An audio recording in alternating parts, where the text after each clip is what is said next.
Welcome to Spooky Tuesday. I'm your host, Robot Spacer. Ooh. And that's the Stream Ghost on Secret Crush. Hello, 6-7. I have bad news. We do have the save file. It was saving the whole time, which we could actually see. It just would fail to load. But I'll talk more about that in a bit. But yeah, we fortunately / unfortunately will not have to redo the first chapter of the game. Efton, hello. The save is still out there. It's true. It's out there and we found it. Perhaps unlike the truth in X-Files. Maybe they did find it. I kind of dropped off towards the end of the later seasons. Please let me know if they eventually found the truth.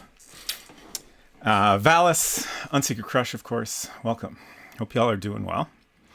So, let's see. I'm trying to decide what we should start off talking about. I guess we'll start off talking about the little issues we ran into. Let's switch over here. Until you discover you soft-locked yourself in the first hour, that is. That was also a concern, but I think we're good. So first things first. We had a bunch of troubles where the game didn't remember any of the settings, and it also would not bring up any of the save files. It was creating the save files, which you can see here. But it wouldn't show them within the game's interface. Also, like, you could, in a better written program, double click a save file in the desktop and open it that way, but it didn't understand what to do with that. I think it would just launch the game and run it without any save loading. So I spent a long time trying to search for info on this issue, and it's always so hard to find information on a very specific issue for a very old piece of software, especially Mac software. But I could tell just by poking at various things that it was clearly, able to write data. We could see all the files were there. So I just started thinking, okay, so what might be preventing it from reading that data? And at first I tried moving the game folder around. It was in the location the installer put it in, but I thought, maybe if we simplify that path, make it a little shorter, maybe that would help. And then I finally looked at this hard drive icon on the desktop here, and I'm like, oh God. And let me show you the fix. I titled this with the system software that we're using, 7.6.1. This is the fix. It's fine now. That's absolutely all you need to do is just remove any periods. Initially, I thought maybe it was the spaces, but it was in fact the periods. The spaces don't seem to be an issue. So yeah, just not the most well-written Mac program, I guess. But I'll forgive it, I suppose. So it should be able to load all the settings as well as our 3 save slots now. Efton says there was movies and stuff nobody knows. Yeah, I did. I watched the first movie when it came out, Fight the Future. That was pretty enjoyable. I could almost swear that we went to see the second movie, but I don't remember anything about it. Really? So I don't know if that's true. I don't even remember what it's called. If you asked me how many X-Files movies there were, I would have said just the one, I think. They made a second one. I mean, I believe you. How did you even think of that? I mean, kind of just my general experience as a programmer and having to troubleshoot weird issues. You just kind of look for anything that, maybe some code is getting confused by, and definitely I mean, they're not really special characters, right? But they're not typically found in a hard drive name.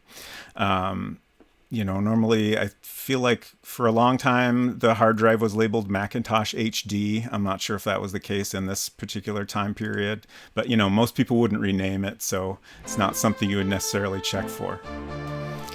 32-bit kid. Thank you so much for those 128 bits to the Swamp Gator. I don't understand why it never shows. It'll only show my emotes in the alerts. Apologies for that, but I do like that the 32-bit kid has given their bits in increments of 32. Yes, that's fantastic. Also, X-Files, I want to believe, came out in 2008. It is believable that we saw it at the theater, but again, I remember nothing about it. Thank you again, 32-bit kid, for all your support. It's greatly appreciated. So what else did I have to talk about? Oh, right. Another kind of quirk of the setup situation we couldn't figure out. At one point, fairly late in the last stream, we learned that you could command click on your inventory items. And the way I had things set up by default, anytime I held the command key on my keyboard, it would open the Windows menu. Just because I had to run this in Windows. That was the only way this game, at least the Mac OS version, would run for me. But I eventually poked around and found some settings. So my keyboard now behaves like a Mac keyboard, and pressing command is equivalent to actually holding down the command key. So we can do that now. I don't know that it's that useful, but we can at least get some close-ups of our inventory items and stuff. I also looked into what we were missing at the end of the chapter. We actually spent a bunch of time trying to look up hints and figure out what was going on. It almost seemed like maybe I was soft locked, but it turns out there's a particular icon that you have to click on again when you're talking to Skinner. And because you learned more about that item since you last talked to Skinner, it triggers a new conversation, which is not a thing I had really considered. The icon is labeled the same. It's labeled in a generic way, even though we now know specifically what it is. So that just kind of threw me off a little, and it didn't occur to me that, that would lead to anything new. But I tried that real quick. I didn't watch the following cutscene or anything, but it did trigger the cutscene we were looking for. So I think we can get through the first chapter now, and hopefully a little bit further than that. I think that's pretty much it. Let me go ahead and boot up the game, and then I will also try to conjure up a rough plot summary. Oh, also, I did go through and rip all 7 CDs, so we have all those loaded, so we shouldn't have to do any disc swapping, which is great. Is that farther away than usual? Yeah, it super is. Oh. It's a little bit loud. Yeah. In my ears. Yeah.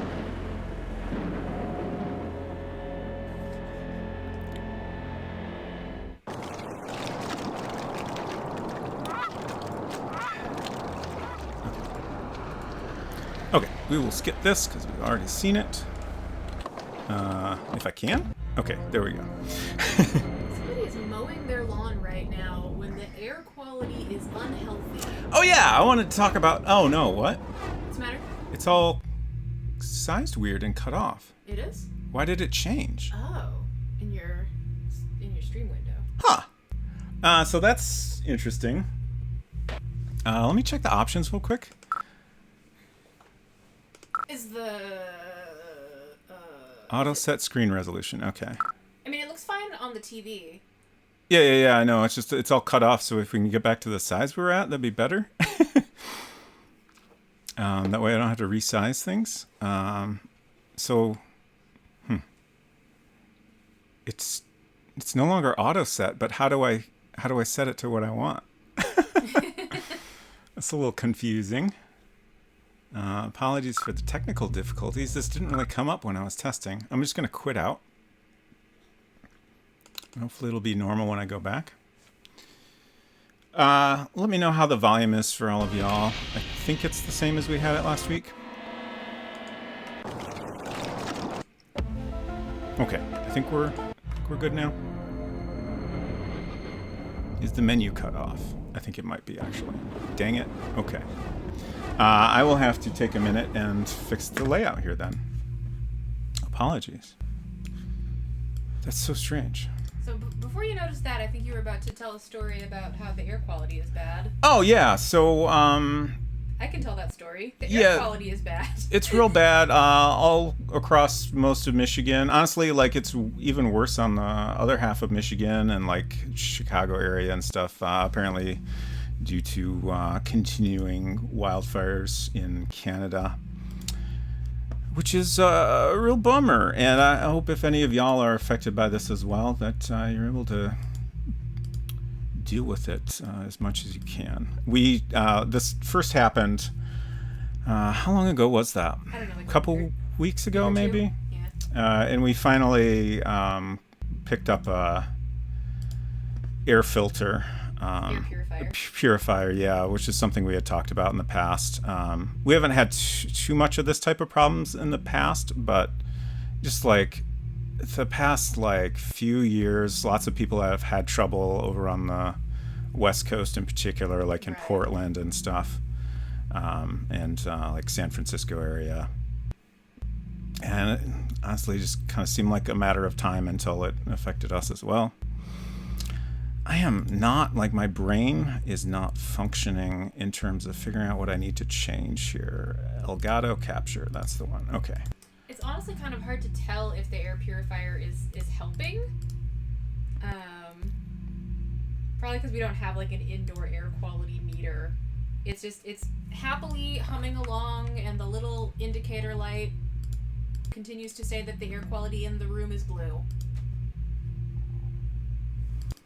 Let's see. We don't have the orange skies.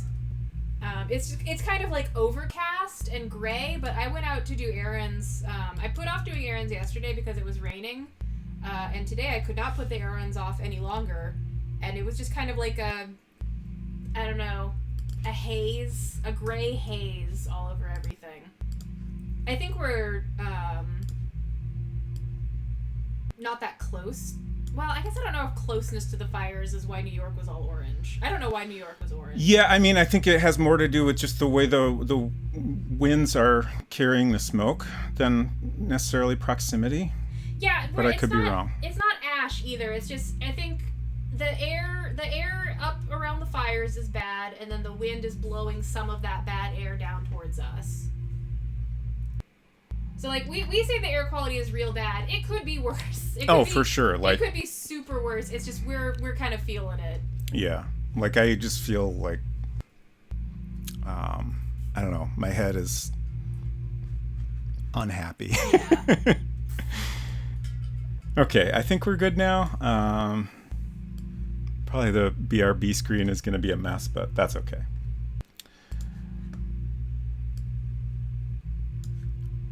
All right, so let's load up. Let's switch to the correct mouse.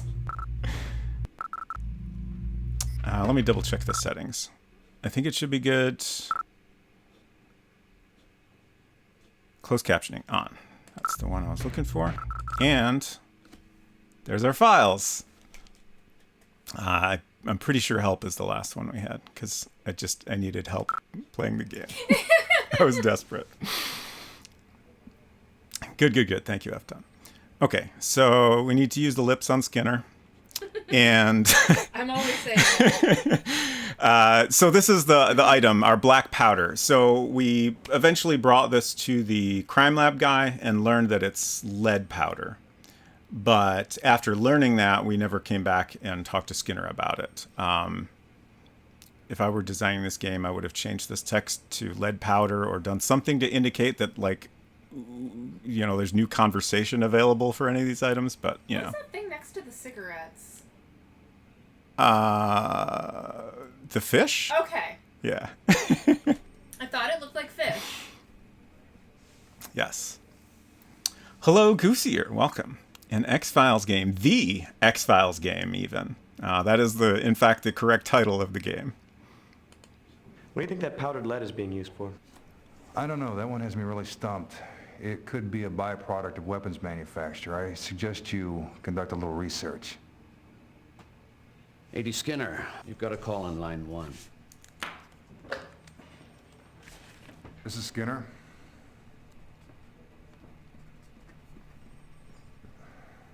I understand.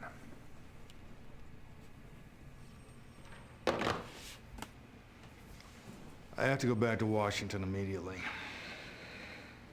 I'll take some of the blood back to the lab in D.C. for analysis. I want you to begin surveillance on that warehouse tonight.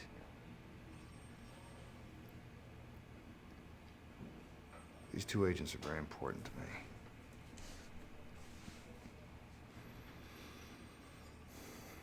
me. So I got distracted by the technical issues, and I forgot to do my attempt at a summary.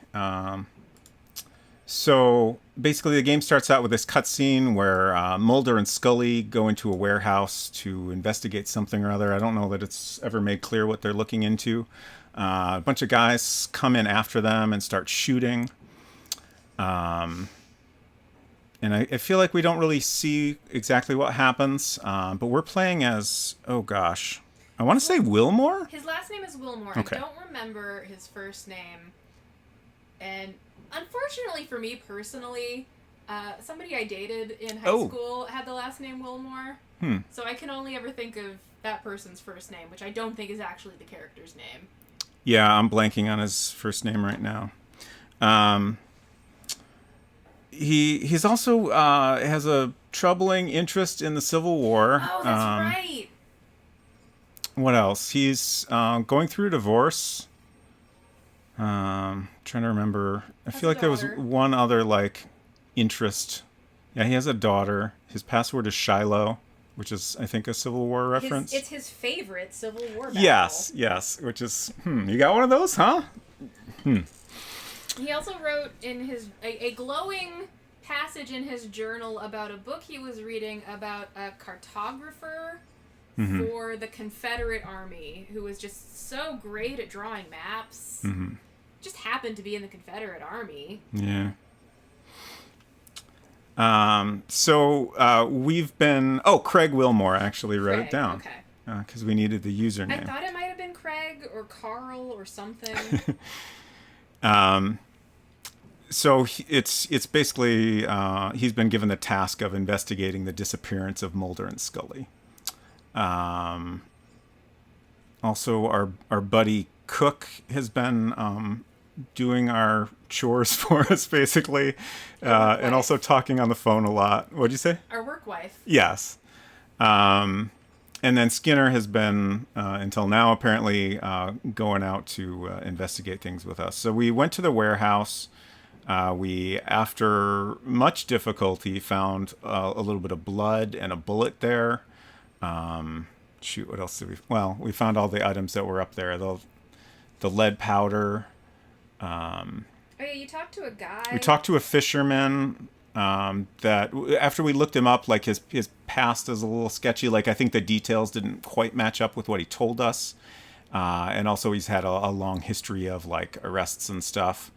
So that seems a little bit suspicious. We also saw at one point a sedan pulled up, and after a few attempts, we managed to take a photo of the license plate as it was driving away, and run that through the work computer. And I think that came up as like being like a government plate that was restricted information.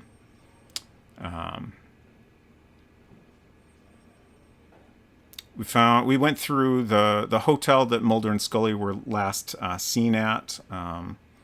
Found some various items there that I don't think gave us a ton of information. Scully's laptop was probably the biggest find, but we're waiting on. I think tomorrow we need to try the computer lab again to get them to hack into it for us. I think there's a lot of phone system issues, which is hilarious. I assume it's just like a goofy way they found to restrict things to certain times and stuff. But yeah, I think that's an all right summary of where we're at so far, in case anyone missed. On the subject of our work wife, Cook, there's a part early on where you're supposed to file an APB. Right. You can ask him to file an APB. Right, which I did. They filmed a scene in which he says, "Yeah, I'll do that," and it turns out actually you're supposed to do it. Right. You, the player. So if you are drifting around wondering why you haven't figured out what you need to do to make this day end, one possibility is maybe you asked Cook to file the APB for you, and he did not.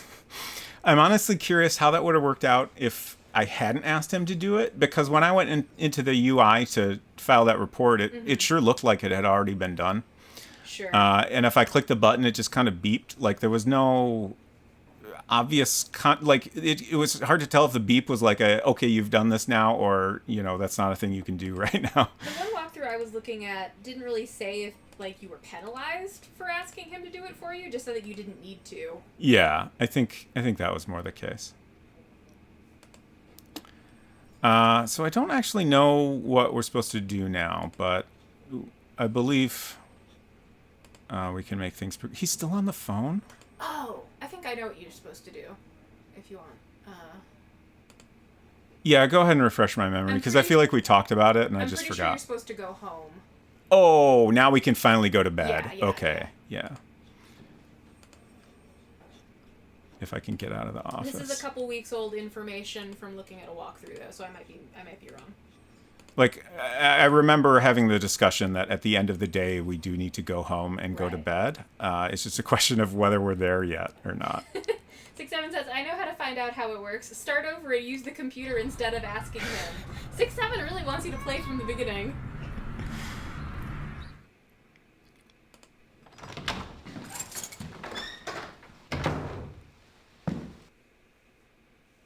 Oh, 6-7 said, don't we have to surveil the warehouse? Yes, you're absolutely right.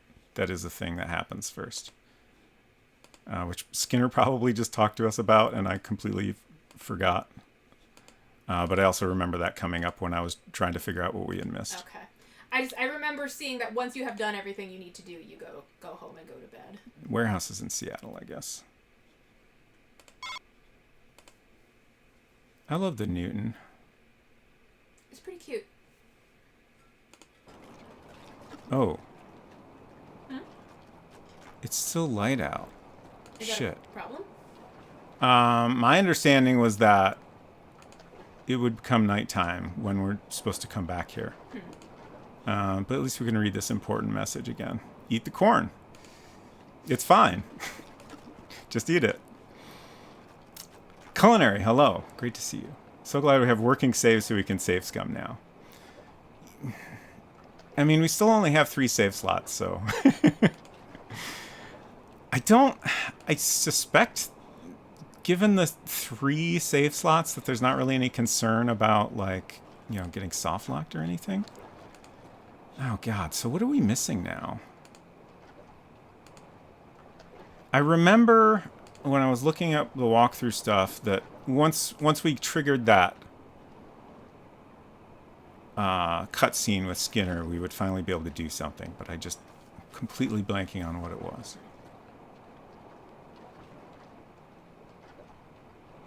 Did you try going to bed in your apartment?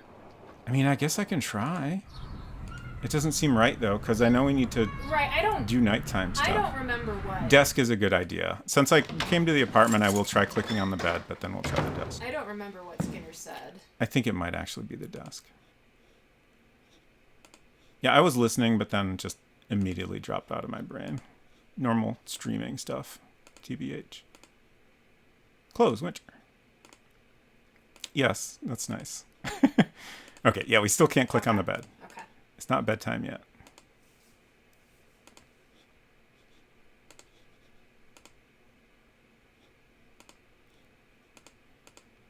No functional toilets. Is this even a game? Not really.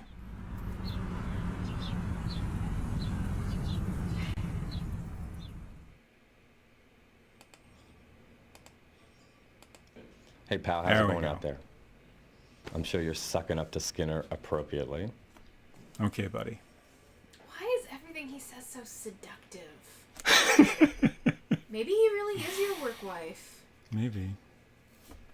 Oh, what's this last option? I learned how to suck up from you, remember? Perfect. Well, I learned how to suck up from you, remember? Oh, yeah, right. What's Skinner like?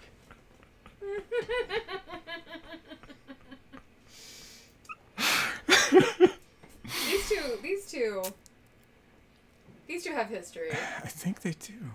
What, he and Shanks should have babies? Huh. He's all right. Well, I'm glad to hear that. Hey, listen. If you need anything, you just let me know, okay? Thanks, man. What's with the laptop? No, Scully's. It's password protected. You want me to call Computer Crimes Division, see what they can do? We've asked you to do a task for us before, sir. Yeah, that didn't work out well. Are you gonna actually do this one? I feel like I want to do it. I want to call Computer Crimes. No, I'll do it. Okay, fine. Okay, great. Glad we had that little chat. He- Oh, also, I wanted to mention this mug. It didn't ring a bell at the time, but I was wondering if it was a reference to like some particular episode or something. And it's an episode called Quagmire, Okay. which I remember really enjoying. It's also related to a stream topic that has come up in the past, because it is the last episode to feature Scully's dog, Queequeg, and the only one to mention the dog's name. Unfortunately, spoiler, Queequeg does not survive the episode. In fact, Queequeg is eaten by this gator here. So, like, it's an episode where they're, like, investigating this lake monster that's been, you know, doing shenanigans and stuff, and it ends up just being an alligator. But there's a scene I remember in particular where Mulder and Scully get stranded on a rock in the middle of the lake.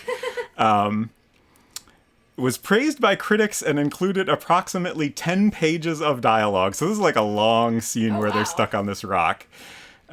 Series co-star Gillian Anderson later recalled that she loved the scene. And I have not watched that in a long time, but I remember really enjoying it as well. I wonder where our X-Files DVD set is. Probably in the garage Might be in the with all our other DVDs. It could be in the basement. Yeah. There are some DVDs in the basement. Okay. Oh. Ah. Oh. Okay. So we're just putting the laptop in there. We're just Just securing it for later. periodically moving the laptop to a different place. That's interesting. I thought when we were going in there, maybe we were getting like some supplies for our stakeout at the warehouse or whatever's going on, but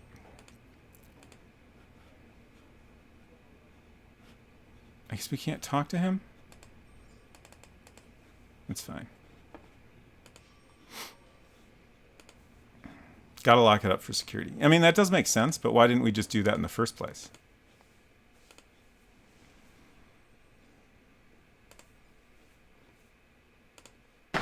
There we go.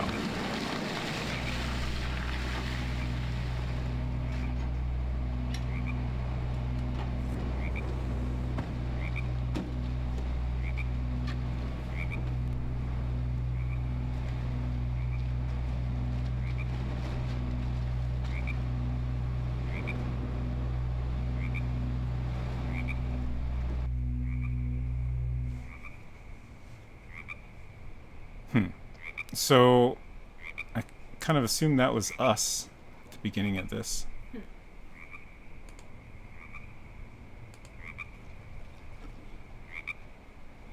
I feel like I should save. Even though...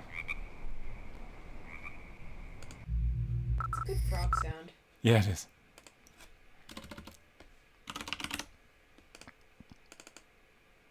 Why isn't this working? Oh, I clicked at the beginning? What? Oh no. What's wrong? It's a new weird problem. Oh no. Let me try reconnecting the keyboard. For some reason this keyboard is a little weird in Windows sometimes. Okay, there we go. I think you should have left that as the file name. Oh, the STF. Yes, yes. Monkey Smash.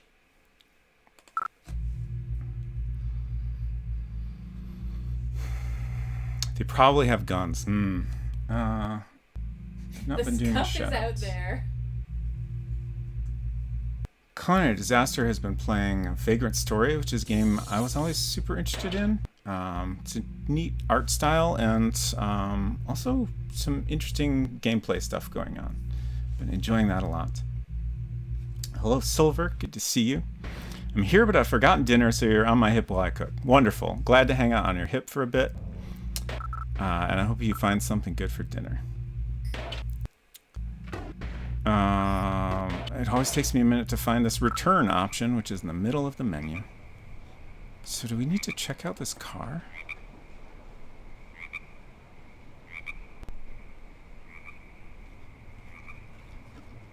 Oh, right. So we can command click things now? I don't think that's any different. But, like, items like this we can get a close-up of. Again, like, I don't think this is useful at all.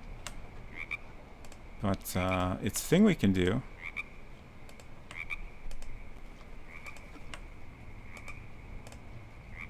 That's kind of fun.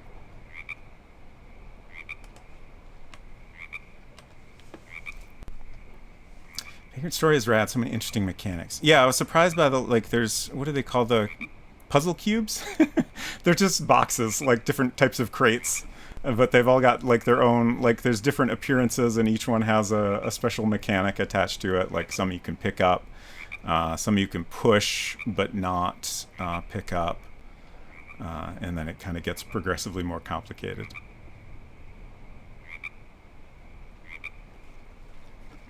And you can target, like, specific limbs on characters, which is interesting for an RPG.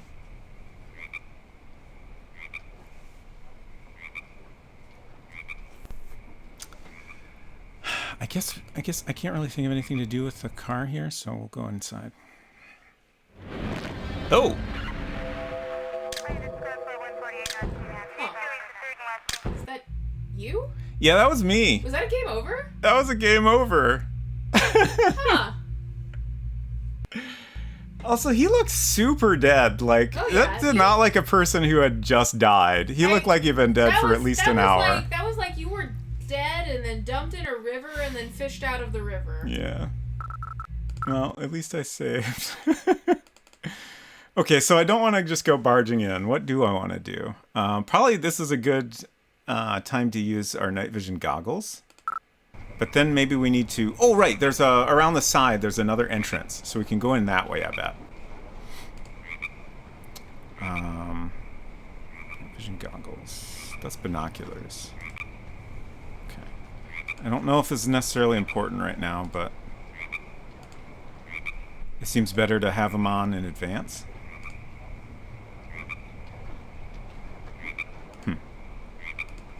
This is it, right? Like, this looks like a door.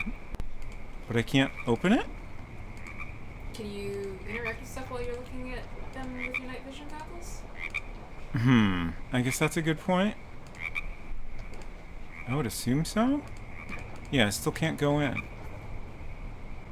That's strange.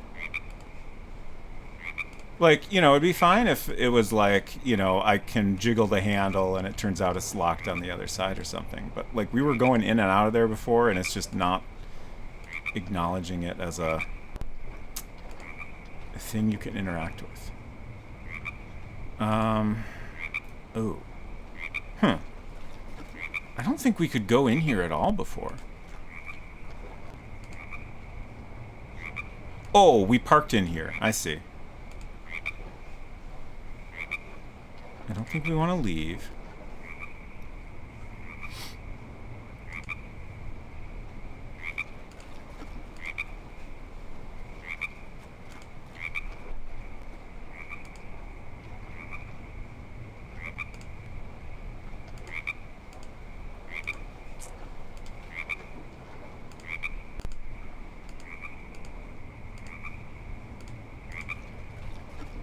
Oh, I can't even go down there. Interesting. I guess they didn't want to have to do dark versions of all those spots where you could stop on the pier. Huh.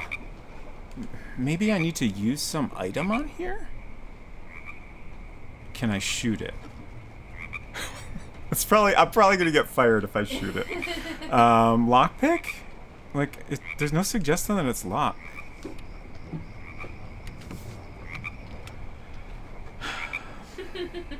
This game, like, I'm enjoying it overall, but there's definitely some design choices I'm not a fan of. Hopefully we'll start to get the hang of it eventually. Okay, now we need the night vision.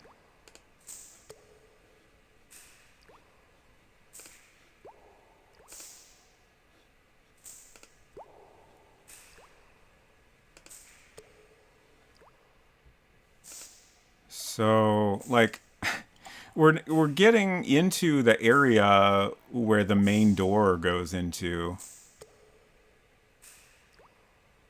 So I'm worried that going a step further is going to kill me, but I can't think of anything else to try right now. Okay. Shit. Shit. Is this useful? Probably. It's a neat interface, though. Yeah. Should I threaten them? I guess I can't really threaten with the gun. I can just shoot it.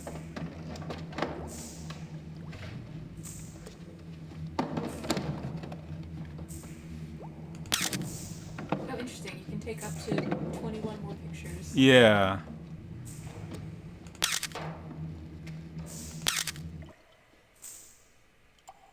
Oh, shit.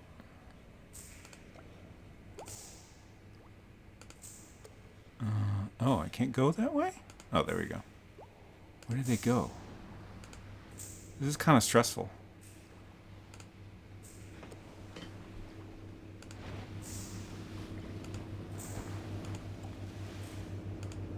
I assume they left?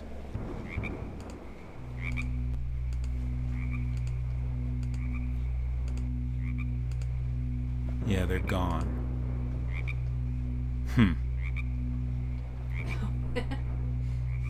Culinary says, I see Star Rail. I did not realize that I was holding my iPad angled in such a way. I'm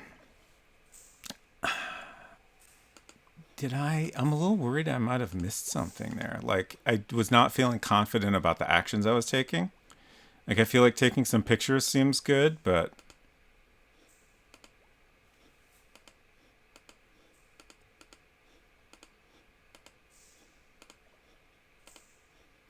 And just the fact that, you know, I went outside and they were already gone seems not great. Oh, that's the phone.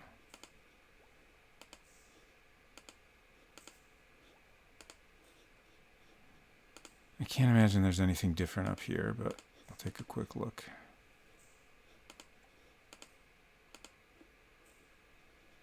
It looks the same. How do I get out? Okay.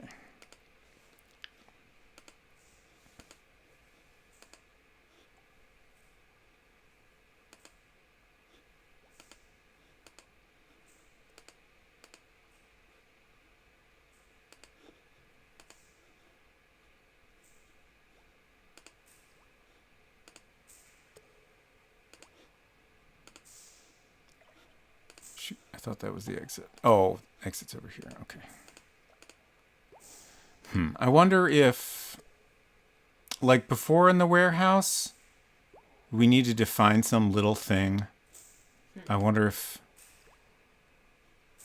that is the case again. Like maybe they dropped something. They're kind of working like right in the middle here, right?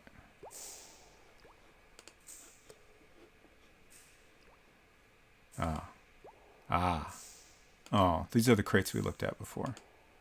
Okay. I think that was the lead powder we found.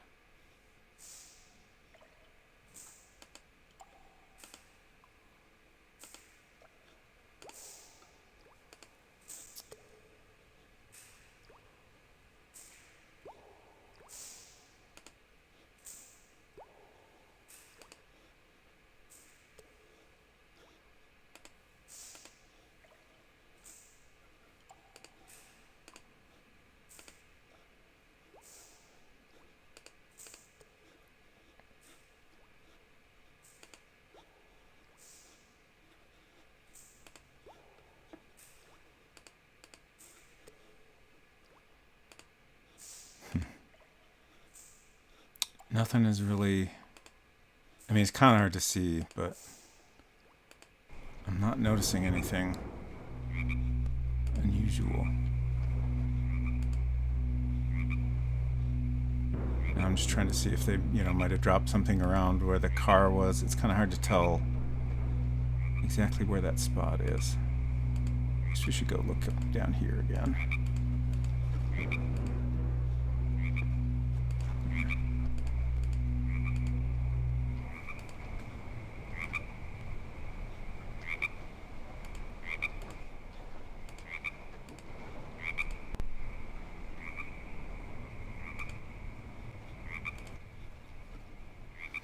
Alright, I guess I'm going to try leaving and see what happens.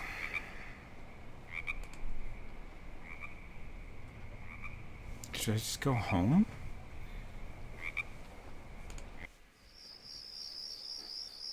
Should I just go home and go to bed?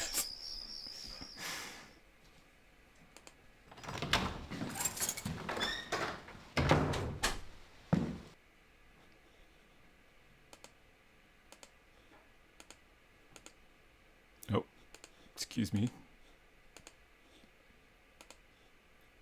Finally, I can go to bed.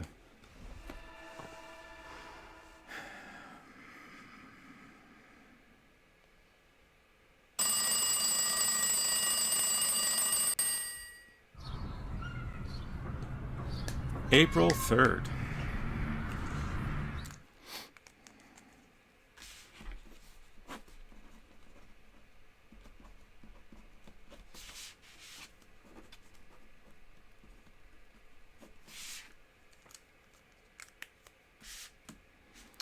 Okay, so let me just take a quick look at my notes here. We did talk to Skinner again. We learned about command clicking.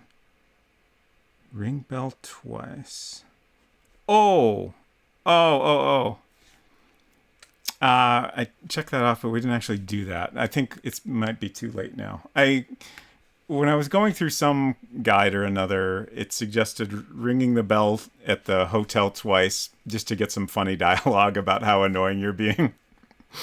And then there's also a funny interaction with the tape dispenser on our desk. I assume that we can do it anytime. Okay, so I don't see anything else that we haven't already dealt with. So we need to call the computer lab. I guess I never wrote that down. That's like our number one item.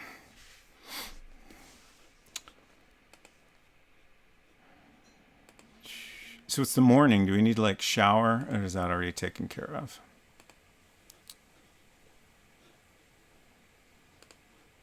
I guess it's already done. Oh, hi.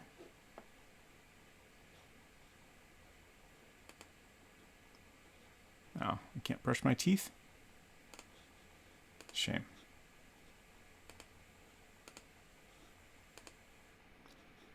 How do we get out of here? Do you think he sleeps in that suit? I'm starting to suspect it, yes. He kind of seems like a guy that might do that.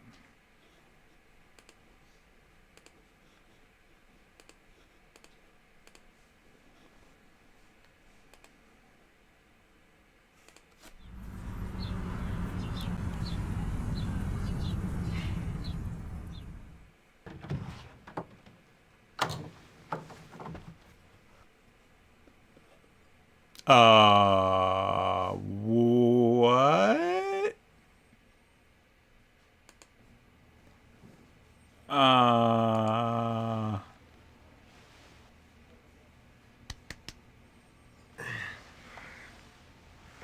Did you get the number of that bus? You okay? Yeah, I'm gonna live, unfortunately, until Shanks gets a hold of me. Well, we better see if anything's missing. Yeah, we found Cook on the floor, and it looked like he got punched in the ear or something. His ear was bleeding. Okay. But he's alive. I honestly thought he was dead at first. I had a feeling that I would miss a bunch of stuff, but I simply had to pee. So I feel like we put the laptop in a locker thing, but there was Right. not really any suggestion we were locking it, I don't think. I feel like it's got to be missing. Scully's laptop is missing. That's your phone. Is he the only one in the office? And does he get punched in the office? Yeah. He definitely got punched in the office. So far, we haven't seen anyone else here.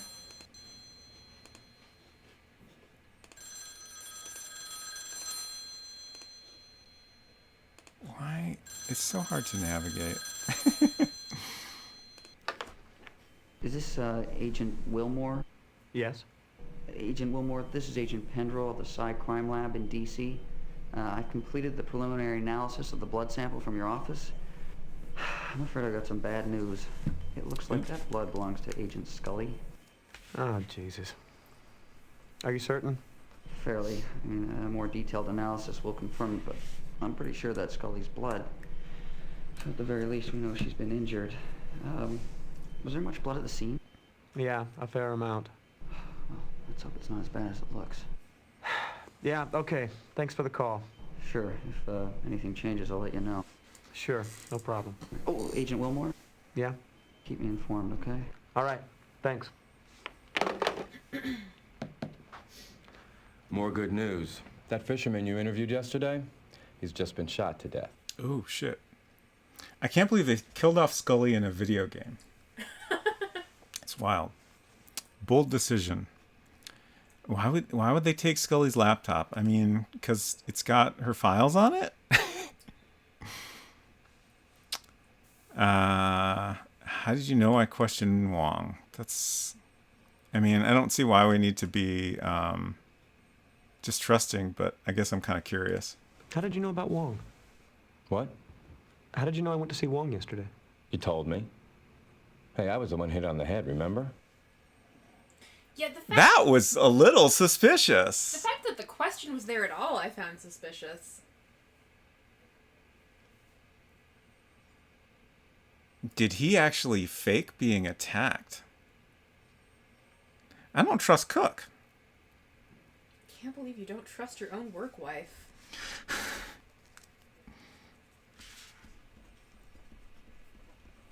He taught you how to suck up and everything. Careful, maybe he'll shoot you. On day 2? That would probably be a bad ending. Ooh, interesting. So now we have different ways to respond to that. I can say I told you about Wong, I just forgot, I guess, or I didn't tell you about Wong. Needs work couples counseling. Maybe he didn't send out the APB on purpose. Ooh. That's a pretty good point.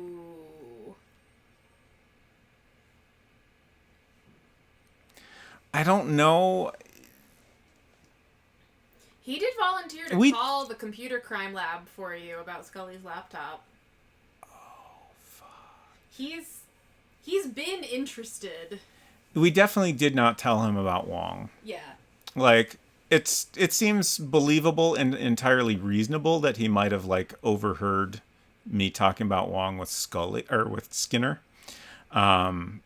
But I definitely didn't tell him directly. So I think I'm going to go ahead and choose this and see how he responds. I didn't tell you about Wong. Oh, well, I guess Skinner must have mentioned it.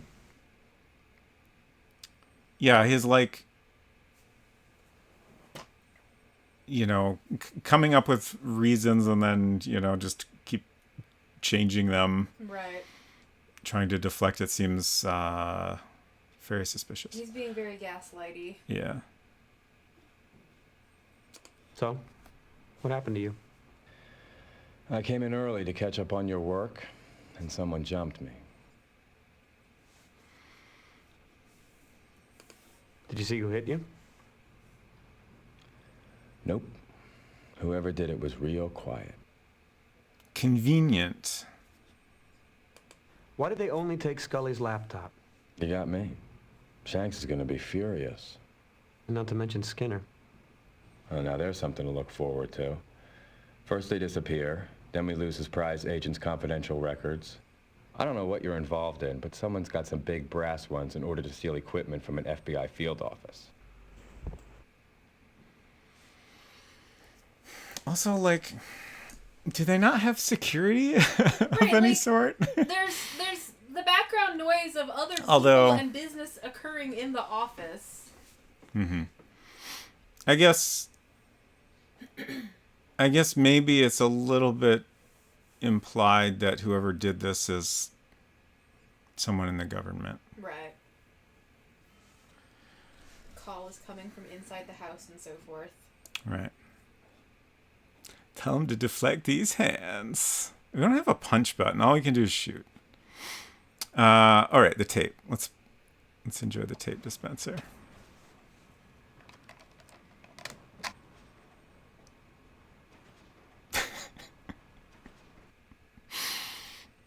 That's Sure. it.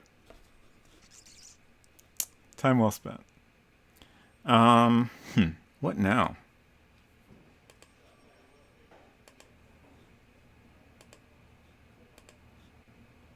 I guess we don't need to call the computer lab anymore. Huh, where did Cook go? Oh, he also has a big blue mug. Interesting. Is this just like everybody in the office has one? Cute. Did they have a team building exercise at the giant crocodile lake?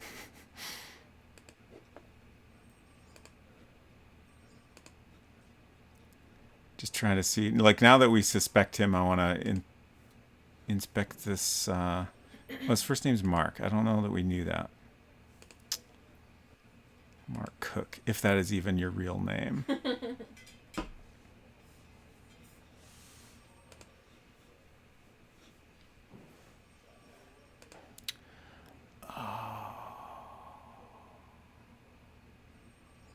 What's up? So, like, I've mentioned repeatedly that it's very disorienting to navigate. A specific thing I didn't realize until just now is this view is inside his office.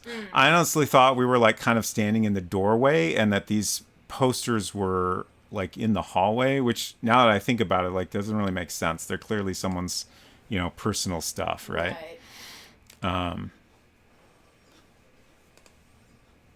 But yeah, so we have to go out here to get in the hallway. And yeah, this makes so much more sense now. Like, I honestly thought, like, I thought the space was weirder in some way that I was having trouble comprehending.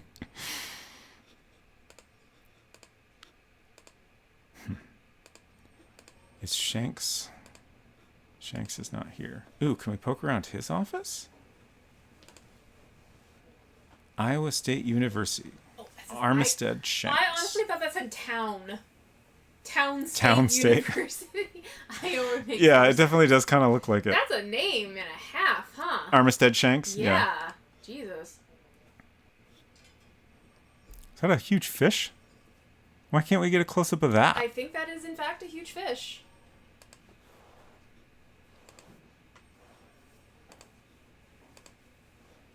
Meritus Service Award. Thank you for the fish. Think I think it's it's. in I mean, I want to believe.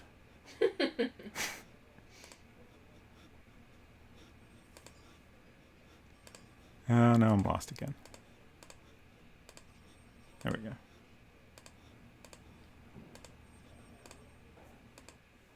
Seriously, did Cook just leave? He's not here anywhere. I mean, assuming he did legitimately get punched in the ear at work, I would take the day off. I mean, I guess. But he didn't tell me he was doing that, right? Right. It seems like a thing he would mention. Right. If he was doing it legitimately. A real work wife would tell you, I'm going home early. Yeah. Conan says, I worked at a grocery store when those were popular and they had a whole hell aisle of them all going off at once. Shoot. I'm trying to remember. I definitely have memories of like during that time period where there are lots of like goofy little, you know, motion detector singing things, and just like intentionally going down an aisle and setting them all off. But I can't remember any specifics.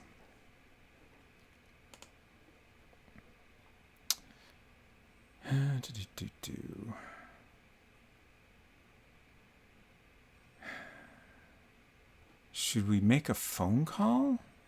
Like, I feel so directionless right now. We can't investigate the laptop anymore. We can't talk to Cook anymore. We don't really have anything to go on. You know, if we were, you know, gonna assume that he might be telling the truth, you know, it would make sense to talk to him and try to get as much information as we could. He told you that Wong was shot to death. Right. He didn't say a location. Right. But I'm just wondering if it would be useful to revisit any of these locations. Oh. Okay. So, the dock has been blocked off here. So presumably this is where he was shot. Yeah, I guess so. Sorry, Chief. It's a crime scene. No civilians. I'm FBI, buddy. Let me show you my badge. Hey, come on in. Who you calling a civilian? Well, congratulations, old-timer. I don't know what you were doing, but you just warranted the involvement of the federal government. Lucky you. All right. We'll talk to this guy first. So what have you got? Well, Agent Wilmore, barring any unexpected revelation, looks like somebody shot this man in the back of the head. This guy seems a little bit familiar. Mm-hmm. Like, I wonder if he was on the show. Have we met? Yeah, we both worked on that kidnapping last year, remember? Sorry. No problem. It was a big team. So what was the time of death? Well, preliminarily, I'd say he's been dead for about 6 hours, so that would make the time of death early in the a.m.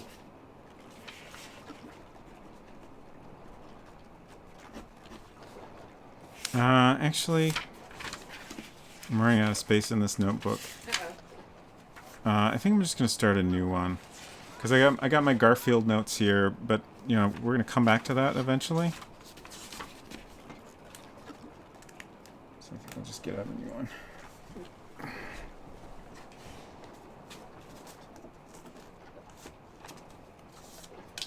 Choices. Hello, Silver.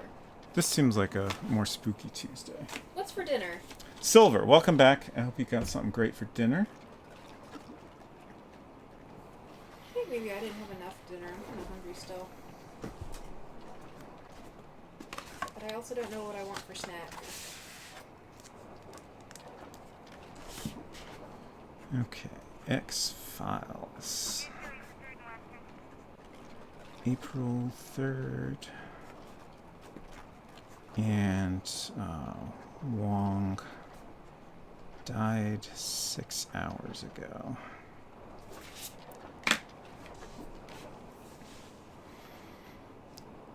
What caliber weapon was used? What caliber weapon was used? Big, 45 looks like, maybe a 357. Hit him in the mastoid bone. That's that big, spongy mass of bone behind the ear. It shatters more easily, so there's an inordinate amount of damage. A lot of bone fragments get driven up into the brain. That's where Oswald hit JFK. I take it you subscribe to the lone gunman theory. No, I think aliens killed JFK. I love how that got cut off. Yeah. Do we have a name for this guy? I don't think so. Okay, I'll see if I can sleuth it out. Yeah. Any sign of a struggle? Nope. Either he was totally surprised or he knew his killer.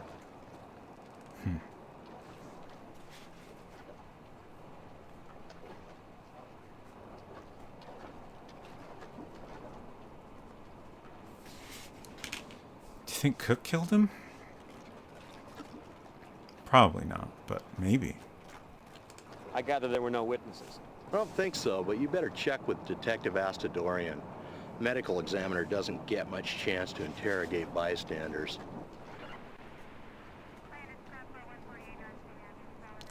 Astadorian.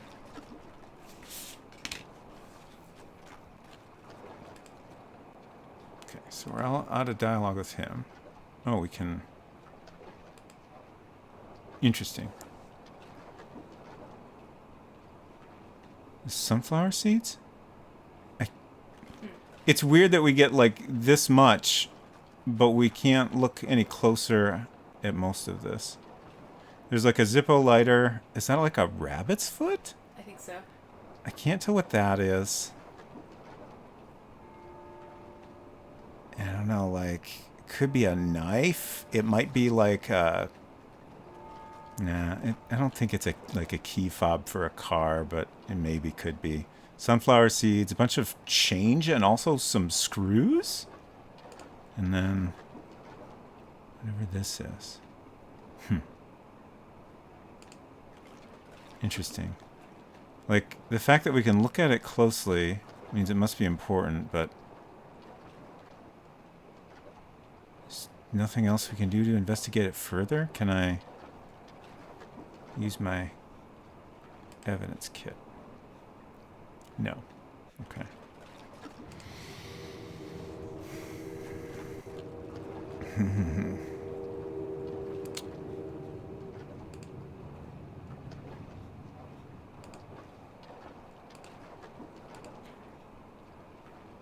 Huh. I can use my evidence kit on this guy?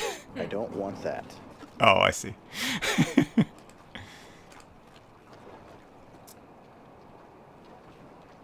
Any idea what happened? No? I assume this is, like, not the Detective Astadorian. Like, he looks like a crime scene photographer, right? Like, I think he's holding a camera? Any thought on motive? Robbery'd be my guess. Ask Astadorian. It's her case. Okay. Can I get some copies of those? Sure. Give me a name. Craig Wilmore, FBI. No problem. It'll take a couple days. Okay. Great. So is Astadorian here? Somewhere? Oh. Is that her? Must What can be. I do for you? Special Agent Craig Wilmore, FBI. FBI? What's the Bureau's interest in this case?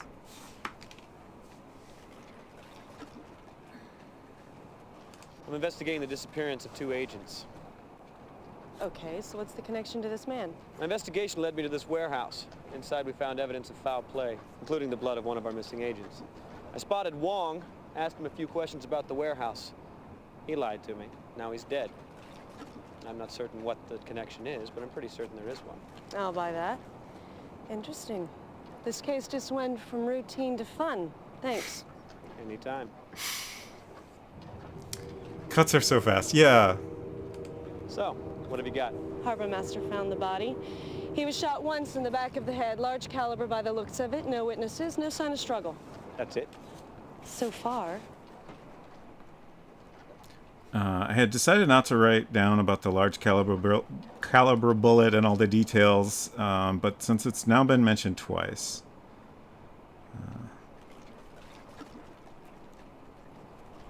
I gave up trying to find the name of the actor playing the first guy that you talked to because there's just not enough information. Like, I don't know the character's name, and there's not enough, like, photos of all of the people in their various roles to, like, match a face. Yeah.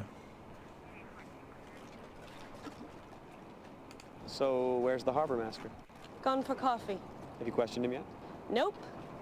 Next on my list after search boat. Any thoughts on motive?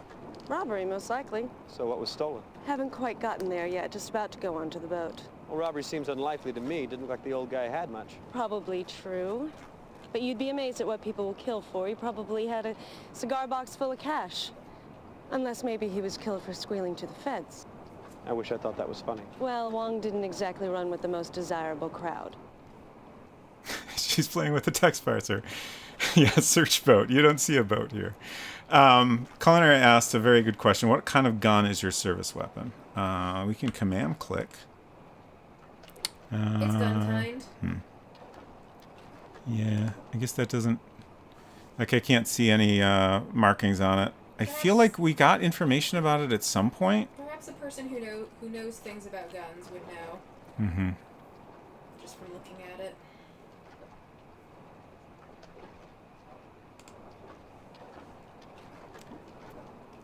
That's inappropriate. Any reports of trouble in this area? No. All's quiet on the waterfront. That's too bad. Yeah. Wouldn't it be nice to just pin this on gang activity and be done with it? All right, looks like it's time to board the good ship Agrippa. Care to join me? Hell yeah.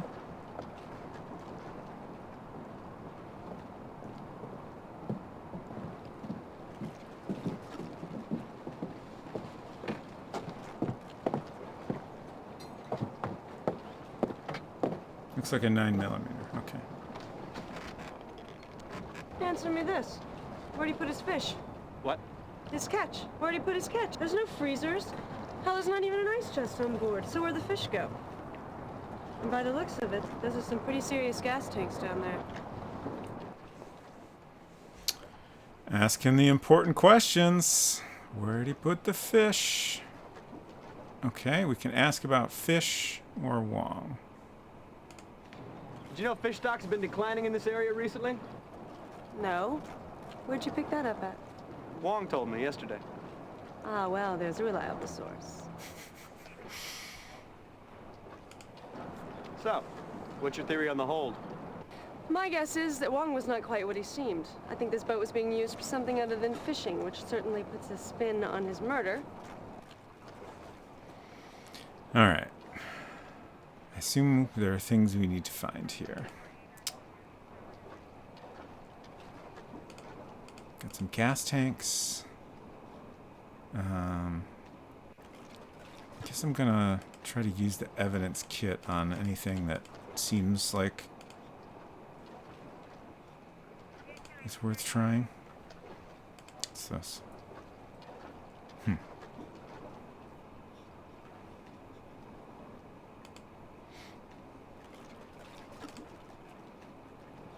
It's candles?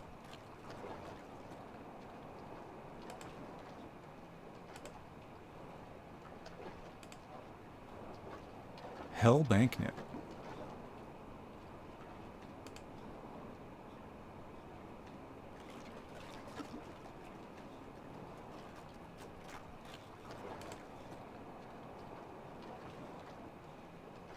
Oh.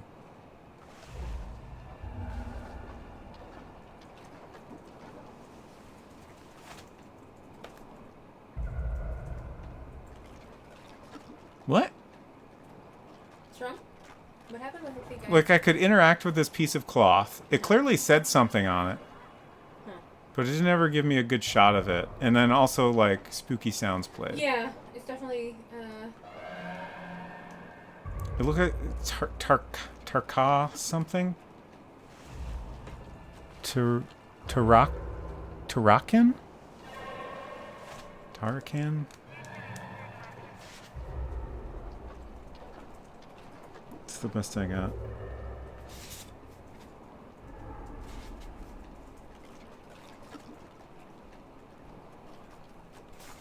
I guess, you know, that might have, like, unlocked a dialogue option or something.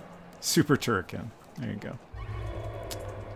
I can't imagine the evidence kit would be useful here, but... double check. Okay.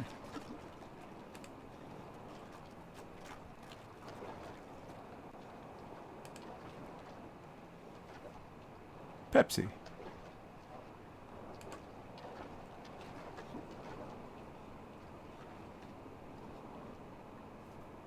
I like these little close-ups of just like some stuff. It's a real multimedia CD-ROM experience. I love it. Pills. It's a lot of pills. quite a lot of different pills, yeah. Yeah. I can't... Let me review my options here. I have camera, evidence kit, flashlight, handcuffs, lockpick, cell phone, gun, binoculars, night vision goggles. Okay. And the evidence kit we've used primarily to, like, collect things. Like, we used that to get the bullet and the blood And I think also the lead powder.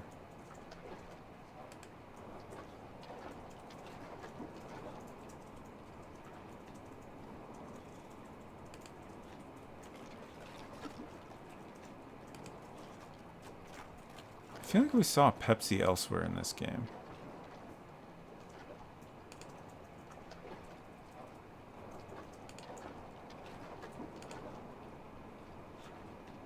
Oh. More pills. More interesting pills, apparently.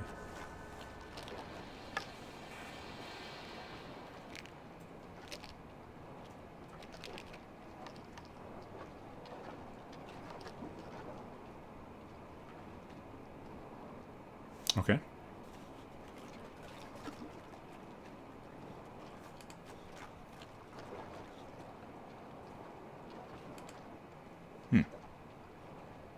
Binoculars.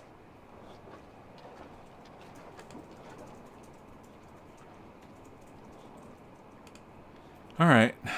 I feel like I've done everything I can think of here. Oh, here's a scene we missed. Fathoms.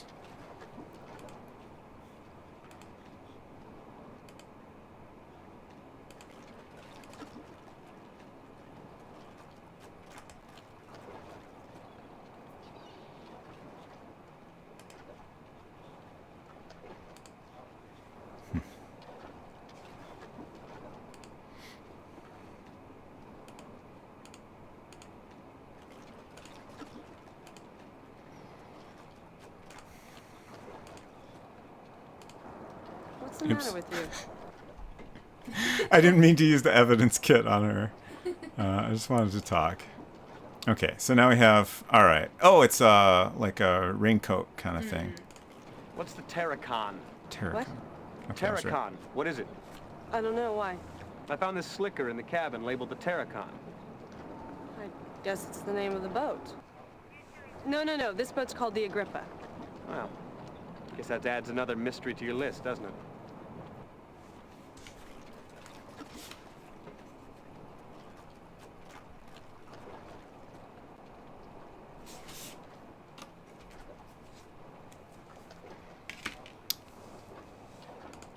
Did you know Mr. Wong was taking stolen painkillers? What the hell are you talking about? I found a cache of pills in his cabin. No prescription labels, obviously stolen goods. Industrial strength quantities, too. How interesting. Well, that certainly adds a sordid little wrinkle to things, doesn't it?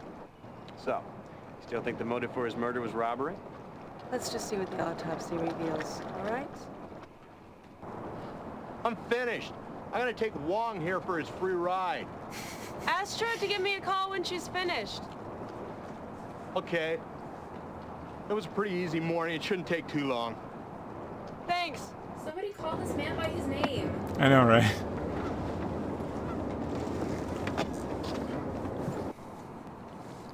Wow, the harbor master's returned.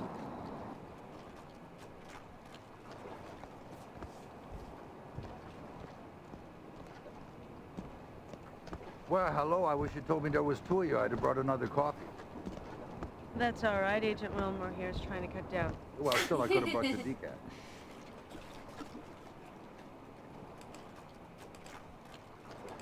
decaf.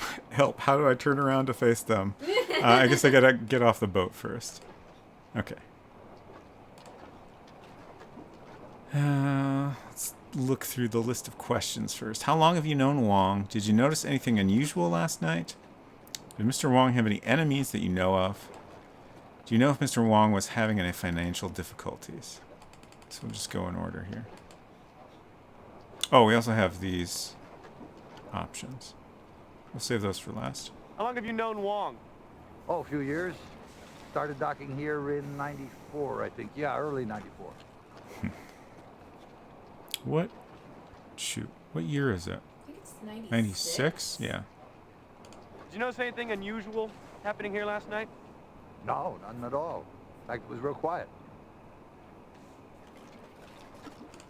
Did Mr. Wong have any enemies? I don't think so. I would say no, but, well, these days, I don't know anything anymore. Did you know if Mr. Wong had any financial difficulties? No, I don't. I always paid his birth fees on time. Of course, things have been hard on everybody around here lately. I imagine he was feeling it too.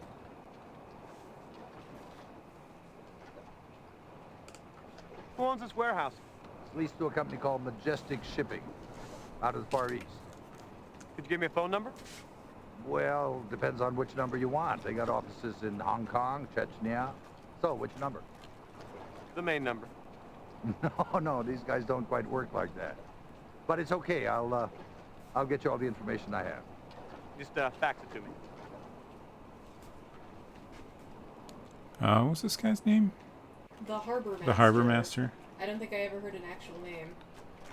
I'm just making a note here. Harbor Master will fax info. I'm excited to get a fax in this game. Unless your work wife intercepts it. What's the Terracon? Ocean-going tug. It burned at sea 2 months ago. Really? Why would Wong have a slicker from the Terracon in his cabin? Well, I don't know. Don't think he knew those guys. They were Russian. Maybe he picked it up as scrap after the fire. I think I remember hearing something about that. The crew all died, didn't they? Yeah. Boat's over at the impound dock. You want to take a look? Okay.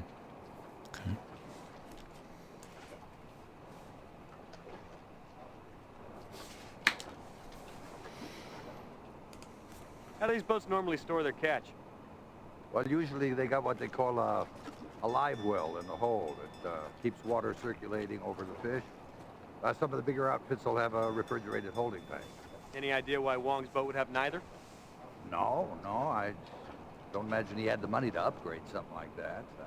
That'd have to be done in a dry dock anyway. That's pretty strange, really. I don't know why.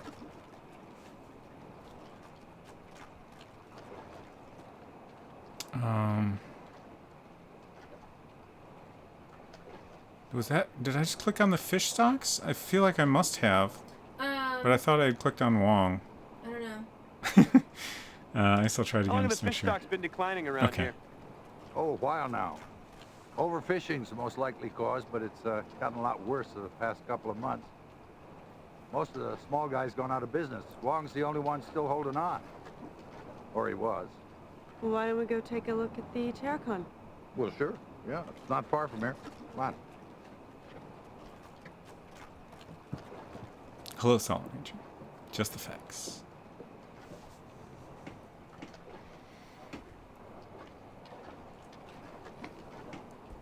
Guess I gotta walk there myself.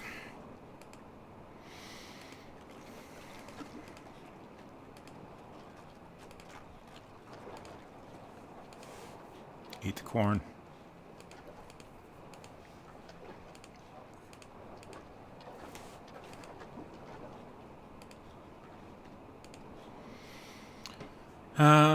I assume that's... Yeah, got a new... One of these dots is new. There we go. Ooh. Camden Impound Dock, Seattle. Seattle. Anyway, Coast Guard cutter, the Stalwart, saw a fire on the horizon, rushed out there. By the time they arrived, it was too late. The entire crew had burned to death. How many men were on board? Total of 9. Although only 4 bodies were recovered, the rest were presumed lost at sea. What was the cause of the fire? Never determined. They have no idea. Look at that. Fire damage seems to be contained to the outside of the hull. Cabin and the interior don't seem to be burnt at all. Okay, so what's your point? Well, how was the crew killed by a fire that only burned the hull? For that matter, why did the fire only burn the hull in the first place? You got me. You're the detectives. Look, do you mind if I go? I got a lot of forms to fill out. You know, when there's a dead body, wow, paperwork. Sure, you can go. I'll call you if I need anything. Thanks. Oh, no problem. Well, it was nice to meet you, and I'll fax you those phone numbers. Well, looks like it's just you and me. Elvish Cat, hello. Good to see you. The game is going pretty well so far. I am enjoying it overall. We've had some occasional difficulties with trying to find the right thing to click on and stuff like that. But it's pretty neat.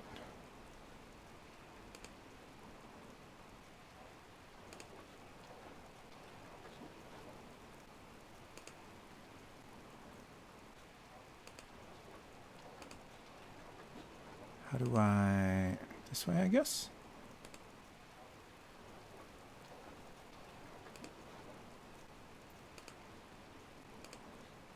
Ah.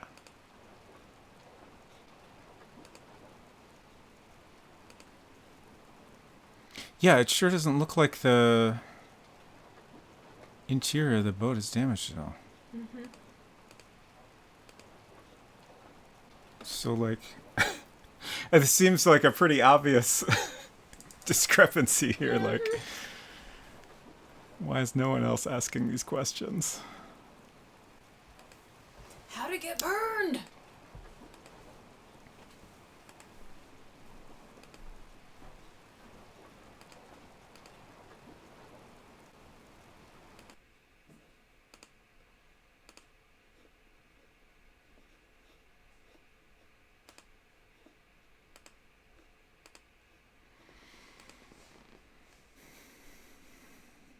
Oh, did that go in my evidence or something? I was trying to open it to read it, but it just kind of disappeared.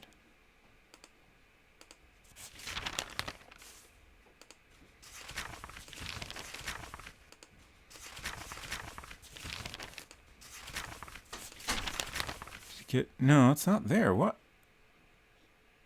What? It's not in my inventory either. What?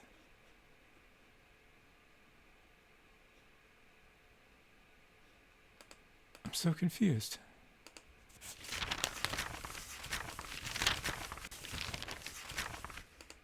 Yeah, it's not in there. Huh. I don't know if it's just like we're just kind of confiscating it and maybe we can get some new dialogue about it or something. But that was confusing.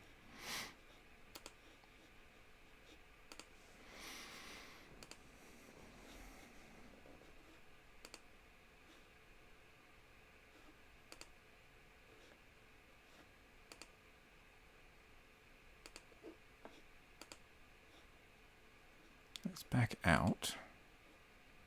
Up.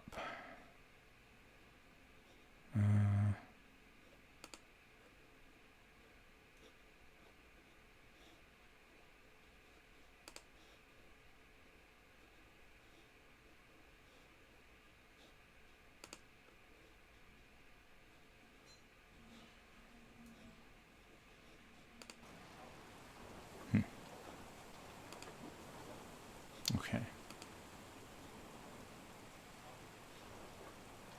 I guess that's just the door we came out of.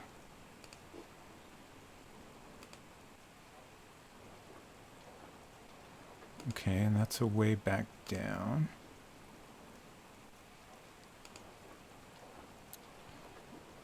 Because the transitions are always like instant and like we get this very narrow view, it's incredibly difficult to be 100% confident of like where you are in this space. I feel like there's got to be something out here that let us walk around out here.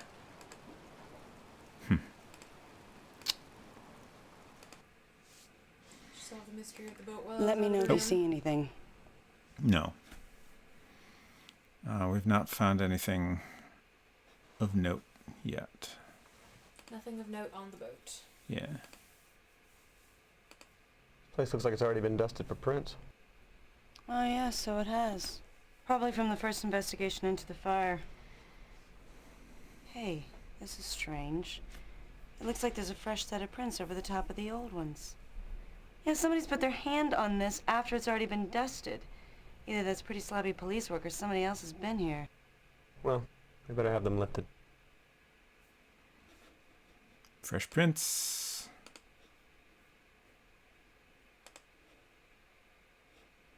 Oh, what? Really? What's the matter? I can't take the prints. I can't use my evidence kit on this at all.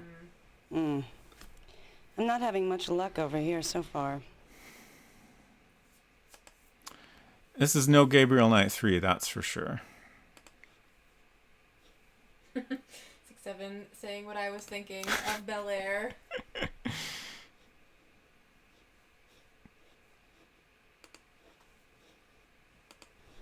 I bet the previous investigation was less than thorough. We should go over this thing with a fine-tooth comb. I'm doing my best.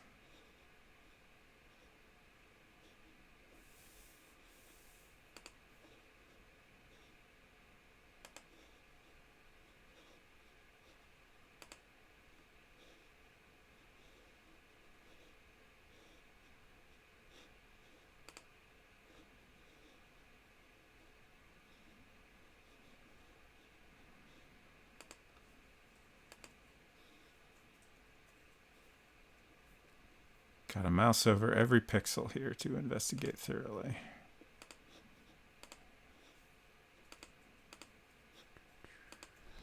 I can't help but feel like we've missed something. I'm doing my best here. Please stop interrupting me.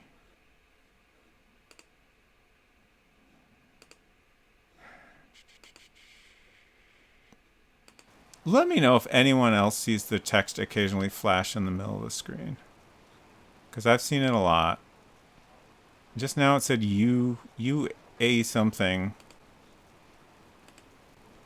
I honestly don't know if it's some weird bug or if it's intentionally like flashing subliminal messages.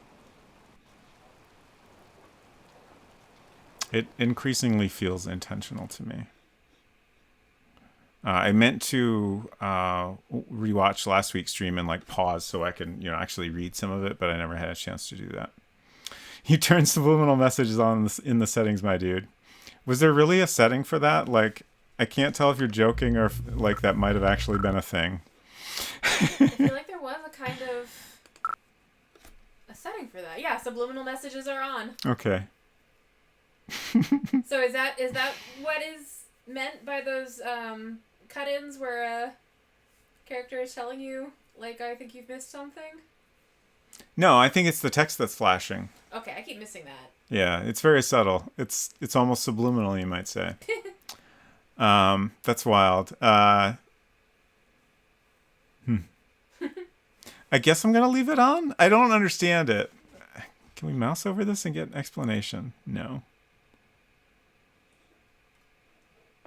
There was some other stuff I meant to talk about a little, like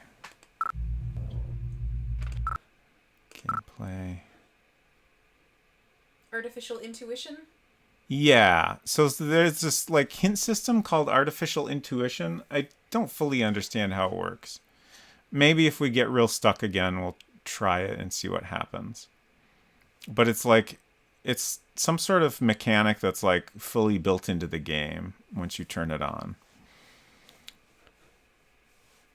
Like it gives you some different icons in the bottom right.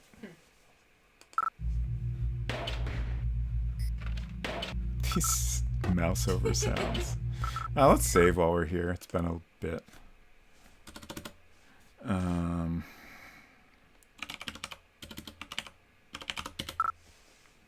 Yes.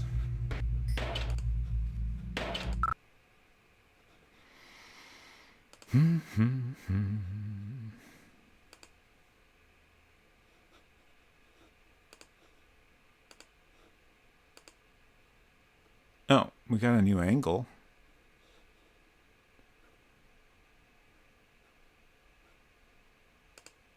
Why? I can't find anything. It's just that again.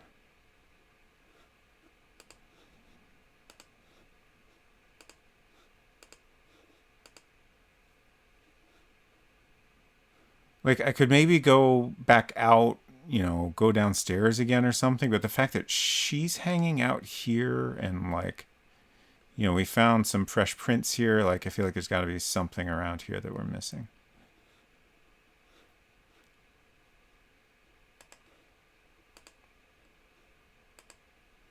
Okay.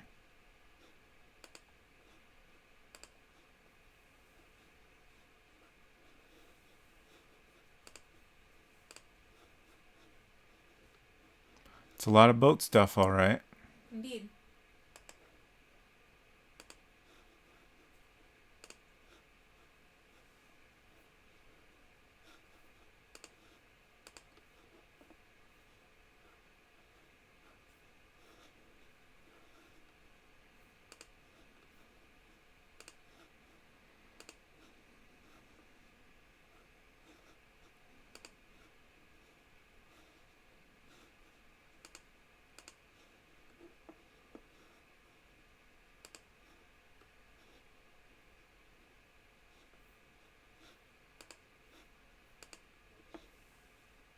Why is there a subliminal messages setting? Like, I'm really curious what they like. Are they hints or is it just like so Can you weird? see what it says when it happens? Every time it happens, like I catch, maybe a few letters at best. I've never been able to read a full word.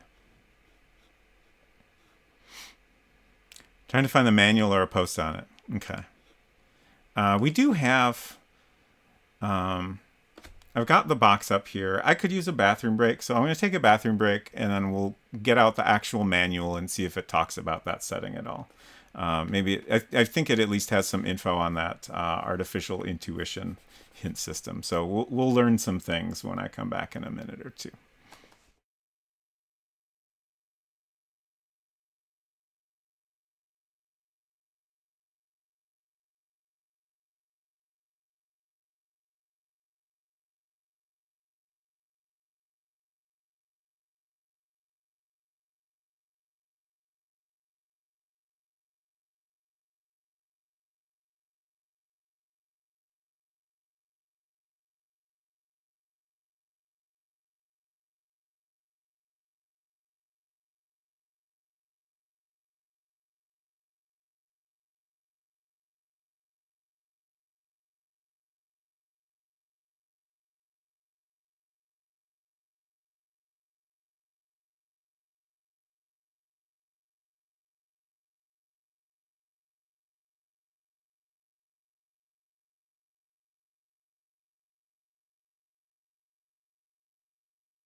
Okay, I'm back. Apologies for the wait. I did not get abducted, fortunately. Hello, Hinton. It's great to see you. Hello, Hinton. Okay, let's crack open this box and dig out the manual. Desk is a little messy. Garfield is here.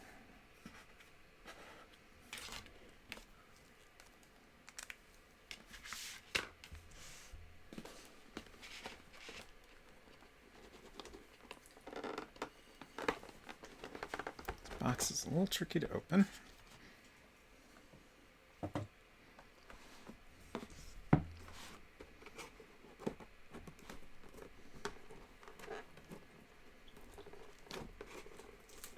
They should have put another little hole on the bottom because it's kind of easier to just turn it upside down. And there's the manual. Also, the manual is just kind of like behind all the discs. You know, it's fine, I guess.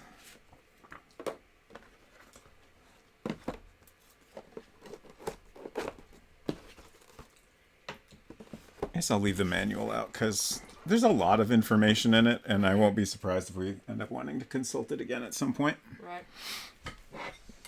Okay. So let's see if we can find any info about subliminal messages. Emotion.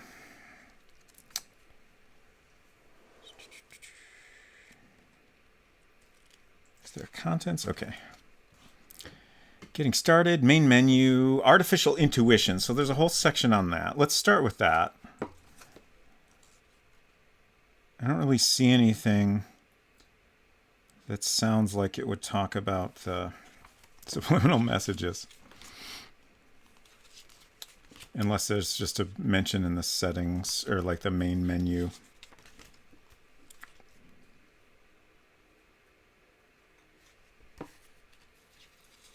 Oh, here we go. Subliminal messages, when enabled, allow subliminal messages to be displayed which reinforce the prevailing psychological qualities of an agent's individual personality and investigative style. Huh. That is fascinating. So it's not really a hint so much as telling you what kind of agent you're being? That's my interpretation of this. Interesting. Huh. I wonder if that affects what ending you get. Yeah, I assume so. Hello, Calinair. Great to see you. Any leads on our missing agents yet? So we learned that the blood we found is Scully's, and there was, unfortunately, a lot of it. Also, her laptop is missing now. Yeah. Allegedly, is it appropriate to call him our partner? I don't know. Our colleague, Agent Cook. I've been calling him your work wife because Sure. you can, like, give all your tasks to him and he, like, begrudgingly takes them on. But we found him, we're on the second day now. So we found him when we came into the office in the morning, and he was lying on the ground, seemingly unconscious, with some blood coming out of his ear. And he was allegedly attacked by someone who he did not see at all. And the only thing missing from the office seemed to be Scully's laptop, which we were waiting until that day to call the computer lab because we couldn't get a hold of them on the first day for weird reasons. Like, it wasn't anything suspicious. It just seemed like they were, I don't know, maybe out of the office that day or something. But then when we talked to Cook about the whole situation, he said specifically, he said that we told him about this fisherman named Wong that we had talked to.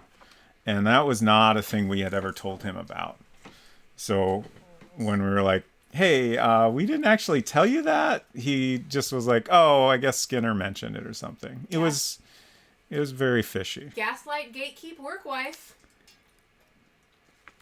Currently, we're trying to understand some weird settings, mainly the subliminal messages. which I apparently just turned on and completely forgot about. And now we're learning about artificial intuition, which is kind of a help system, I think. When enabled, artificial intuition allows the agent to receive additional guidance in the form of visual clues pertinent to the agent's investigation, input from other agents, or action icons that allow the agent to more easily accomplish investigation objectives. When artificial intuition is able to assist in an investigation, you will see a small blue symbol appear above and to the right of the video window. Clicking on the symbol allows you to cycle through a series of visual hints, followed by the appearance of one or more action icons. The symbol will begin to swirl or activate when you are in close proximity of information vital to the investigation. Clicking on the symbol when it is in this active state will bring critical items directly into your field of view, allowing you to immediately undertake any direct manipulation of the item. As a professional courtesy, the special agent in charge of the local field office is available to provide agents with assistance, regardless of the status of artificial intuition. Okay, I think that's referring to Shanks, because he was also able to give us some hints. But this is a more like direct and thorough hint system, I think. Celtic Delta, hello. Oh my gosh.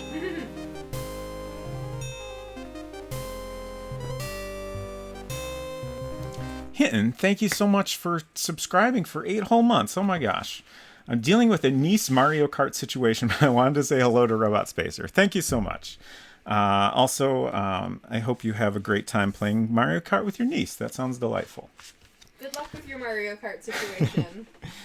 Off to bed soon, just saying hello. Okay, we're going to get out this... we're on the right scene already, so let me get out my book here. Page 512. They're not letting me play right now. Oh, no. Well, I hope they're having a great time. Let's see. 512 is pretty late in the book here.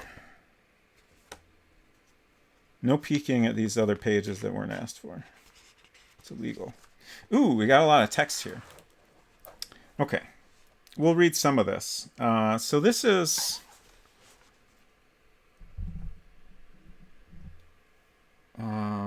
I'm trying to find... I guess I'll start reading the text on this page here. Paul Conway. This is an interview with Paul Conway. With 10 years in the industry under his belt and credits for over 100 games, dang, Paul Conway is a veteran of game development and has worked on million-selling franchises like The Sims and Theme Park. He now plies his trade at Irish studio Spooky Doorway, which released the point-and-click adventure Darkside Detective in 2017. Okay, that's the name I was trying to find because I recognized some of these screenshots here.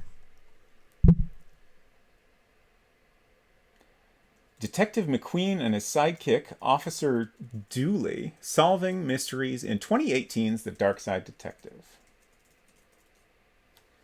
And then below that we have mock-up point-and-click game based on John Carpenter's The Thing. Oh God, give me that, please.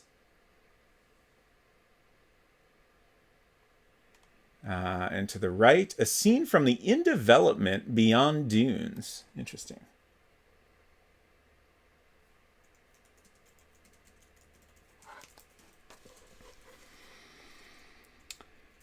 Okay, so we'll read a little bit of this interview. Did you play many classic point-and-click adventure games from the 90s? Which ones stick out as your personal favorites? I was a console kid when I was growing up, so one of the first point-and-click adventure games I properly played was Broken Sword on the PlayStation. When I did eventually get my hands on a PC, I sourced as many point-and-click games as I could and devoured them. I played all the obvious ones, of course, but I think the ones which made the most indelible mark on me were Beneath a Steel Sky, Broken Sword, and The Dig. What do you love so much about the genre? When I first played point-and-click adventure games, I was amazed by how it felt to take part in a meaningful story. Most other games at the time were about skill and reaction speed, which is great, but story was always in the background, a tacked-on component giving context as to why you were playing. I liked how adventure games slowed things right down and made you be in the story, feel like the place you were in, and want to know the characters you met. The pace also allowed me to enjoy the wonderfully rendered scenes. I think narrative has moved on a lot in games these days. The industry as a whole knows the importance it holds a lot more now. But to me, point and clicks still exist in an arguably magical balance of being a game and a story rather than the other way around. Is your work inspired by any particular artists? I'm a bit of a magpie when it comes to my inspirations. I pick up things from movies, comics, art, and other games and convert them into ideas for visual styles. Some artists' work has obviously influenced my approach to point-and-click graphics, such as Bill Tiller, Full Throttle, The Dig, and Mark Ferrari, Thimbleweed Park, The Secret of Monkey Island. Eric Chahi's work on Another World has also informed my approach to game art for a long time. I love how he found a fantastic art style within the limitations of his vector engine, but to me it's a style which still remains fresh and distinct. Game art has always been finding the art within the limitations. How did the concept of the Darkside Detective develop? The initial concept for the Darkside Detective happened quite by accident. I was running a game jam in Galway in November 2014 with Christopher Colston. Once we had everyone set up, we decided to kill time by making our own game. We made a quick adventure game in about 8 hours called The Dark Side. We just wanted to pull up some influences from pop culture into something fun to work on for the afternoon, so we weren't being too precious about it. The resulting game had a funny, low-resolution style. It was only about 4 screens long and made little sense. But when we posted the demo online, people really seemed to like it a lot. We figured there was life in expanding it more and decided to develop a full game. The idea really grew into something special after we brought Dave McCabe on board to write it, though. The setting and 2 main characters remained, however. They honestly just arrived on the day. Can you tell us about the development process of the Darkside Detective? The development process was usually quite loose. We'd discuss ideas and settings which we thought were a good fit for a spooky investigation. When we found something we'd all liked, we'd rough out the main story beats, and then Dave would work out a structure for the game. Once we all agreed on it, I'd do some rough stickman sketches of the scenes, and our developer, Tracy McCabe, would wire them up into a functioning demo. More often than not, when we got to this stage, we'd discover that the case was confusing, not fun, or just a little tedious. So we'd end up redesigning it completely or reworking large portions of it. In essence, each case got designed twice. First on paper, then redesigned when we put it together and could actually interact with it. This could happen more than once a case, too. Why did you choose the low-res art style? Super Brothers Sword and Sorcery had done some interesting things with its stripped-back style, and I'd been curious to see if I could create something interesting with a low resolution myself. I just hadn't had a chance to try it up until the game jam. I wanted to see if I could capture the essence of a world and its characters with less information. It just happened that the time pressure of a game jam really put me in the spot to find something. What software did you use to create the art? All the art and animations are created in Photoshop. I start out drawing a scene at the extremely low resolution, even smaller than the original VGA adventure games. Once the scene was drawn up, I'd blow it up and then start adding large gradients of color and darkness to pull out the atmosphere. And then I'd add a glow to light sources to create pools of light in the room. It was very effective because it captured an atmosphere very easily, and it was a great way for us to quickly turn out scenes and experiment with the game. I created a lot of artwork which was never used. I'm enjoying this, so we're just going to keep going. Let's see how long this is. There was a name that you mentioned. Yeah. That sounded familiar. Uh-huh. But I didn't want to interrupt. Sure. And now I don't remember what the name was. Oh. Something McCabe. Tracy McCabe. There was another McCabe. Was there? I thought. Before Tracy. Maybe it wasn't McCabe. Dave McCabe. Dave McCabe. Yeah. Is that a name that is familiar to you? Do you know who that? No. Okay. It sounds familiar and I don't know why. Okay. Okay. I think this next page is the end. It's followed by a series of spreads of other games. So let's have a little bit more here. He did some Sandman. Isn't that Dave McKeon? Dave McKeon, yeah, that's a different name. Yeah. Different guy. This specifically was a writer on the game. So probably not an artist. Right. How long did development take? Overall, it took us 2.5 years to finish the game. We were working on it exclusively in our spare time outside of our other work and life commitments. The game probably could have been made in about 9 months if we were working on it full time, but I think the extra time allowed for it to breathe and evolve as a project. The characters and humor wouldn't have been as strong had we developed it in a more compressed amount of time. What challenges did you encounter? I think the most challenging part of development was trying to fit it into our lives and our spare time without any budget. It's a game made of pure heart, but it was exhausting working late and on weekends to piece it all together. Keeping our enthusiasm and energy levels up was not without its difficulties. To put it in perspective, I worked on over 25 other game projects as a freelancer from the start to the finish of the Darkside Detectives development cycle. Dang. Which aspects are you the most proud of? I think I'm most proud of the work I did in the finale case, The Dawn of the Dead.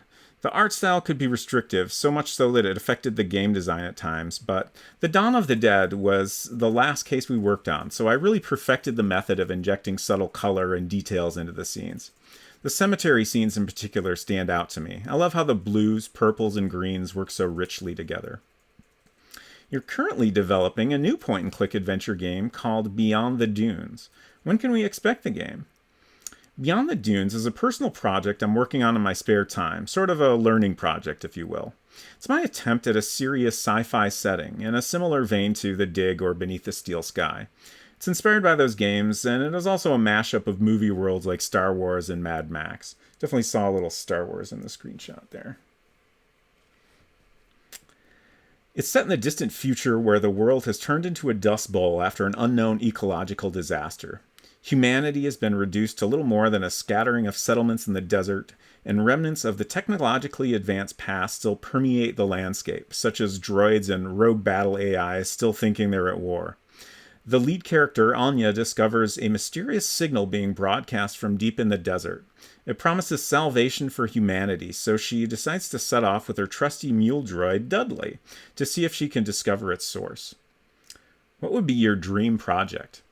My dream project would be to...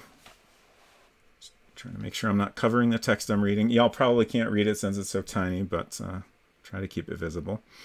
My dream project would be to work on a point-and-click adventure based on John Carpenter's The Thing. It's one of my favorite movies, and I think the setting of the paranoia in the story would work perfectly in an adventure game.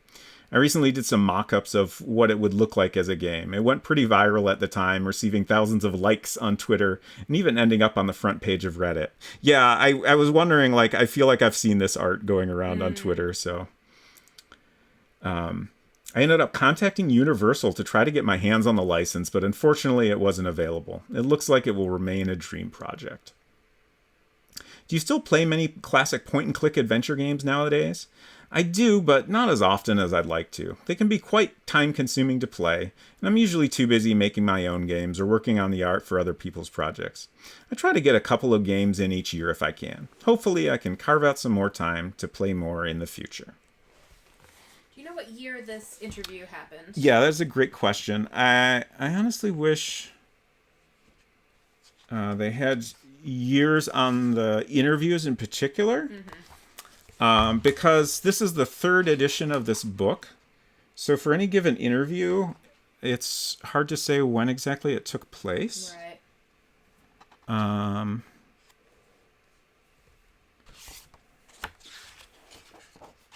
Where's the copyright on the book?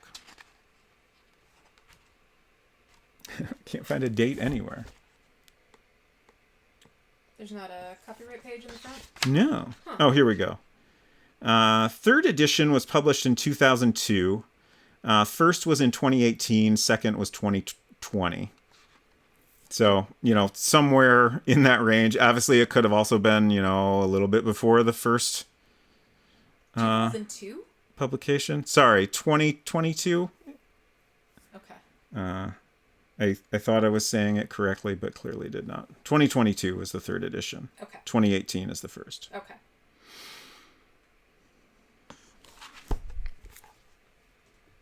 But yeah, I'm guessing he's still working on that game, because that doesn't sound like a thing I've ever seen anyone talking about. I figured out, by the way, that I don't actually know Dave McCabe. I'm not familiar with their work at all.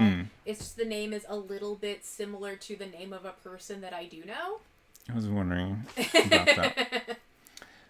But thank you again for that redemption, Celtic Delta. And hope you have a good night if you're still here. Xenolon, hello. Great to see you. Xenolon, I've been emailing Xenolon because they offered to do some testing for the World Builder game. They got out their 128K Mac today and loaded it up, which is very exciting. So we now have 2 computers we can test the game on actual hardware for. I still don't have a working keyboard. I'm still trying to sort that out. Hopefully I can, because I'm not going to be able to get through the game without that. There's the button. Okay, let's get back to this investigation.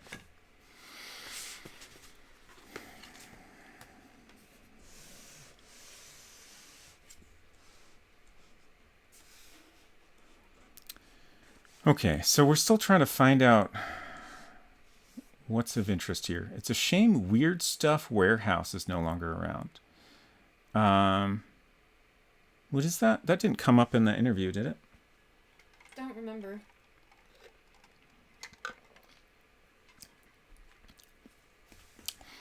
Yes, probably best to get in bed before 4 a.m. Certainly not a thing I ever do. But thank you for stopping by, and I hope you sleep well. Postfix, hello. Did you ever figure out what was causing the save load and game problems? Yes. Are you still going to have to play through the whole game in one setting? Fortunately, no. So the problem was that I had named the hard drive macOS 7.6.1, which is the version of macOS I had installed. And it just, seemed useful to, be able to see what version I have booted up.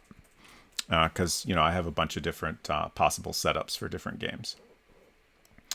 And this game apparently does not like to have a period in the hard drive name. Once I got rid of the periods, it was completely fine. Unfortunately, it had been writing the save files just fine. It just couldn't load them and couldn't load the settings.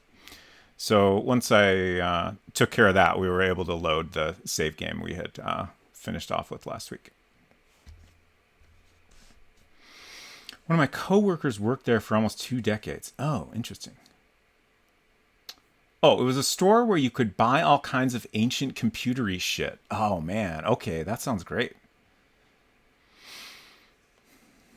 Definitely need more of that in my life. Weird computery shit. Hinton says, I go to bed all the time. Good for you. I should do it more often. It was the dots in the path. Yeah. This one microscopic punctuation mark may be secretly ruining your game saves. So true. Okay, so we're still trying to figure out what we need to do here. Let's see if we can have a chat again. I don't know if that's... Okay, I can't have a chat. There's got to be something to look at that we're missing. Maybe I'll go around outside again. So we're not able to use your evidence kit on anything? I have tried it on various things that seem worth evidencing and have had no success. There's a book cart here, but I can't even look at that. Belle says, I think the last subliminal message said mindful, so that's good. Oh, great. I love it. Also, thank you for catching that. So we walked around out here and couldn't find anything. Let me do one more quick tour. When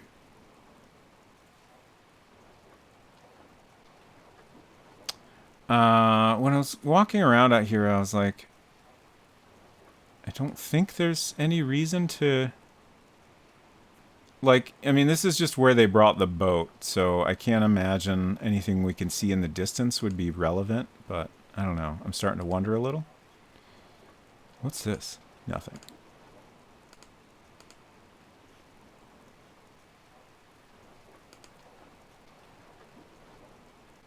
Ooh. Xenolon says, so far I think Robot Spacer's game might be too tough for me.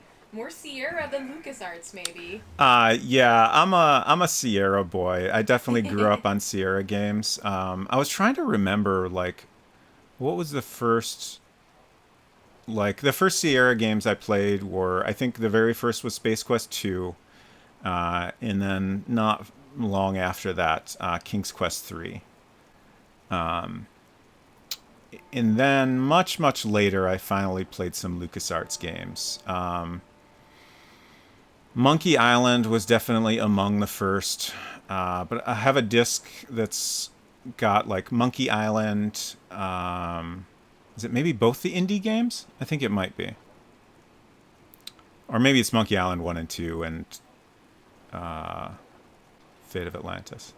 But yeah, like those games were the first ones I played, and it would have been a little bit after their release because like this one disc in particular I have is like a compilation, so maybe like a couple few years after those came out. Yeah, I have been worried about the difficulty.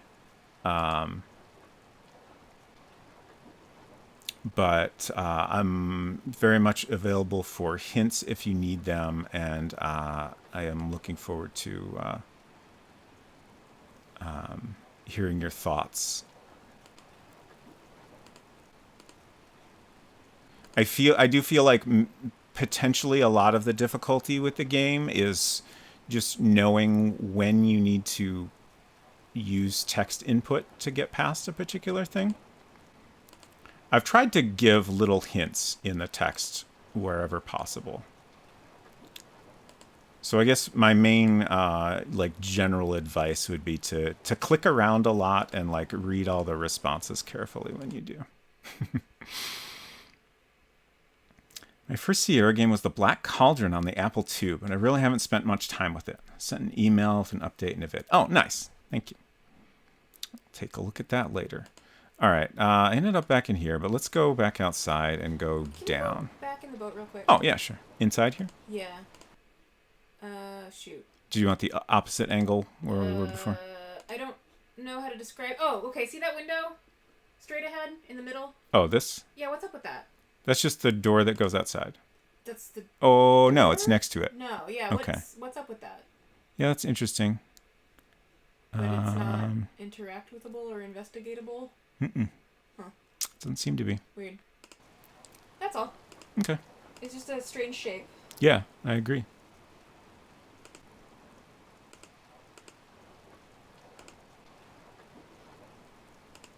Okay, so let's go down here, which I think... Oh, is this a different level?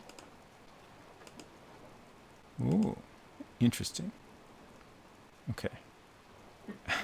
I saw it that time. Yeah, but it said this is something. Fascinating.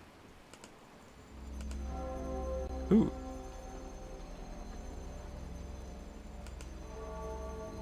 Spooky noises seems promising.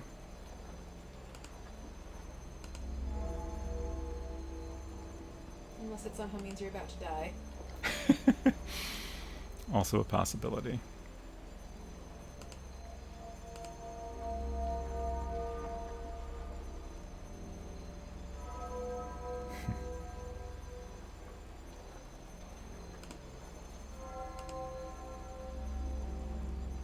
So far, I'm still not seeing anything at all.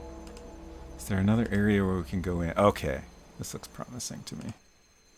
Oh, wait, no, we've been here. Shit. It's just back outside again. The heck? Oh, right, this is... Shit. What? That book. I found a book here. Uh-huh. And I tried to open it up to read it, but then it just, like, disappeared. It's not in your inventory? No. Huh. And, like, I looked through here. It didn't go in the folder, as far as I can tell. I went through it a couple times. It's not here. Let's see if we made any notes.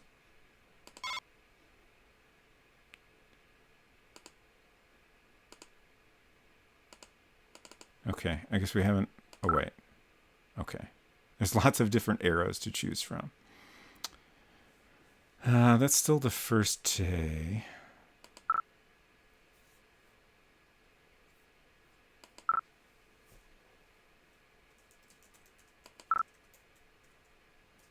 Okay, that's about our late night surveillance.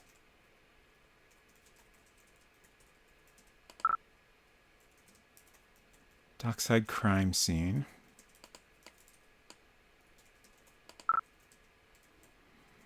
Okay. So this is the notes for where we are right now. Asta notes fresh fingerprint impressions over dusted prints from earlier investigation will get lifted. Okay. So that's it. There's not any mention of that book we found. And I couldn't talk to her either. Like, when it disappeared unexpectedly, I was like, oh, maybe we're just, like, this is an item we're collecting that we can talk to someone about. You know, that could still be true.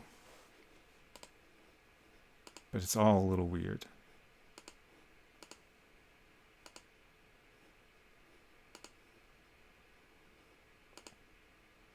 Ah, this is new. Aha. Computer, dot matrix printer. Ooh. Ah. A rubber band. A subliminal message. I assume this is Russian. This was a Russian ship, right? Or at least the crew was Russian. Yeah, I think the crew was said to be Russian. I don't know about the boat itself.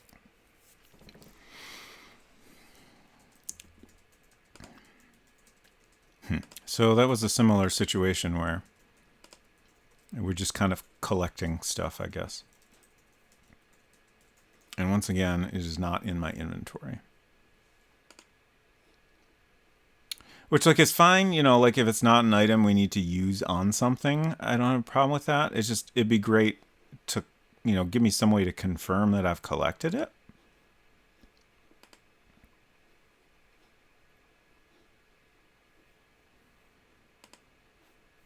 Can we, I guess we pretty well oh! What? It's here. Oh, what?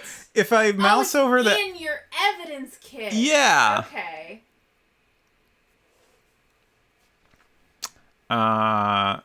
6, 7? Sure. Feel free to elaborate. That's very weird.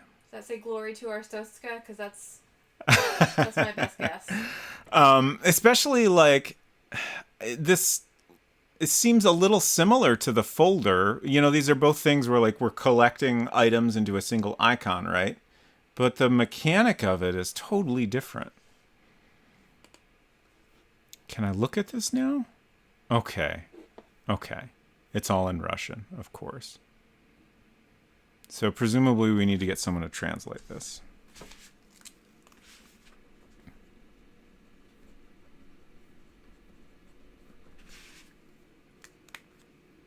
Yes is Russian ship. I see. Thank you.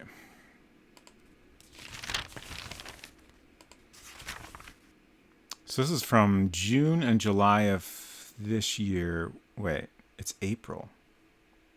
Oh, the dates are day, month, year?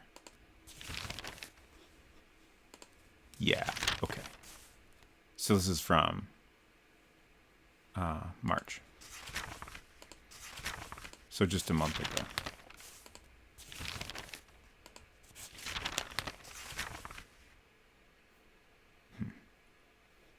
Coordinates, maybe?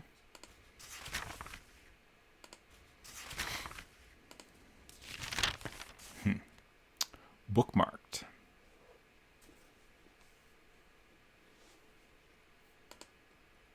Okay. And then this one. I believe the ship was called the Tarakan. Yeah. I don't know if that's spooky. Okay. Okay, what? Oh, I see. You're answering. Yeah, I didn't see Hinton's question. Yeah, Hinton asked if the ship is called something spooky, and I don't know if it's spooky or not. Yeah, Tarakan. and it was set on fire, but only the like exterior of the boat. Yeah, the hull of the boat is the only thing that shows any signs of having been on a fire. And I think they said and yet the whole crew apparently died in the fire, so that's a little weird. The whole crew is supposed to have died in the fire, but only a couple of bodies were recovered. The rest are simply presumed dead. Right. And the presumed cause of their presumed death is fire. I'm very suspicious about that. Hello, Eloquent Duck. Good to see you. Oh, this is neat. The name of the ship is kind of amusing as well. Why is that? Tarkan. Is there something I'm missing? This looks like names? Like, this looks like names to me. There's like two words for each one, and they look a little namey. Yeah, they look and then there's I think dates, like year/month maybe. This ledger pay And then yeah, I don't know what this last thing is, but it looks like it could be money amounts maybe. Eloquent Duck says, I speak Russian, so I don't know how much this is supposed to be stuff you have to get translated in the game and how much of an unfair advantage that is. Interesting. I wondered if that might be possible. Yeah, I'm assuming we will need to talk to a translator to figure out what all this stuff is. Is the name of the boat translated into English mean something like the tax fraud?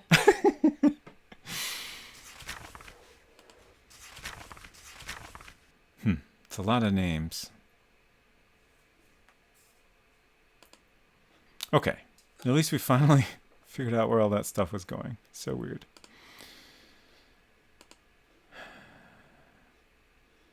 Another subliminal message. Hopefully it said, "You're doing great." It doesn't. It just kind of a funky name for a ship. All right. I'm going to go back up.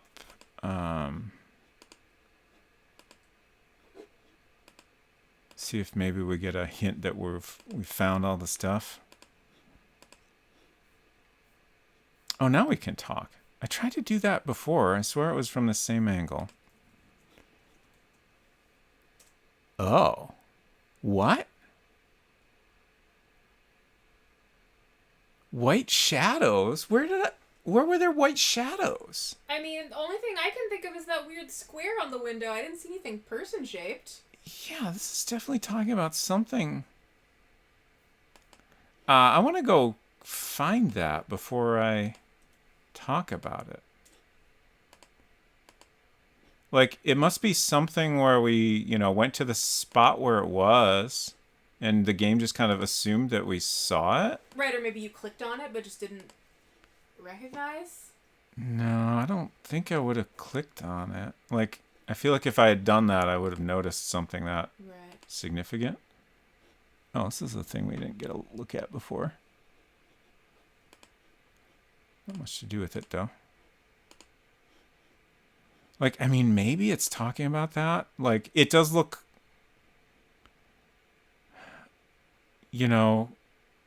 It kind of sounds like it might be the same type of thing that it's describing, but the fact that the icon is like it's person-shaped. Person-shaped, like it's got to be something we saw somewhere.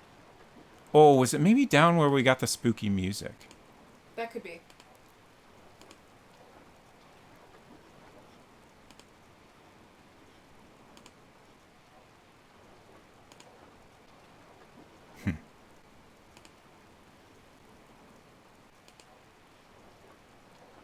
I can't tell exactly what's going on this wall. It just kind of looks dirty.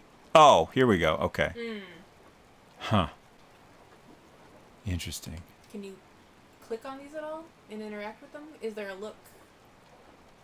No, there's no like... Okay, so you can't select look. It just, if you can look at something, it changes to an eyeball. Yeah. I see. Looks like people got blasted. Yeah. Yeah. It's interesting, though, that I can't click on this at all. Can I use the evidence kit on it? No.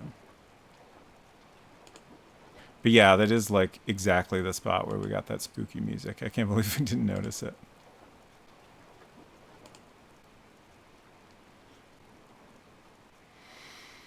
I guess I'll take This is why you should have your protagonist comment on stuff. Yeah.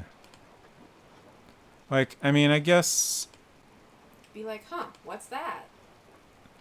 you know, probably a lot of that at the time was like, you know, for one, you know, it's more stuff to have your your actor record. Sure. And then also, you know, this is already 7 CD-ROMs, right? Right. But they could even just do text. Like, that'd be fine for, you know, communicating thoughts.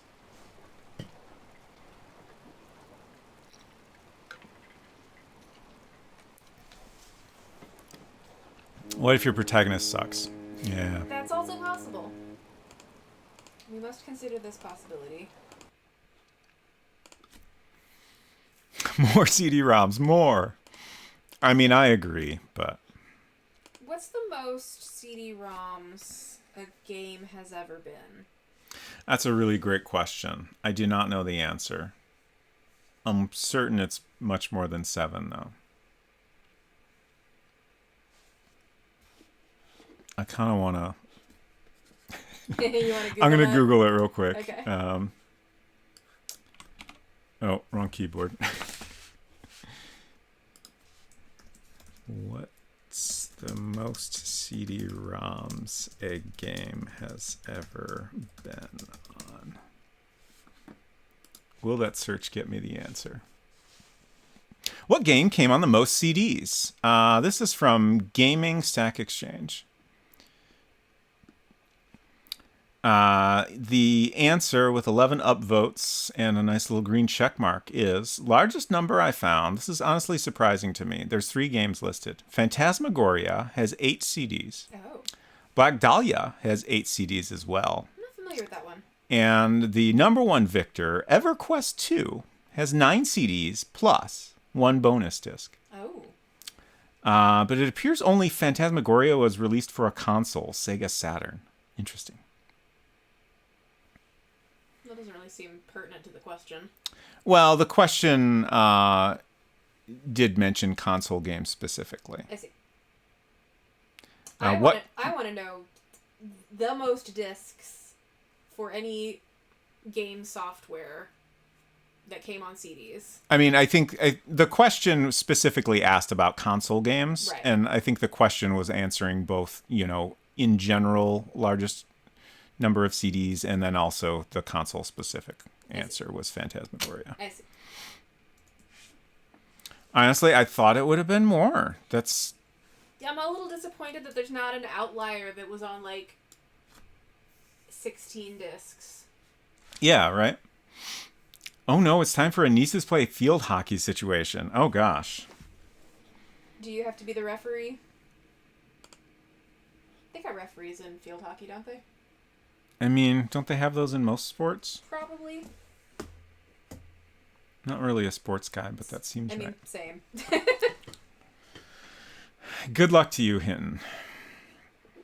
All right, let's talk about some weird Come with me. shadows. I want to show you something. I think I just have to be the spectator uncle. That's good. See these outlines here on the side of the cabin? Yeah, it's kind of frightening, isn't it? What causes it? I have no idea. It reminds me of pictures I've seen of Hiroshima. How's that? Well, the blast from the bomb left the outline of people behind. I don't know why. I can barely remember it. I was only a kid when I saw the picture. Jesus, scared the bejesus out of me.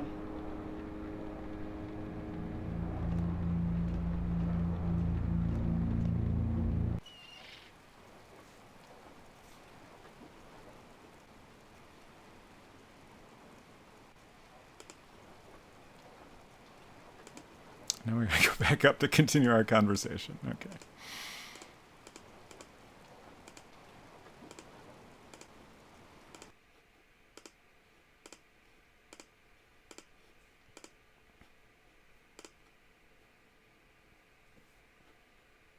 Oh. This looks interesting. Payroll log. We were right. Looks like Cyrillic. Seattle PD has a task force investigating smuggling out of the former Soviet Union. They've got a full-time translator over there. I can get it translated. Nice.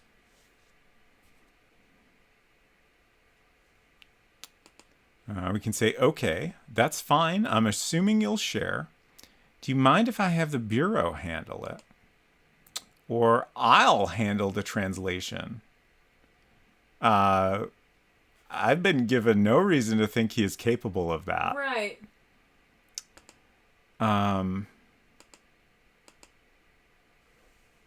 One of the middle two options seems like the right one. Mm-hmm. She's a detective, right? I think so. She's like the lead on this case for like I think the local non-federal police. Mm-hmm. So I'm thinking about this from the standpoint of like we've had people interfering with our investigation of this, so maybe it's better to have her do it. U.S. Civil War enthusiasts always know Russian.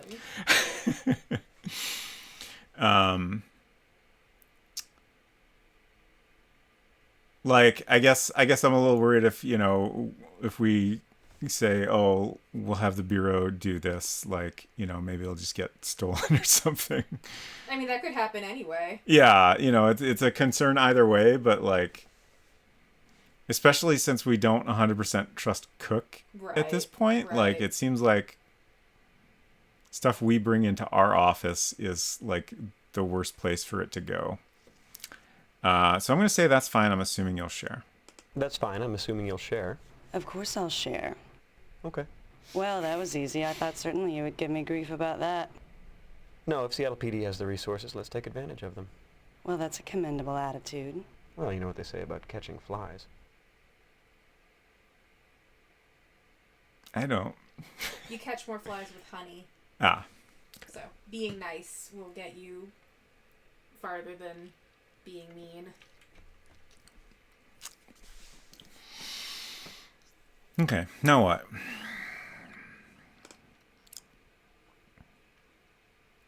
I'm trying to think. When we were at the warehouse investigating, I don't think there was ever like a... all right, you're done here scenario. Like, we had to leave. Uh-huh. And then, like, we got a cutscene as we were leaving. I kind of wish, they made it clear when you're done with the location. Yeah. Because as it is, like, I feel like I might be done, but the only way I can confirm that is to leave and see if anything happens somewhere else. What's the eyeball do there? It gives us a close-up on this. I see. So this has had some fingerprints lifted previously, but there seem to be fresh ones on it now. But that doesn't seem like something we need to do. It seems like we're just going to have someone else handle that. I can't use the evidence kit on it. So I'm feeling like we'll take off and see what happens. Can I actually how do I get off the boat?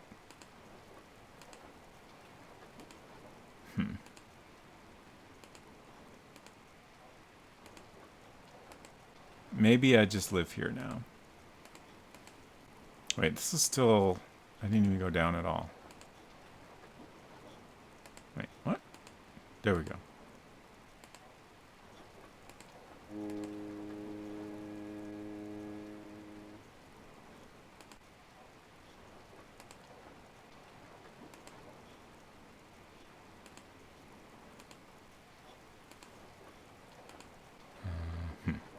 Yeah, I feel like we're still not on the, deck. But how do we get down? Ah, there we go. Okay.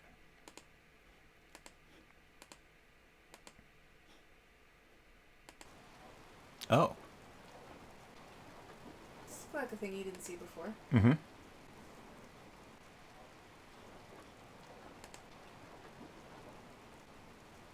Okay, I definitely went through that door before. I remember that text. Well, I suppose it could have been a different, very similar door. Yeah, I think maybe this is where we came in. I just didn't ever look at this particular angle. Although I'm not positive. I don't see anything to click on either. There's this...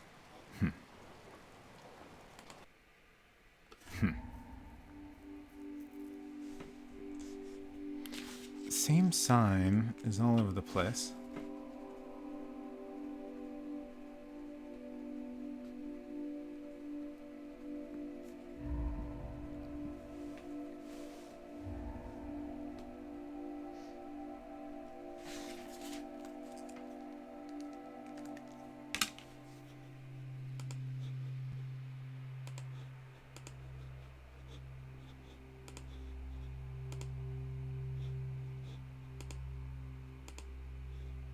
Oh. And I thought I was done here.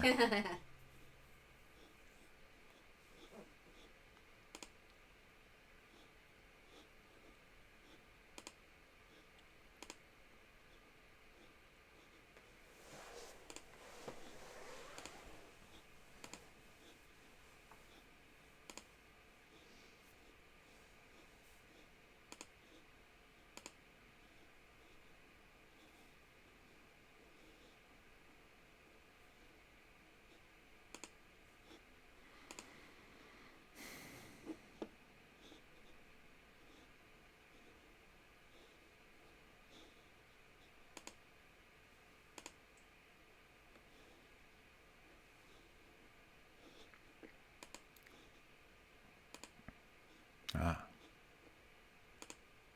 Oh. It's dramatic. Indeed.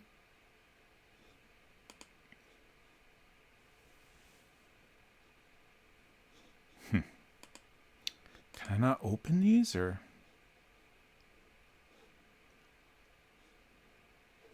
I guess I no longer have my crowbar, huh? I don't know.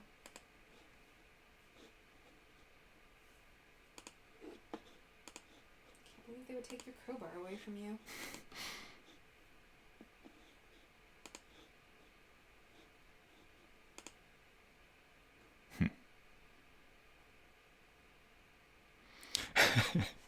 Wirebrain, hello. They've been shipping Warhammer 40k merch.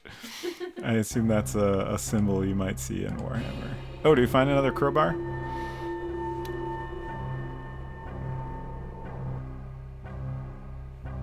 What is that?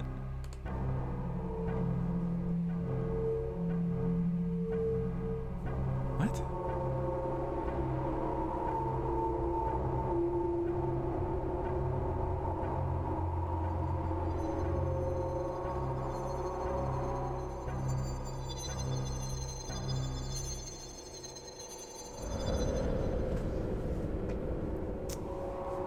He's pulling something out of it. It's like a dome-shaped metal-looking thing, and then he's pulled something out of like the center of it.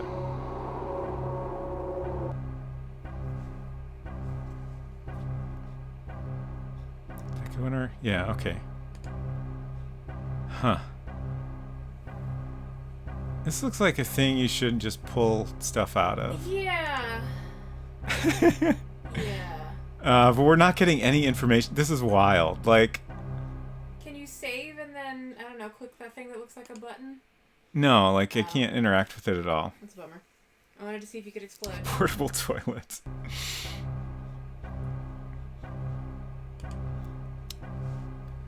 It also says, I knew it, PU-238. This feels like a reference I do not understand. Oh. Some text just appeared? I could be wrong, but it looked to me like it said you found the hole.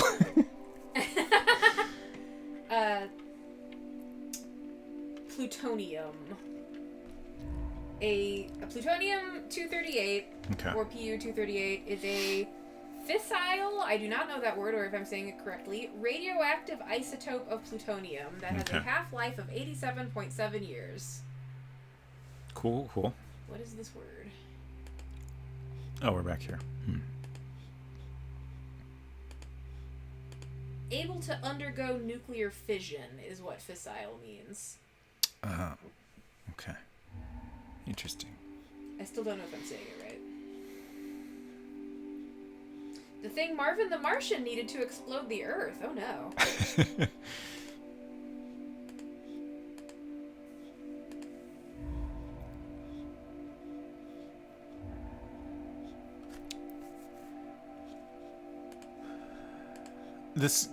This game is like, it's this combination of these like labyrinthine environments and then like, you know, hidden object, find the right little thing to click on within those, which is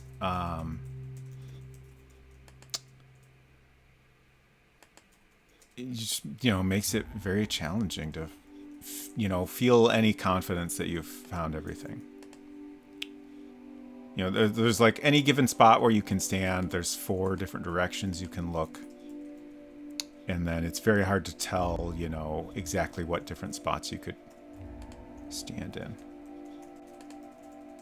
I feel kind of confident we found everything here. Like, I keep coming back to the same places. And then I found something that looks completely new. Of course.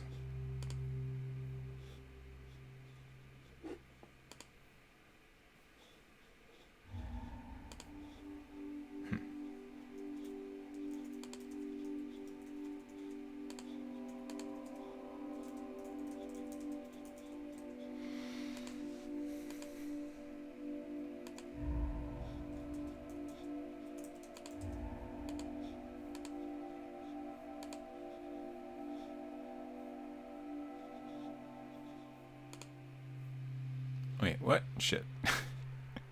Sometimes you can like, there's like a hand pointing up and I'm like, is this just gonna make me look up? But then it seems like I've gone to a completely different place. Huh. I'm so disoriented.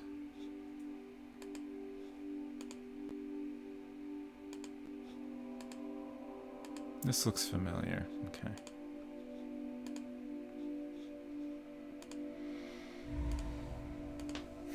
Okay, I think we're done here, maybe.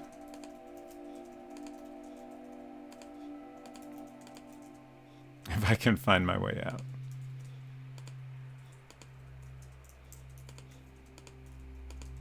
Oh, God.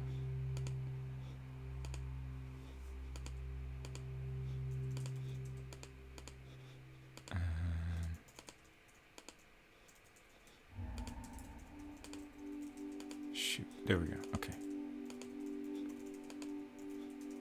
Yes. Hey, we made it out. Okay. Let's go back up and talk to the detective about our radioactive materials we found.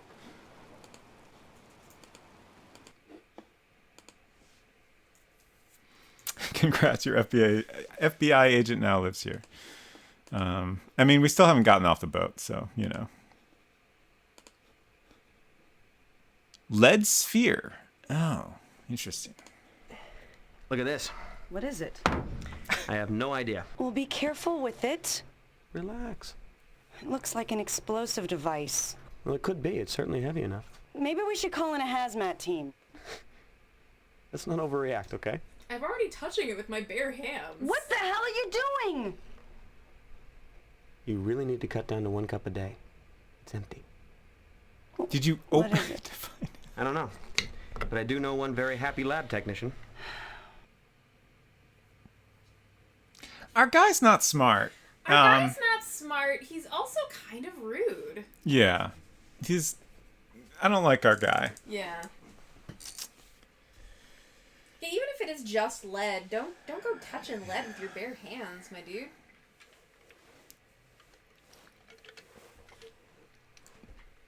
Let's not overreact, okay? Boom.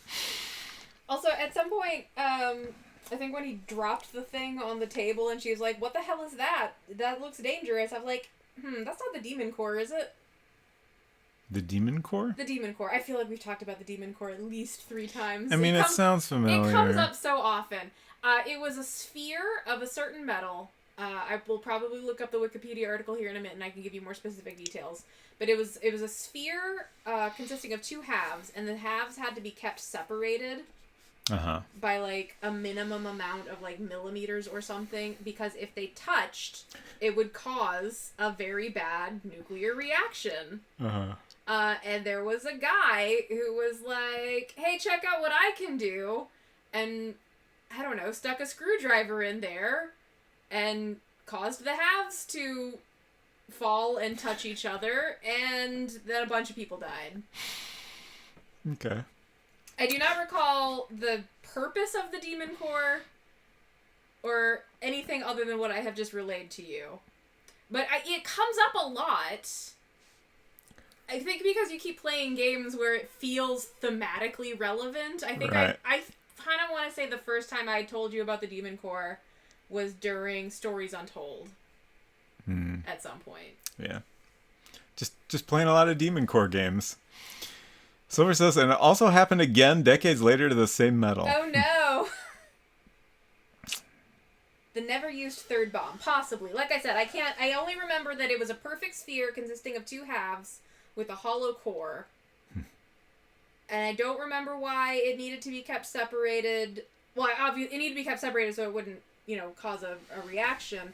I don't remember why somebody went around sticking a screwdriver in it. Yeah. Also, why did they make the Demon Core in the first place? That's what I don't know. So many questions. Don't invent the Torment Nexus. Also, why can I not remember the Demon Core? That seems like a thing I should remember. It seems very memorable. My brain does what it wants. Okay. Maybe you just need to hear about the story of the Demon Core a third or fourth time. Maybe.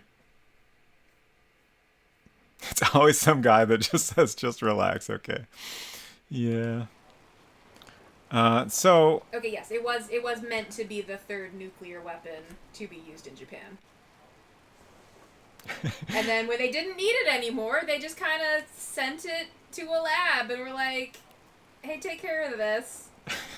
Don't cause a nuclear reaction." Wireburn says, a friend told me about Demon Core when he wanted to explain that Japan turns everything into a cute mascot. Yes, there's an anime Demon Core creature. Wonderful. All right. So once again, we're going to attempt to get off the boat. Just to see if that gives us any, confirmation that we're done here. Why can't I... Okay, there we go. It's very hard to go down that ladder. Demon Core sounds like a style of music. Yeah, I agree.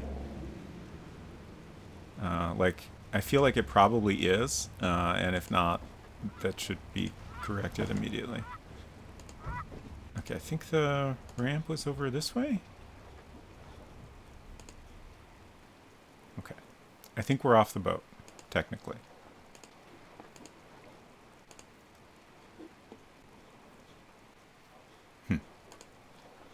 Oh, this way is...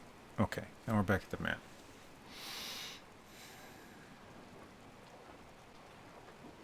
The fact that we didn't get any kind of cutscene on the way out makes me think we're still... Oh, we should go talk to Shanks? Armistead Shanks, and see what he has to say. He'll probably give us some tips on what we still need to look at.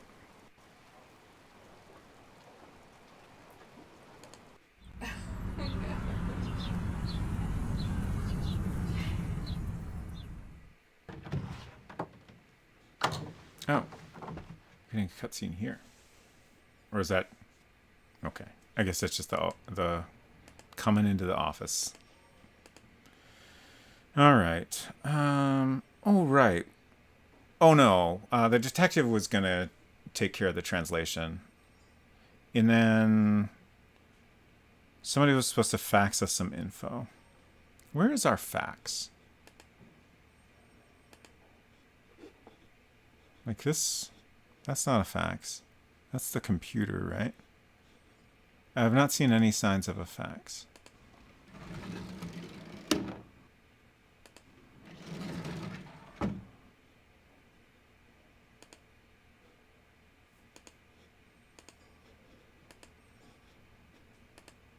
Oops. Where's our fax machine? What if we don't even have a fax machine? Oh, is that maybe? It's really hard to tell what this is, but it looks like it could be a fax machine, possibly.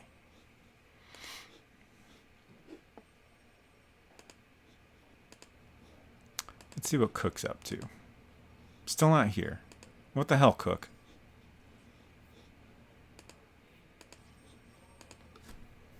Looks like a fax. Thank you for the second opinion. I have located some YouTube shorts of anime Demon Core Kun. Wonderful.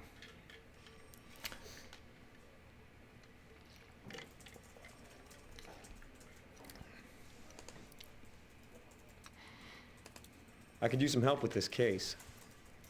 Okay, let me review your notes. You probably missed something at the Terracon. Rest of it looks pretty good. You probably missed something at the one place you need to search right now. The rest of it looks good. I mean, I guess there was the other boat, but that location, it seemed to give us a clear confirmation we were done there. Okay, so that wasn't really helpful, but it does at least confirm we've missed something there. So thanks, Shanks. Did someone burn a bag of popcorn in the microwave? Maybe. Hello, Res Mason. Great to see you.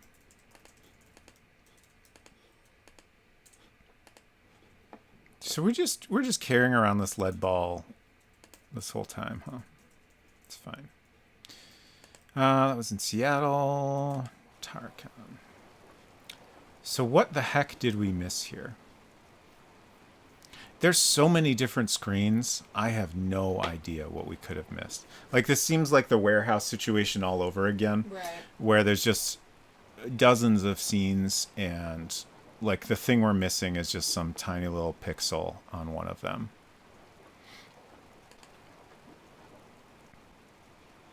Thank you for putting that in the Discord so I can check it out later.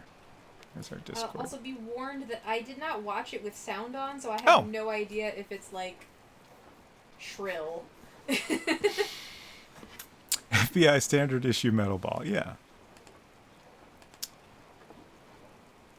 So I guess our metal ball is distinct from the Demon Core in that it is a solid sphere and not two halves that must never touch. Right.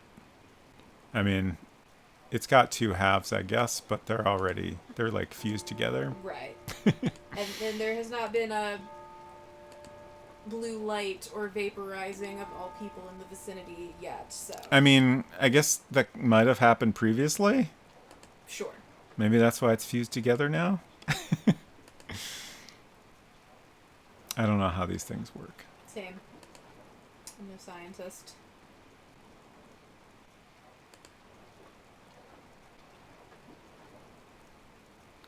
I really want to know what that means.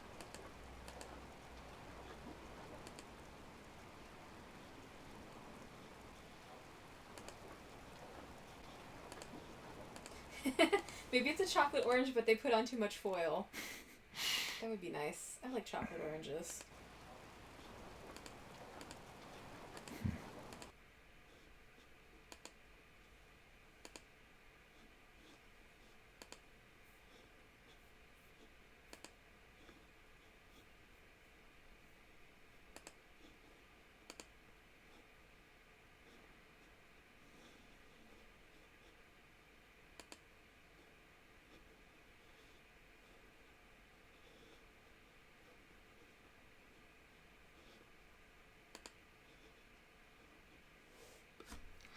Any candy you smack against the surface to eat is a good time in my book. Can't argue with that.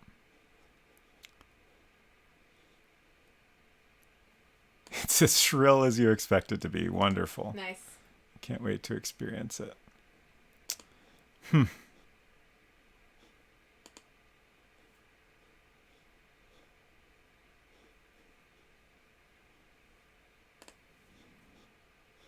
I keep accidentally going back to that screen.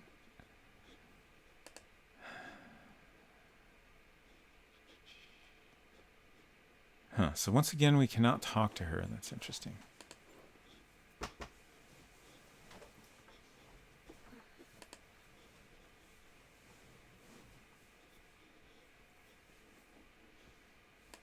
If anyone has any suggestions, if you happen to notice something that I didn't ever click on that seemed like it might be interesting, feel free to suggest it.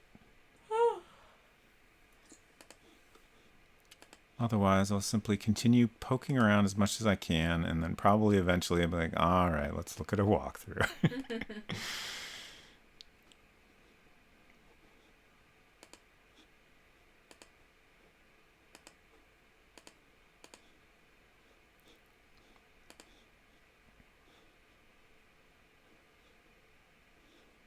Silver says, I don't remember this segment at all. Oh, Val says, I can give you a hint from the strategy guide if you want. That's exciting. I'm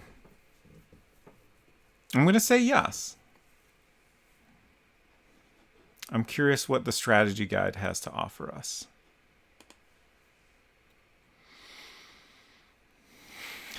Wirebrain says, suggestive themes like dumb puzzles that suggest you buy the strategy guide. It's in the Internet Archive. Nice. I love the Internet Archive. They have so many good things there. An invaluable resource. Have you gone to the wheelhouse yet? I don't even know what that is. I know it's a boat part, but I don't know how you would recognize it. Yeah, would that be down more or up more?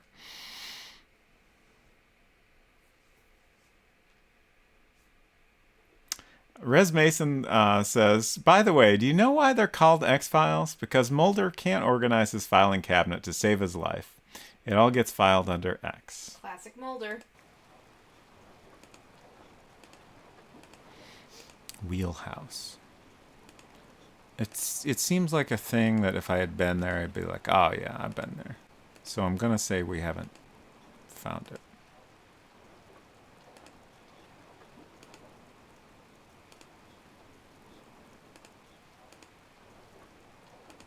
I think you need to call someone? Who would we call? Hello. To...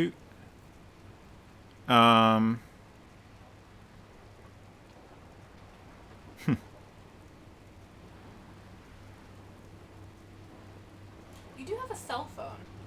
Yeah, I'm just trying to think of who we would call. Let's look at the notes, what we have now. So we should have more notes than we had previously. Okay, I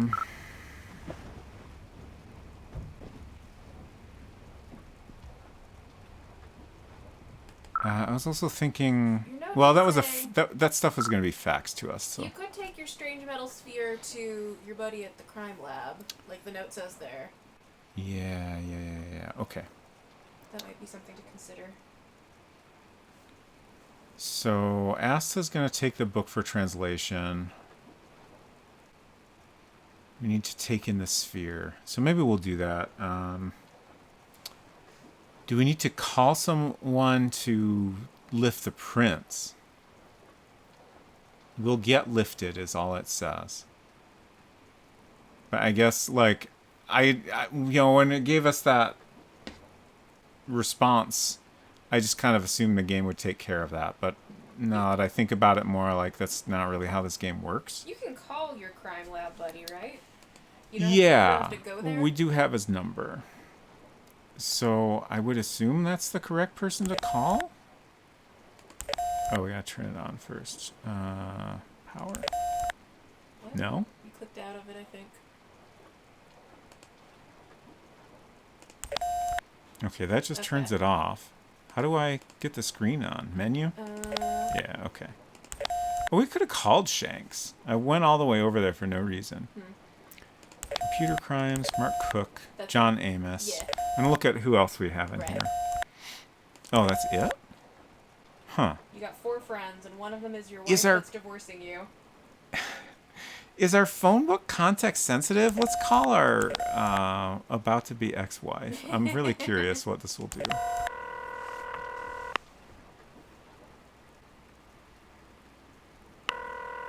Hi, this is Barbara. I just bought this machine and I can't do a thing with it. If you have a listed number, I can call you back using Call Watch. If not, I guess you'll have to try your call again later. Thanks. Everyone's having trouble with their voicemail. It's so difficult.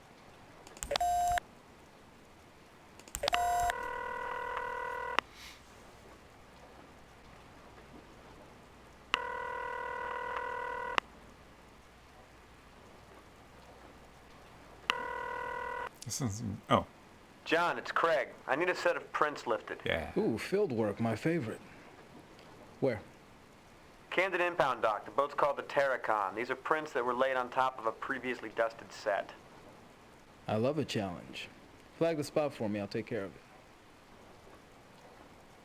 it. Nice.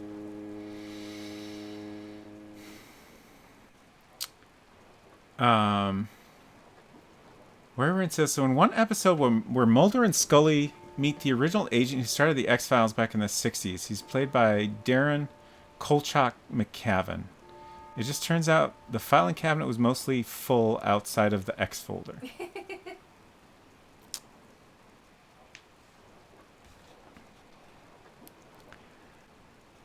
Okay, so now what? Like, he did say to mark the spot. Yeah. So that's maybe something I need to do as a player. Seems like.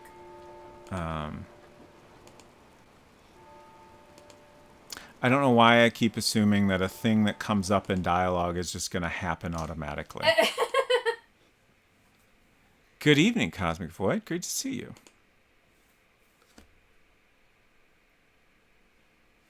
Hope you're doing well. Is this a good game? That's a really great question, and I'm glad you asked it. I think right now my answer is, I don't know. It has good qualities.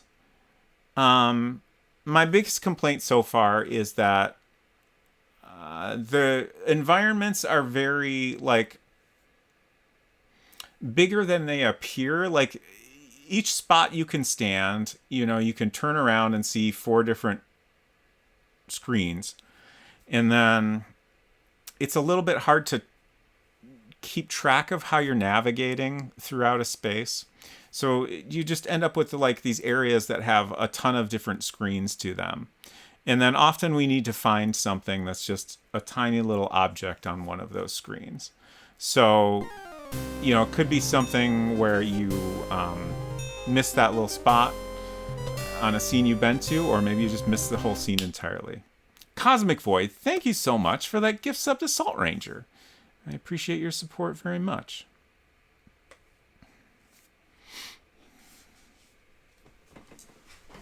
You're so generous. I mean, like, I like It is in keeping with game design of the yeah, time. I feel like a lot of its faults are just kind of like, to some degree, how things were done back then.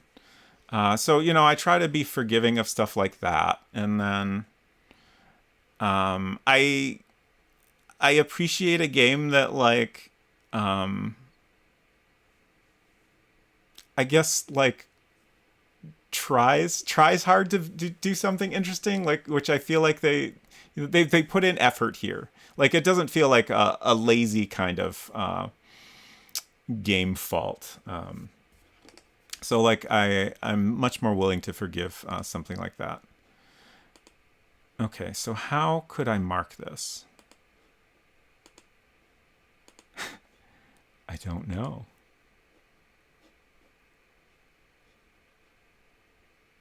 Is this actually something I need to do? Yeah, I wonder. So confusing.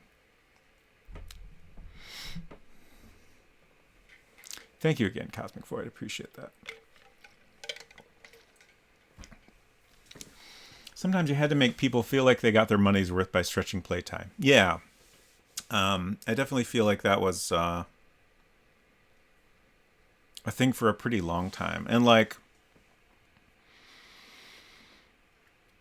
definitely with adventure games in general, it felt like for a long time there was this idea that if it was too easy, people would complain and think it's, just not a good value, which I can understand.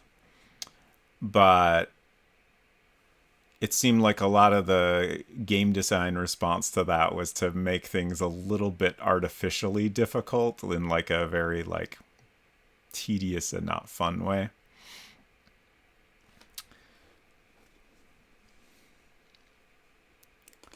So yeah, I don't see any way to mark this. Hey, Detective. Oh. Truitt from the coroner's office just called. They've completed the autopsy on Mr. Wong. She's found something you ought to see. Well, looks like we're headed to the coroner's. I can hardly wait. Why did that happen all of a sudden? Like I was clicking back and forth between screens there. That was weird.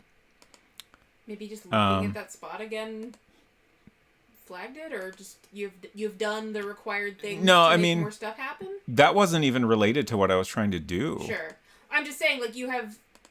Like, games often do the thing where, like, you have to do stuff, the correct type of stuff, and then a different thing will happen, even though they don't seem to really be connected to each other. Right. Conrad says turn count. I mean, it could be, but so far in this game, it doesn't seem like anything is really connected to turn count.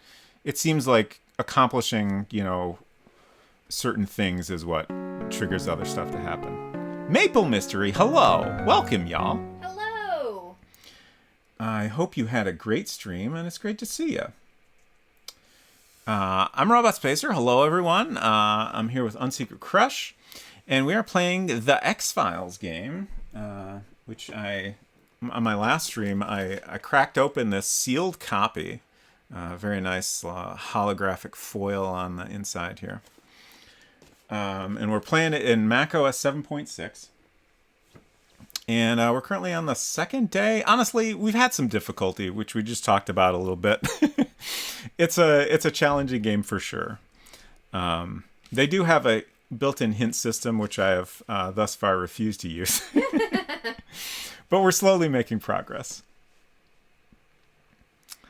And if anyone does not follow Maple Mystery, I highly recommend it. I also recommend checking out the Crimson Diamond game I'm very, very excited about. Hello, Deivor. Good to see you. Can't believe you pulled the foil X-Files. Wow, some people have all the luck. Was there like a non-foil version of it out there? I think that was a joke about like trading cards where like there's a rare foil version. Right. Gotcha. Bill Kuhn, hello. Good to see you. What year was this game? Is it FMV? Yes, it is extremely FMV, a true multimedia extravaganza. I'm pretty sure it's 98. Is that right? I had the IMDb page open a minute ago. Yeah, it looks like a 98 on the back. Okay, so just to give y'all a little bit of a summary of the situation here, we're playing as Agent Craig Wilmore. The game starts off with a scene where Scully and Mulder are investigating a warehouse, and some guys come in and shoot at him, and Scully gets shot, and now they have both disappeared. So we're brought in to investigate what happened to them. We got to partner up with Skinner for a little bit, but he had to go take care of something else, which I honestly can't remember what it was. So now we have kind of found our way to, like, the warehouse had a boat outside, and the owner of that boat has been murdered. And we found a jacket that was a reference to this other boat that had been through some kind of unusual fire where the whole Russian crew had died. And so now we're just investigating this boat and just trying to make sense of any of this. Perhaps the rest of the game will just be investigating a series of boats. Perhaps. Hello, Eden Waith. Yes, Eden Waith, hello. If Robot Spacer had a fairy godmother, she would sing beepity boppity boop and then end it with a classic Mac submarine bloop sound. That would be great. I support this. Let's see. I was going to give a shout out to Deivor.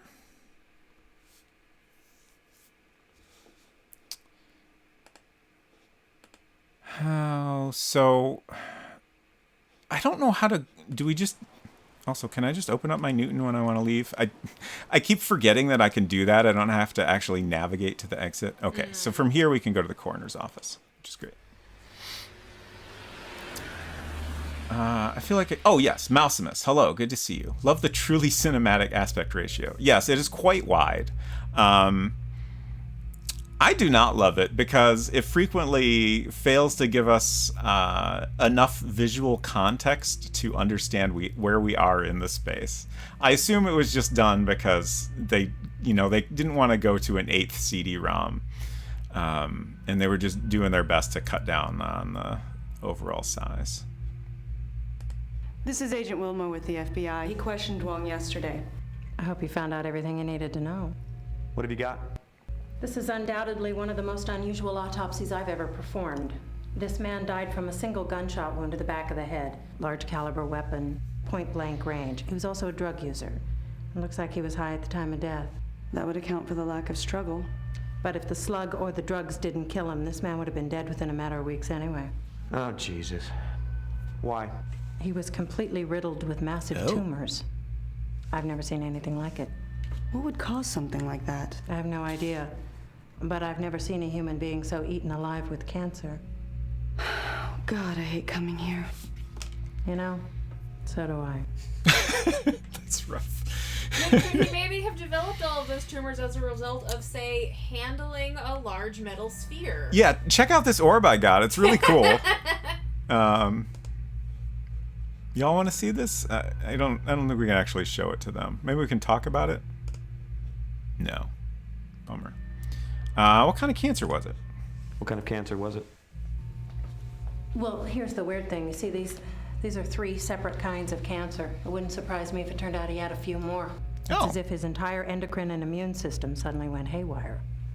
Is there a name for this? Bizarre. No, I mean, is there a syndrome or something that explains it? No, not that I've ever heard of.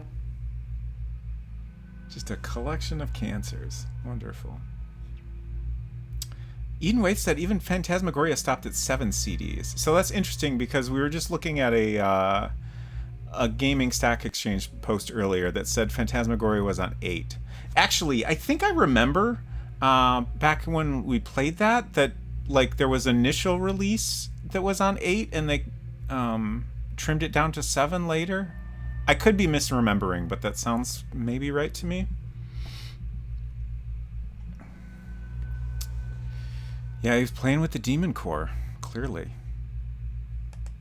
How do you know he was high? Well, it's mainly a hunch. Little things, state of craniovascular relaxation, total dilation of the pupils, things like that. I've seen it before, but the blood work will confirm it. Does it glow in the dark? The orb, I assume you mean? That's a great question. I don't know that we can determine that at this point in time. Might have to wait till nighttime. What could have caused cancer like this? I have no idea. This isn't exactly my field, first of all, but I can't imagine what would trigger something like this. Some kind of massive carcinogenic exposure, I guess. Radioactive materials, certain classes of powerful mutagenic chemicals. Those are the only things that track with what I know. Again, I can't help but wonder about that orb. Mm-hmm. How long had he been ill? Tumors are highly unpredictable. A growth of this size would seemingly take a fair amount of time, but he would have been in immense pain. Which might explain the illicit drug use. Even with the drugs, a condition like this would be almost impossible to ignore, and the amount of drugs he'd have to take to ease the pain would make him a near zombie. Strange. He did have many bags full of pills. How long had he been taking drugs? Well, it's hard to say. Organ tissue and blood samples may provide some evidence, but it still could be hard to determine. The evidence of massive tumors suggests that the subject was suffering severe pain, and the drugs could have been used to mitigate the pain. Have you seen anything else like this recently? No, thank God.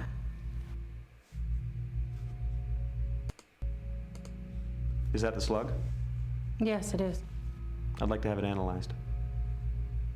That'd be all right, I suppose. Okay. Oh, we got a new thing up here? Why did that pop up just now? There was a case a couple of months ago, a fire at sea. The Terracan, sure. I remember it. You're the second FBI agent to ask me about that this week. Who was the first? Cook. What are you talking about? Well, actually, to be specific, you're the third FBI agent. There were a pair here the other day, a man and a woman. Oh. They had the bodies of the Terracan crew members exhumed. She insisted on performing a second autopsy. We know the answer to this. What were their names? Sorry, I'll have to look that up. I see a lot of names. It was Mulder and Scully, wasn't it?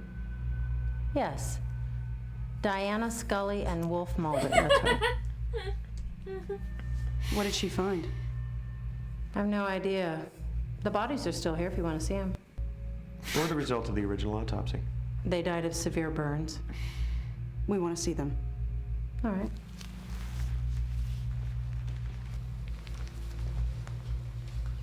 You're not squeamish, I hope. Gotta hate coming here. Wolf Mulder. Fair warning, this is gonna be pretty bad. These guys had been interred for 2 months. You all right?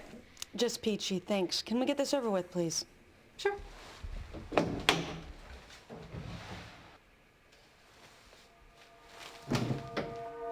Uh-oh. I don't know what the hell's going on here. Where did I put those dead bodies?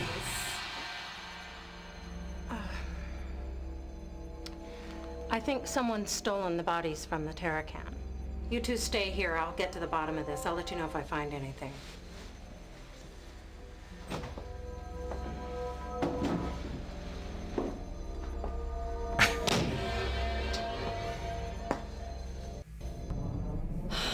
What the hell have we stumbled onto here?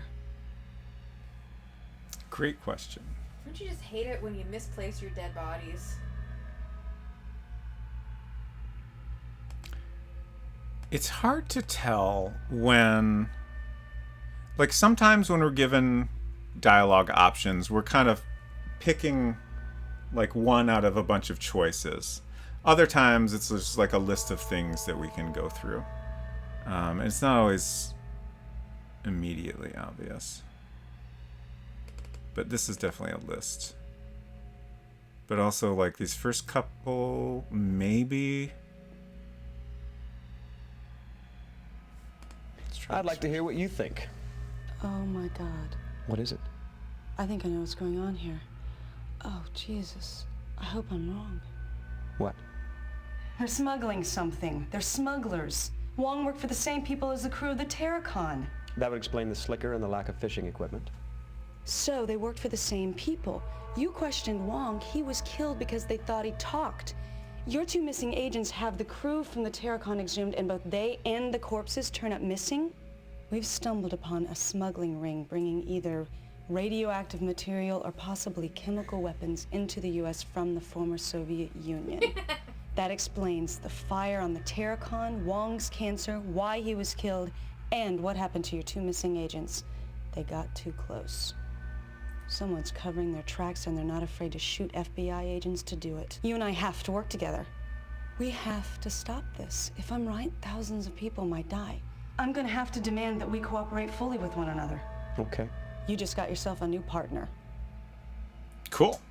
6-7 says Nancy Drew thinks it's smugglers. What a surprise. Also, 6-7 is going to bed. Yes, 6-7, good night. Thank you for hanging out, and I hope you sleep well. I feel like a lot of these awkward cuts must be because of some amount of, like, branching scenes. Possibilities.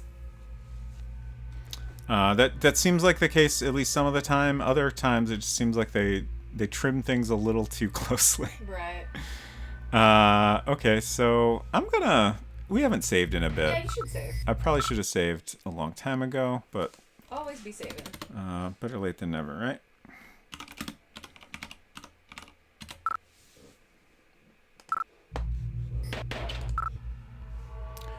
Okay, so... Okay, we can't talk anymore.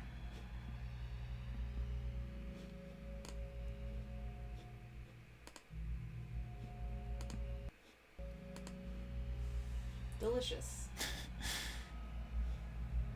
Just the fact that we didn't automatically leave here makes me think there's stuff I ought to look at. Huh. What's going on here? Is that the gunshot wound? Oh, yeah, that makes sense.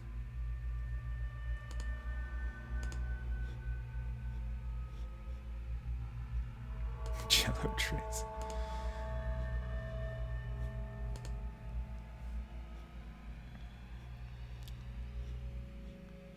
Keyboard looks enormous.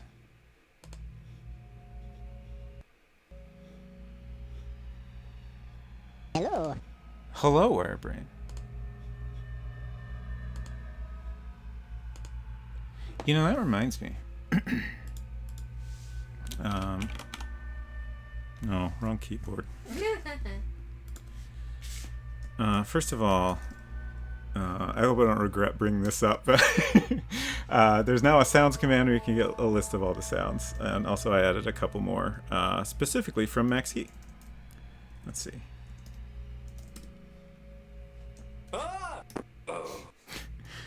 And everyone's favorite.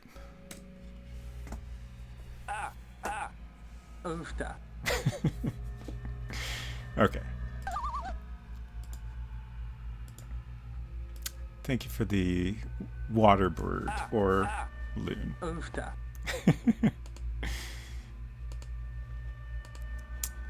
Closed tightly. Be sure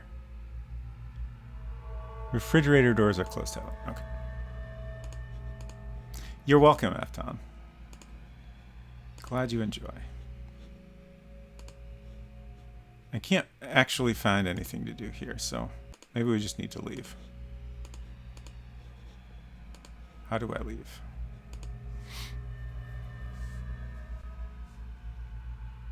Oh yeah, there's a goofy little point system. I'm still trying to tweak it.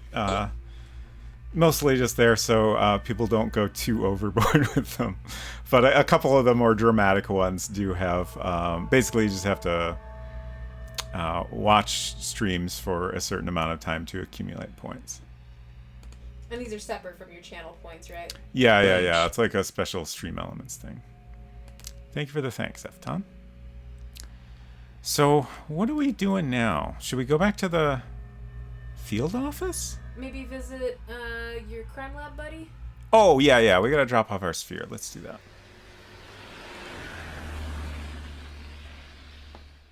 Oh, I missed the Wild Eep. I love the Wild Eep. Your tax dollars at work? Hey, do the words lunch hour mean anything to you? No. You're in a mood today. What do you want? Again, we have this. When are you going to pay me that $1? You working on anything good? What? Who's Gloria? I don't remember Gloria. You heard from Gloria? Nope, she's still at her mom's. Okay. We can ask about the fingerprints. Did you get those prints lifted? I just fetched them, Miss Daisy. I still need to process them. And they say sugar has no effect on children. Oh, we have things down here as well. I don't understand the different, like... So, icon collections. I was looking at refer to the stuff along the top as an idea or a thought, whereas the stuff along the bottom is like physical things that you have to show. Right. And, like, I get that. It's just a little bit odd. Right. Like, probably the weirdest thing for me is, like, the talk versus the icons at the top. Right. But I feel like generally the stuff in the talk is, like, it's not usually about a specific, like, object. Right. You have eat, but you don't have meat. That's true. You got to go over to Sonneveld's if you want to meet. I'm sorry. Ah, another hunk of lead. I love bullets. Simple, tough, silent. Kind of like you there, Wilmore. Yet in the right hand, they speak volumes. You want I should match this against the last one? Astute as always. I shall make it so. Yowza. What is this? A bomb? I don't know. I don't think so. But I do need you to tell me just what the hell it is. Your wish is my command. Make sure you touch it a bunch with your bare hands. Yeah. Just really handle it. Yeah, let's try this one. You working on anything good? Yes, actually, an art theft. Very cool stuff. Mum's the word. Exciting. So the comic book is research. I love a art theft. All right, so that's that. Wait, what did he say about the fingerprints? I immediately forgot. Also. We'll try again. Oh, he said, Oh. he just got him. Yeah. He did a Driving Miss Daisy reference voice and basically just said, give me a minute. Yeah. Okay, thank you. All right, so back to the Newton. You have mail. Nice, I love it. From FBI accounting office, subject personal call. Oh no. Oh no! I called my soon-to-be ex-wife and got in trouble for it. You got fined a quarter? Yeah. The General Accounting Office has discovered that you have apparently used a bureau-issued communications device to make a personal phone call. The amount of 00.25 will be automatically deducted from your next paycheck. If you believe this garnishment is an error, you should contact the GAO immediately to file a protest. Thank you. Like, I feel like in addition to the quarter that cost me, it's also going to count against me. Hopefully not too much. Lesson learned.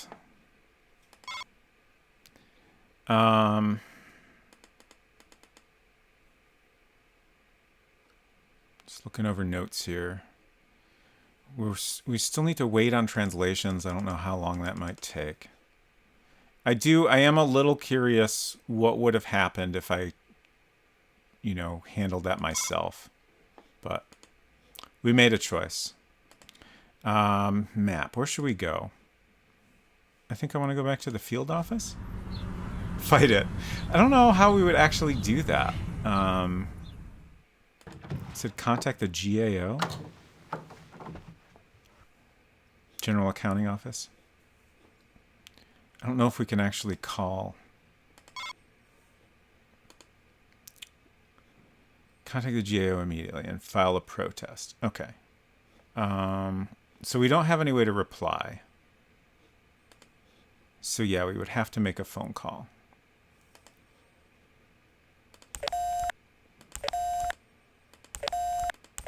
And that number doesn't even come up.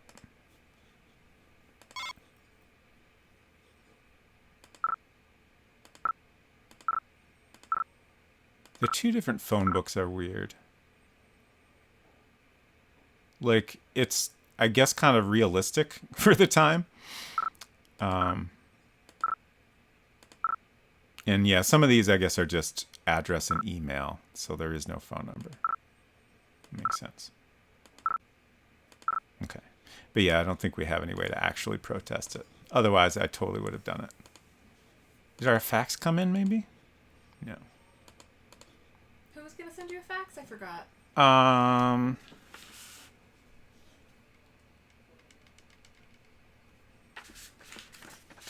My notes are split across two notebooks. I think I wrote that down.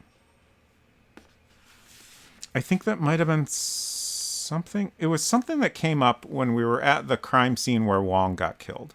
Okay. Right. Warehouse owned by Majestic Shipping. Harbor Master will fax the info for that. Right.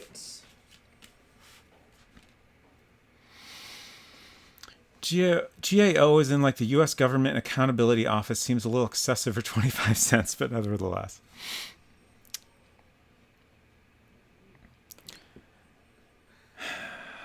We haven't logged into the computer at all today. Let's see what the computer has for us. Shiloh. You've got mail. Oh my. More mail? Also, that was a voice. That email voice was very seductive. John Amos. Nice. We have an attachment. Agent Wilmore, the overlaying fingerprint on the ship Tarakan, I keep forgetting how that's pronounced. Tarakan has been lifted and photoed. You were right. It was left on top of existing dusted prints from original crime scene sweep. No matches found on databases I accessed. Suggest you trial databases available to you for possible match. Other evidence in process of being evaluated. Will contact upon completion. Regards, John Amos, Crime Lab. All right. Good night, Val. Good night, Val. Thanks for hanging out, and I hope you sleep well. So, how does this work? It says fingerprint data loaded. I don't understand search category. I can't type anything. Like, this looks like a text box. Nothing is working. Search. Okay. Okay. No data found.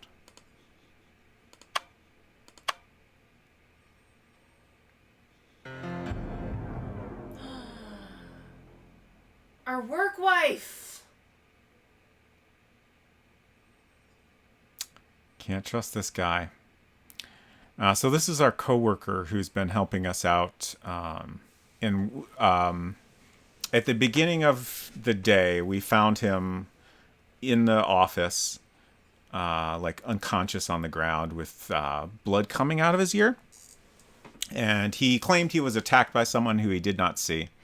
And then Scully's laptop, which we had recovered from the hotel room where she was last seen, was in a like evidence locker here. And that was the one thing that was missing.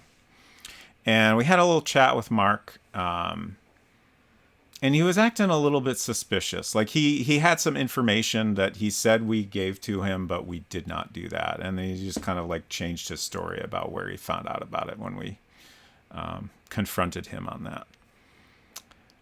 So now it's looking increasingly like he is not quite on our side here. I don't think there's really any useful information here. Major criminology, minor mechanical engineering. It's an interesting combo. Single. Okay. I don't think we have anything else worth doing on the computer here.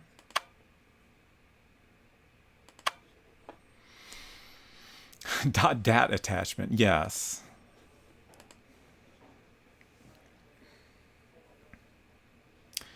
Res Mason says fax machines are slightly older than telephones. That's interesting.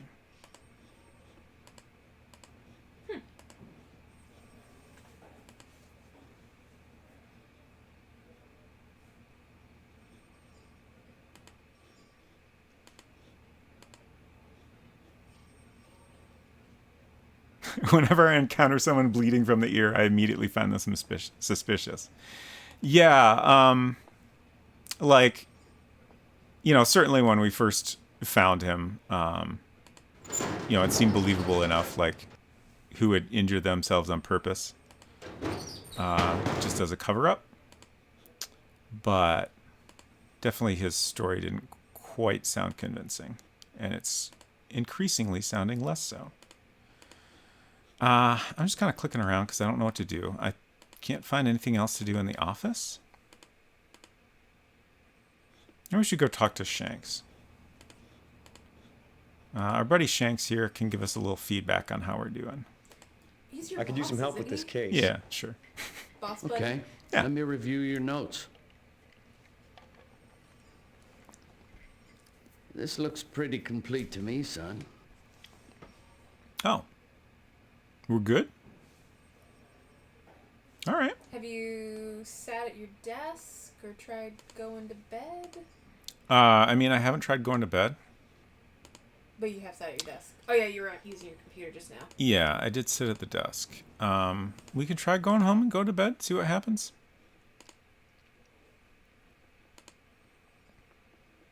I feel like we're probably not done for the day, but can't hurt to find out.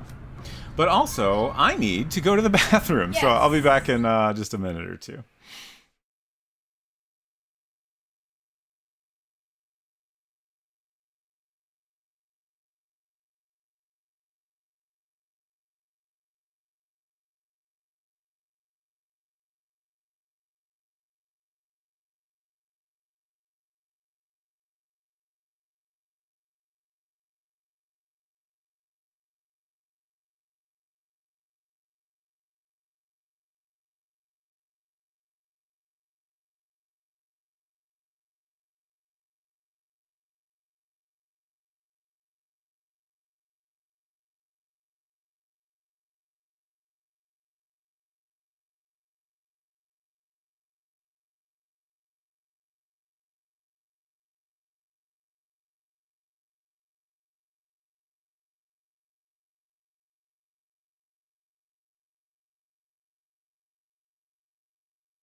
Okay, I'm back. I was just looking at this pantelegraph that Reza Mason was talking about.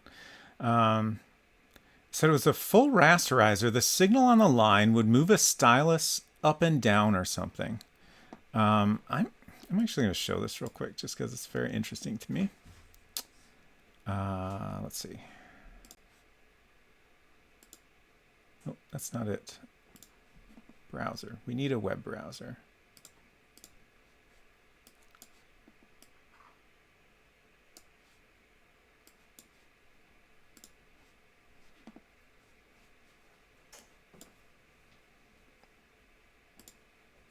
Okay.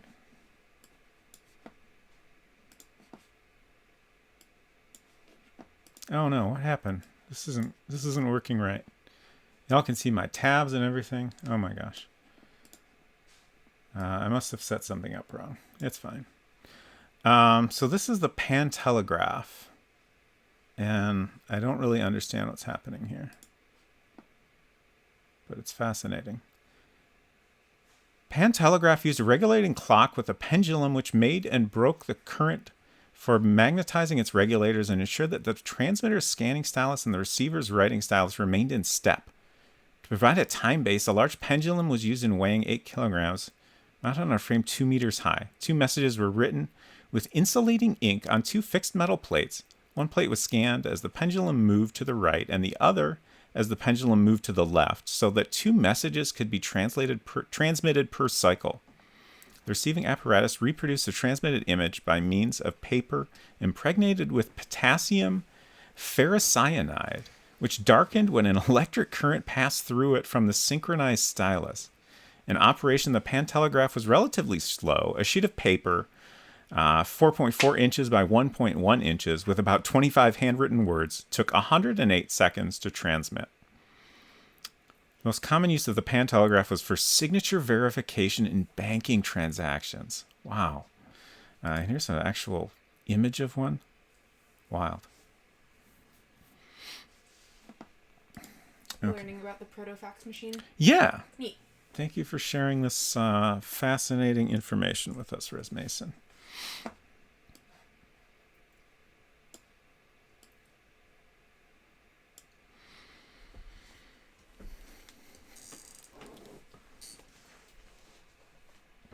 Yeah, it's enormous. All right, let's see if we can go to bed here.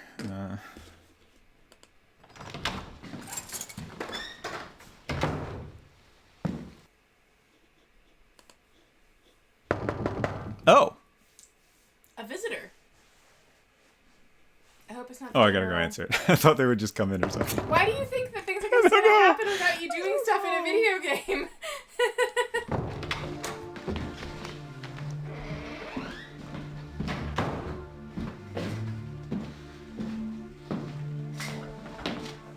What are you doing? No, ma'am, what the hell are you doing? You're supposed to be keeping me informed about your case. Have I been informed? No. I've been kept completely in the dark. You know the policy, always have a backup. What if something happened to you? Where would you... You know why I haven't kept you informed? Because I've been busting my ass in the field. You ought to try it sometime. That was harsh. Oh man, I don't know what the hell's the matter with me. I'm losing it. I've been being followed by 2 guys in a sedan. I don't know who the hell they are or who they work for, but they're obviously government. I think Mulder and Scully stumbled onto some kind of corruption that runs all the way into the Bureau itself. This is interesting. Good night, Silver. Thanks for hanging out. I hope you sleep well. Not much evidence to support that. That's more than a little paranoid. I can see your point, but it still doesn't add up to corruption. You may be right. So who are these guys working for?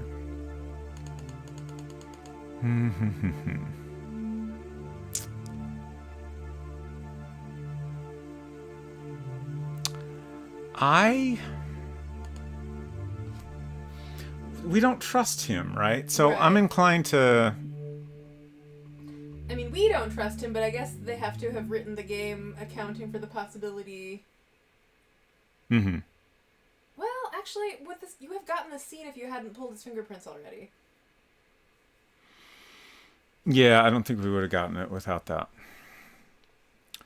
I'm inclined to go for that's more than a little paranoid. Like, just... that's the one that makes me most curious about how I'll react to it, I guess. Like, I guess I just have this... I don't know if it's a logical hunch that would, be the most likely to reveal more information to us. Well, that's more than a little paranoid. Maybe, but better paranoid than dead. All right, so fill me in. So, our options are lie to him, tell him everything, or tell him what he wants to hear. That one's in, like, what's the difference between lie to him and tell him what he wants to hear? I would say lie is probably make up something completely outlandish, and then maybe tell him what he wants to hear is tell him a little bit of the truth, but not all of the truth. Maybe. Malsimus, exactly. I am leaning much more towards tell him what he wants to hear. Mm-hmm. I definitely... Like, I maybe don't mind telling him a little bit, but tell him everything? No, absolutely not. I don't know exactly, but it's not good. I think you're right. I think there's a smuggling ring bringing material into Seattle from the Far East and Russia, and I think they may have infiltrated the Bureau. We need to be incredibly careful. They could well be coming after us next. Just keep me in the loop. The more I know, the better I can do my job. I've just been a little busy. Sure, but we're not talking about your grocery list here. This case has probably already cost the lives of 2 agents. Listen, just keep me in the loop. The more I know, the better I can do my job. I still can't believe they killed off Mulder and Scully in a video game. I think lie means don't say anything. Yeah, that, like, it seemed like our response was to tell him, real information, just not all the information we have.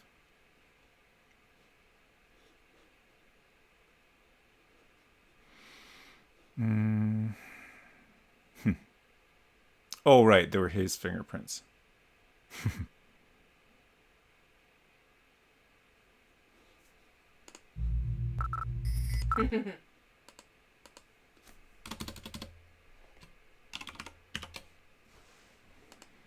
Just in case I regret this. For the most part, I've been, not worrying about backing up if I feel like I made a mistake. But I'm not opposed to it. So why were your fingerprints found on the Terracon? What? The Terracon. It's an ocean-going tug. Burned its... I know what it is. What are you saying? Just trying to figure out how come your fingerprints were found on a ship that's been involved in 10 deaths, 2 disappearances, and you should probably never even have heard of. Listen, I was called in to investigate that fire 2 months ago when it happened. I didn't find anything. Took me a couple of hours, that's it. So why did I never hear of it? Geez, I don't know. Maybe you were in the can. Look, I never mentioned it because it was way below radar. I filed my report with Shanks, end of story. All right, I may have left a set of prints, but that's all I did wrong. Wait a minute. Maybe that's why I'm being followed. I assumed the crew were smugglers, right? That's what my report said. And if they've seen my report, then someone in the Bureau is involved. No, listen, this all makes perfect sense. There's a massive smuggling ring paying federal officials, maybe even FBI agents, to not only look the other way, but to provide outright assistance, including following agents who get just a little too close to the truth. Jesus, there's no way of knowing how high this goes. All right, look. We can't take any chances. You keep me in the loop. I don't want you to talk to anybody else but me until we can figure out what the hell is going on here. I better get out of here before my car is spotted. Okay. I gotta get to a stakeout. At the warehouse? Mm-hmm. Watch your ass. I think our work life is a little toxic. A little bit, yeah. Yeah, the acting has been great overall. Even like smaller parts, like Honestly, some of the smaller parts have been some of the best actors, I think.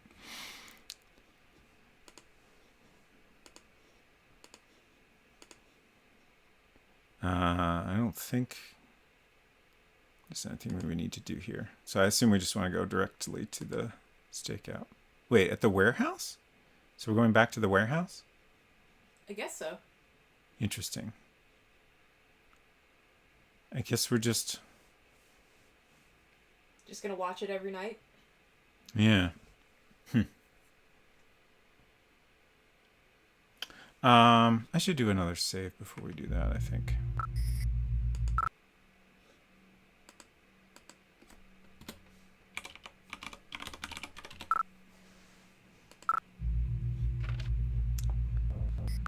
I did, like, I'm trying to think what I could have done differently on the last stakeout thing. I never did anything with the photos I took. Oh, yeah. Let's go back. Like, what can you do with them, though? I don't know. Oh, can I? Oh, you have to get them developed, I bet. You have to shoot your whole roll and get them developed, probably. No, we've used photos before without having to do. Is it a digital camera? Yeah. Okay.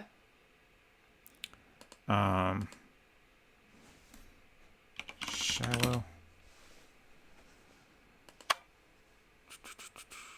Like, yeah, before we had our license plate photos pop up here. Mm-hmm. I see.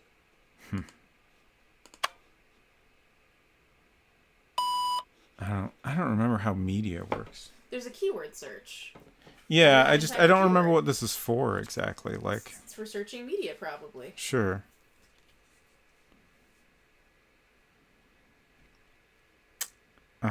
Standard. I just found the digital camera info. Standard issue can be used at any time. This camera will interface with the workstations located in the field office and your apartment for image download. The camera's memory card can hold a total of 24 digital images at a time. Once the card's capacity is filled, you must download images to free up space in the camera's memory. So yeah, like I don't understand why nothing is showing up here. Maybe. Oh, I gotta click download. Okay, I get it. Could I trouble you for the charging cable for my iPad? Oh, sure. I have 5% battery and I'm on a boss fight in Star Rail. I did still want to find the media section to. Okay, there's email. Media. Agents have access to a media index with which to research a variety of case-related topics. First, type a keyword in the box at the top of the screen marked keyword search. Next, click search to carry out the request. Your search results, if any, will appear in the box in the middle of the screen. Results may also be forwarded via email by clicking on the forward button next to the search box. Okay. So that's...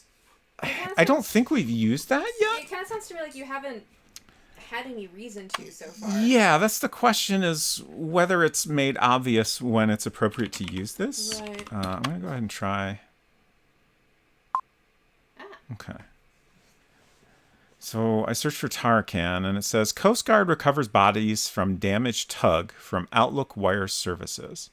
The Coast Guard cutter Stalwart returned to port today with a Georgian ocean-going tug, the Tarakan, in tow following an accident northwest of Seattle. According to Information Officer Darren Nelson, the Tarakan was sighted about 5 miles off Pillar Point in the Juan de Fuca Strait. Its engines were not running at the time, and the tug was reported to be drifting aimlessly when the Stalwart arrived on scene. The burned bodies of 4 crewmen were recovered from the tug as Coast Guard helicopters and a patrol craft searched the area for other possible victims. Nelson noted that there was evidence of an explosion on board, which caused the deaths of the crewmen, though no cause for the explosion has been determined. The crewmen, believed to be Georgian nationals, died of burns sustained from the blast. The tug's home port and destination are unknown at this time. Names of victims have not been released by the Seattle Coroner's Office. Authorities, including Coast Guard, Immigration, and agents of the Federal Bureau of Investigation, are investigating the incident. What's something else we could look up?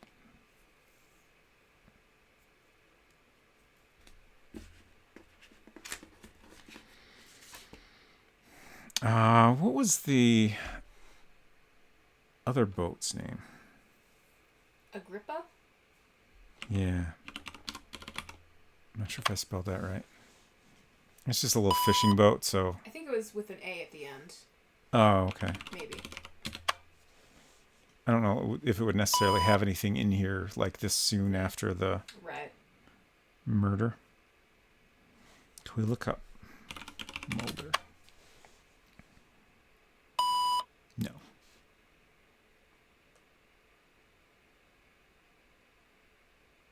Okay. I can't think of anything else to try.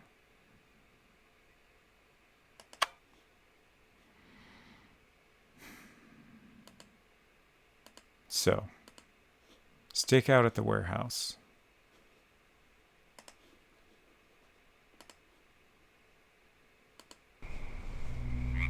Oh, there's a truck here this time.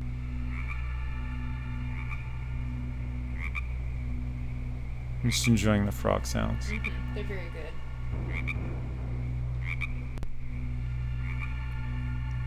Bane Two-Face, hello. Uh-oh. Uh-oh. Did you get got? I enjoyed the frog sounds for too long and I got murdered. Oh no. Oh, Res Mason says, gotta go, might be back later. Remember to charge your Newton. Thank you for the reminder, and thanks so much for hanging out.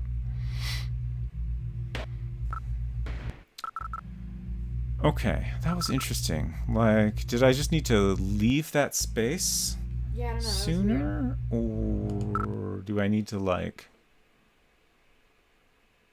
spot that guy? This is before we left the office. Or the apartment.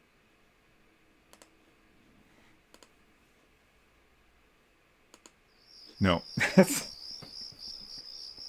wrong? I saw apartment and I was like, ah, yes, apartment, just as I was saying. But that's where we already were. Warehouse. Okay. I'm going to just see if I can... Okay, I only have 2 screens I can look at here, so I think I need to just leave. Ooh, I can get in the truck. What are we doing? Look down. Ooh, Doritos. Slice, mug root beer. So many branded treats. Can we, like, just drive away? Huh, it keeps giving me a interaction prompt, and then it... Okay. We're driving the truck. Oh. Uh-oh. Hey! Uh-oh.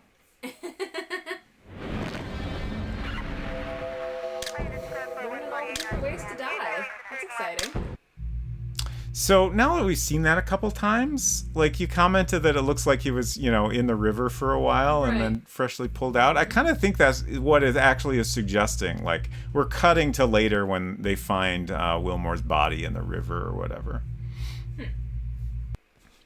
Isn't the command yeah. Waterbird? Culinary, because I knew that would happen, the command is Waterbird.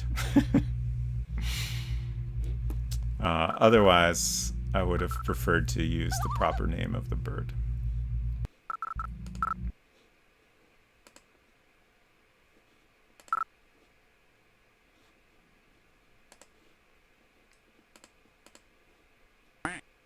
That's a very good quack. It is.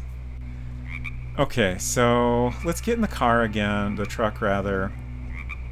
We don't want to start it, but the fact that they let us get in here makes me think there's something worth looking at. Ah, the glove box. It's just trash. Some numbers.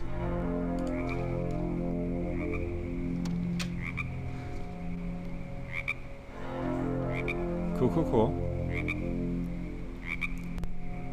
Clay's Barbecue, RR1121. I'm sure this is going in our notes, but I feel like I want to write it down anyway.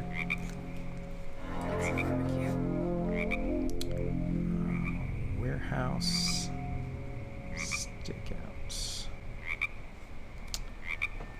RR number 1121 824 3, 4.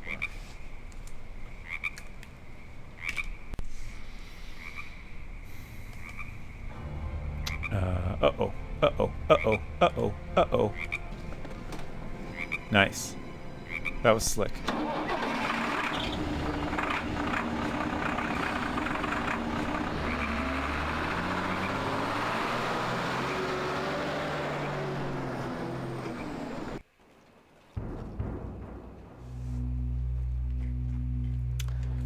Bane Two-Face said, trust a few, beware the rest. X-Men. In this one, we trust no one.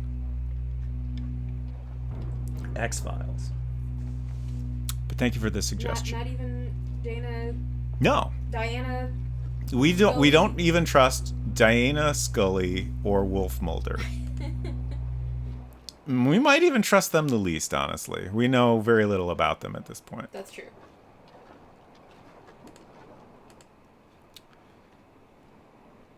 Huh. This shot is unfamiliar, which is confusing?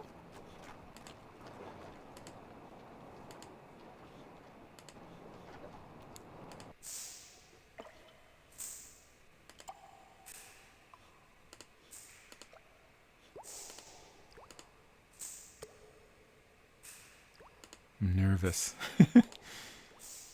Oh, is there no one in here? I mean, I guess the truck just left, so.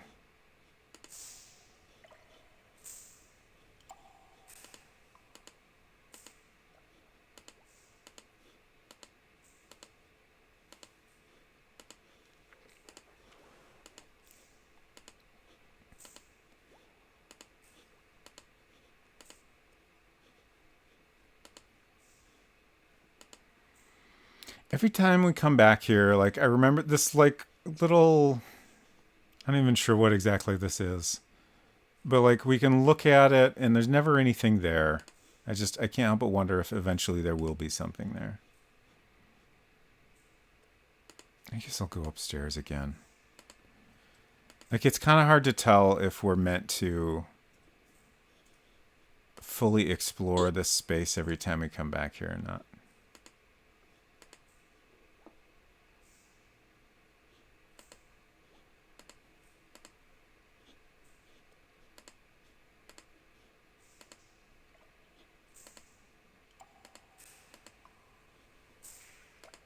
I keep missing the eat. Can't tell if the sounds are a little too quiet, maybe. It's perfectly audible, but maybe because it's so short and you are actively engaged in other thinky enterprises. Yeah. Alright, I feel like we're probably done here.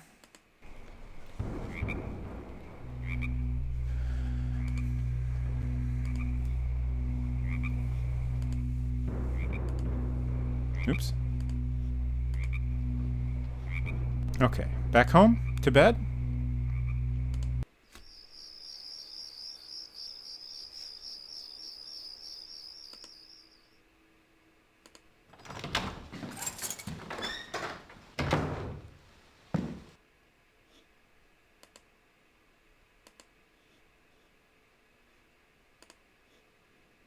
I was just thinking how, like, at one point we found some mail on the couch. Mm-hmm. Like, is there new mail to be found each day, possibly? Was the mail notable?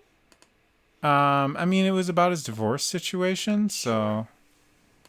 I mean, it seems like notable in terms of, like, broader story bits. Right. Yes. Oh, right! This is from, like, some publication that he submitted some writing to or something? Oh, that's right. Yeah. It was not 100% clear, but it was quite clear that they did not enjoy his writing. I think it was like a short story he submitted to a magazine or something. And they said, no, thank you. Please do better. I do think they said that they didn't hate it. It just wasn't right for them at this time. Everything when we first walked into a bar seemed fine or not to matter at all. It made little difference which bar. They all seemed the same, dark and cool against the blinding heat, like a cave housing icy underground springs in the Mexican Rockies in the dead heat of summer. and drinking then seemed natural and easy and set our heads to vibrating and feeling like then, with warmth inside, it couldn't be wrong.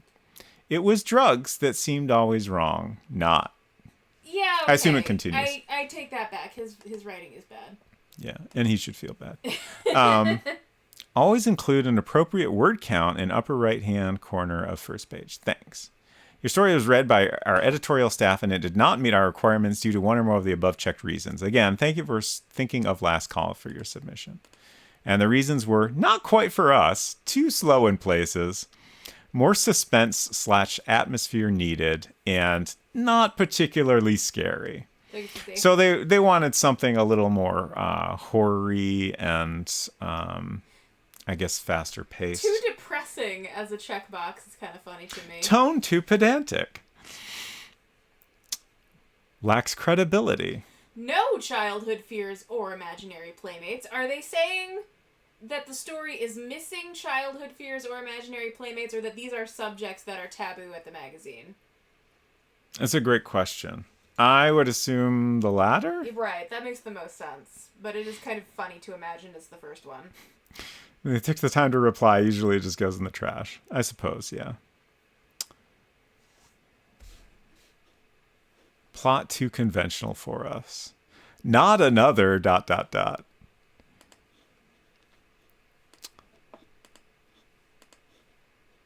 Okay. Is it bedtime? It is. Oh, he's not wearing a suit. Fascinating. Wait, did he lay down in his suit in the first? No, but we joked about it. Oh, casual Craig. Look at him.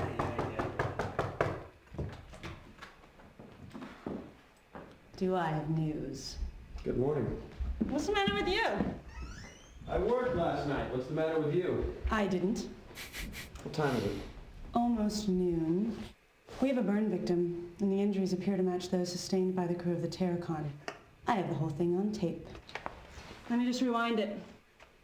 Hey, it's not flashing midnight. Impressive. I like a man who's not afraid of technology.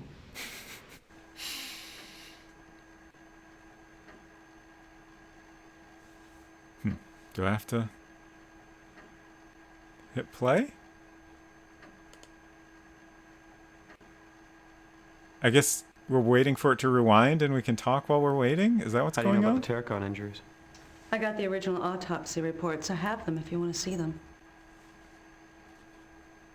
Who's the victim? A John Doe. He was a truck driver for Gordon's Hauling in Charno. Where did you get the videotape? Surveillance cam at the gas station. It's not great video, but it still shows the thing. What thing? You'll see. Cool.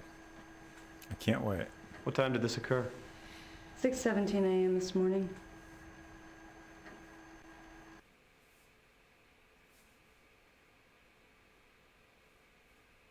That could be Mulder's rental car. Same make. That looks like Mulder. It does. Have you seen him? No, just photos. That guy was at the warehouse last night. Quit cutting away. Different truck.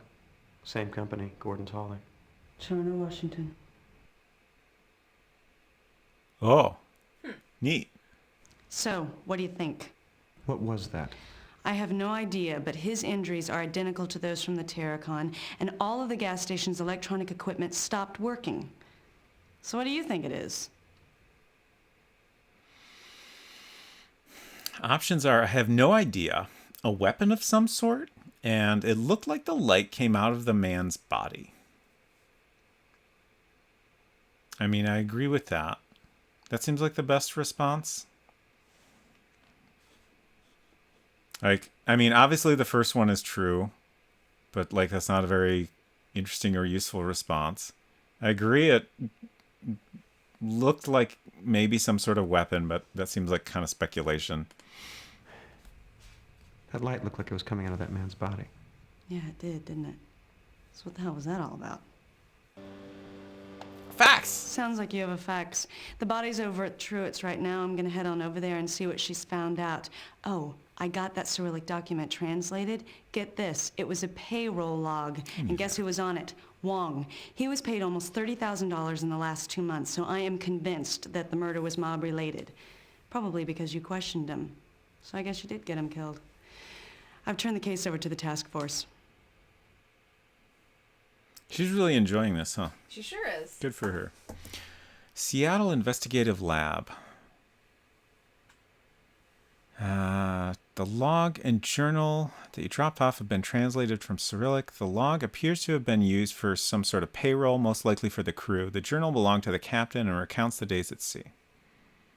So, yeah, we have a list of names, list of, looks like year, then month, and then pay. There's James Wong down here. 2200. I'm just looking at the other names to see if anything stands out. Probably not, but... Oh, there's another James Wong list up here for the prior month. So 2200 every month, kind of looks like.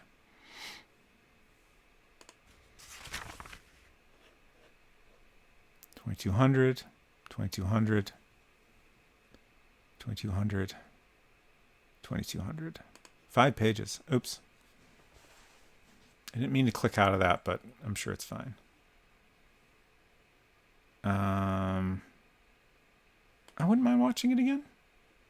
Okay.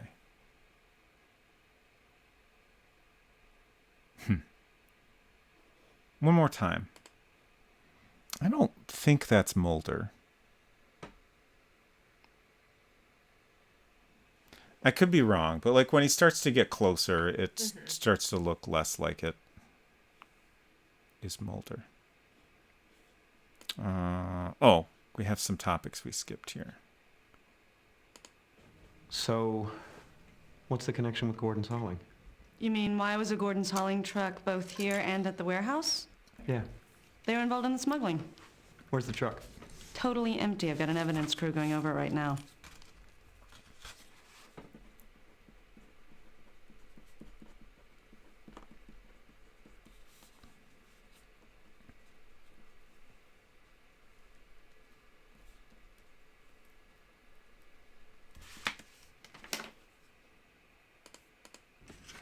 Where does Terracon fit into all this?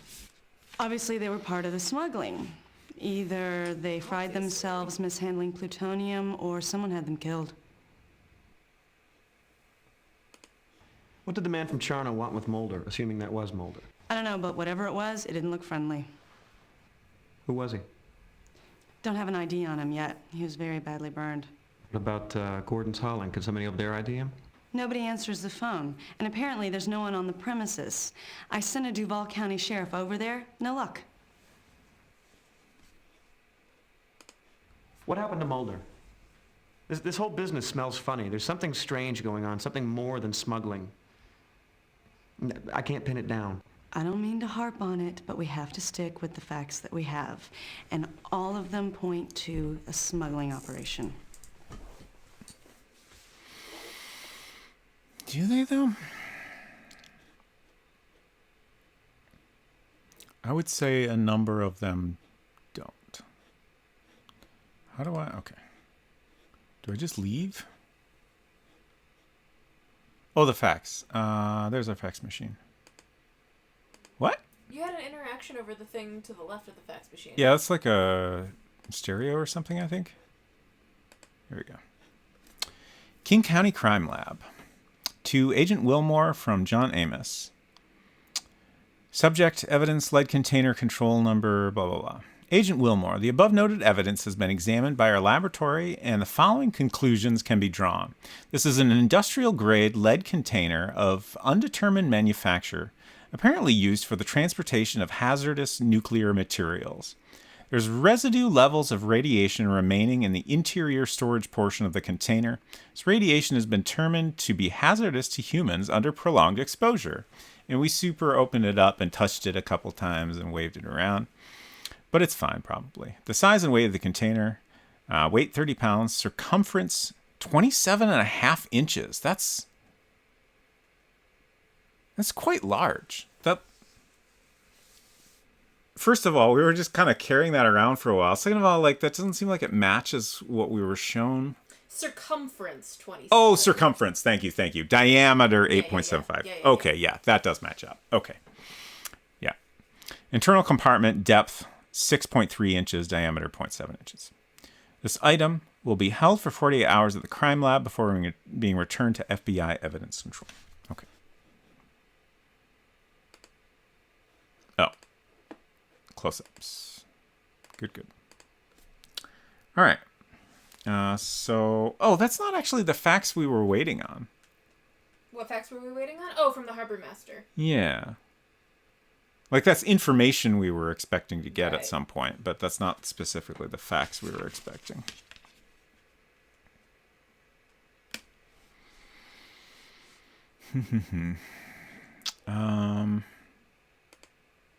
Let's check our email real quick. You've got mail. Why is it so sexy? Great question. From temporary account rental4@speakeasy.org. Subject, Majestic shipping numbers. Okay, so that's connected to the facts we were waiting on. Agent Wilmore, here are the phone numbers for Majestic shipping. Good luck getting a hold of anyone. And they're both international numbers. I include the country codes as well. Let me know if you need anything more. Yeah, he was... Dan Zerlin. He was saying, like Wilmore was asking for the main office, and the guy was like, oh, no. That's not how this company works. Right. This temp email account provided by the Speakeasy Lounge, Seattle's premier provider of short-term rental access to the net. What? So I think he just went to an internet cafe and used this temporary email address. That's a thing? I mean, it certainly seems to be in this video game, at least. Like, it seems believable as a thing in real life. Certainly back then, at least. I think for a period of time, I used my brother's email address. Oh, for a period of time, my entire family shared an email address, and I was getting emails from boys. That was awkward. I don't know why I'm going back here. So we have these numbers. Let's see if we can call them. I don't know if I need to write them down or if they go in here automatically. Okay, so I do need to write them down, I guess. Unless I can... Yeah. So 1-21042-555-0691. Nice. 1-190-11-55-11-25. Majestic shipping.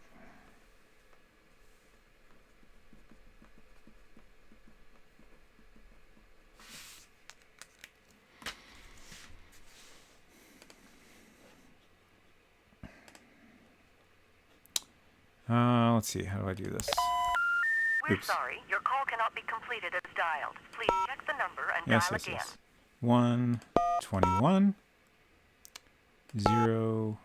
042 555 0691.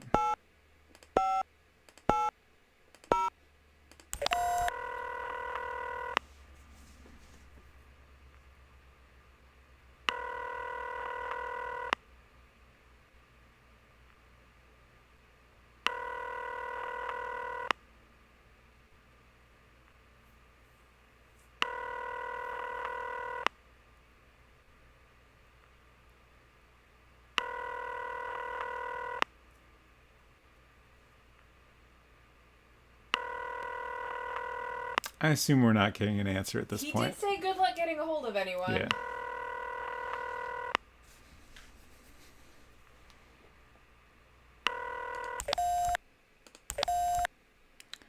Okay, the other one is 1-190-11-55-11-25.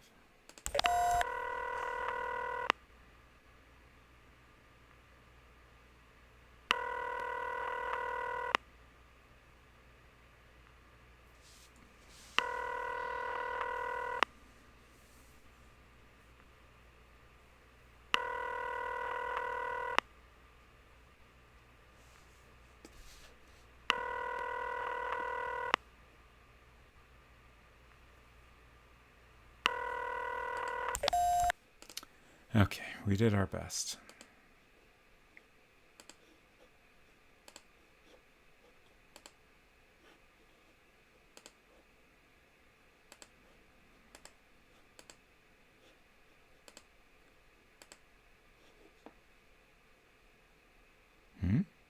Oh.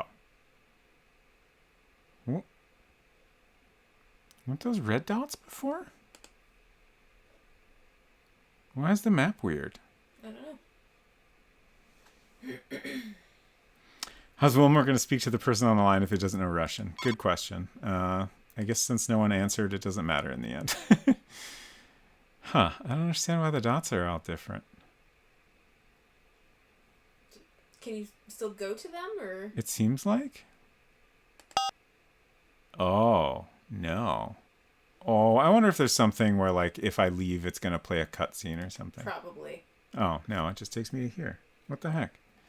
Does that mean I have to do something here before I can go?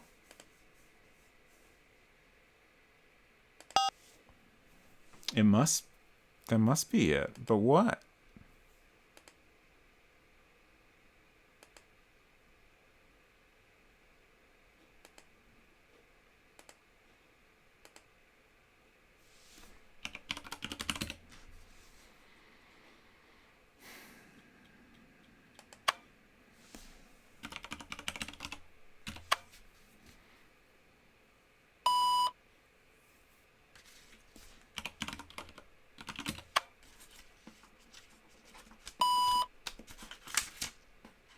I'm just trying to think of anything I could do, honestly.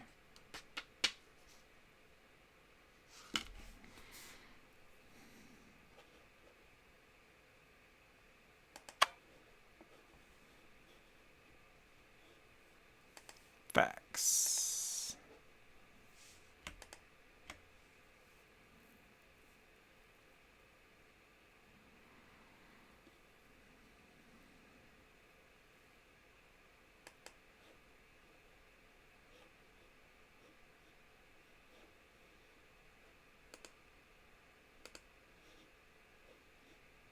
This is awkward.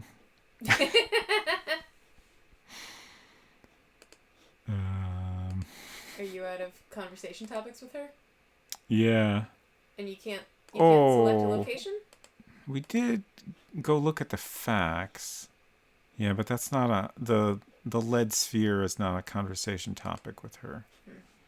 Can you show her the facts? Ooh, that's worth trying. Ah, thank you. Wow, that settles it. They're smuggling plutonium. God, we have to stop this. They could kill a lot of people. Okay, cowboy, let's go. We're burning daylight. Where are we going? To the coroner's office to get the autopsy reports on the burn victims.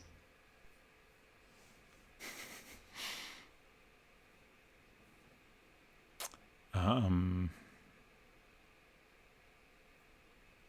think we should check out Gordon's hauling first. I mean, I guess I feel like it doesn't really matter which order we do these things in. I suppose I would like to shower. Can I shower first? I don't know, can you? I may need some help. Then I guess you better call that partner of yours. I hear Cook scrubs a mean back. Do you know him? Now, dang it. Can we actually interact with the shower now?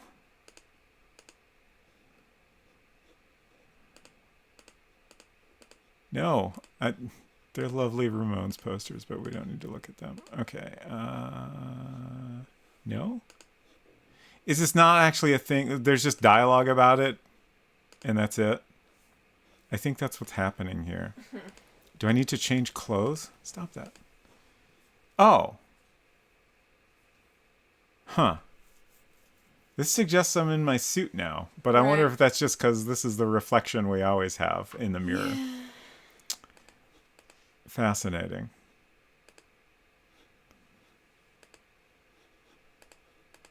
I kind of forgot about the kitchen. Empty box of Triscuits. How could you forget about his Triscuits and beers? Coors. What's this? Some kind of liquor. Yeah. At least he's keeping up with the dishes. That's good. Starbucks coffee. Oh yeah. All right. Typical fridge contents. Okay. Yeah, I assume we just need to leave now. There we go. We got our dots. So we can go to Cherno. What was the other?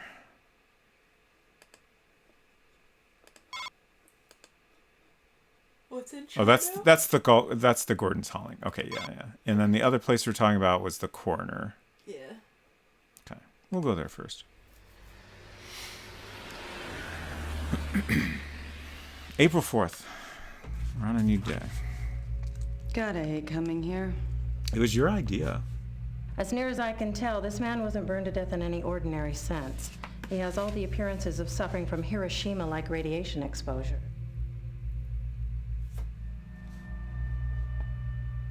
What if this is gonna be a Demon Core thing?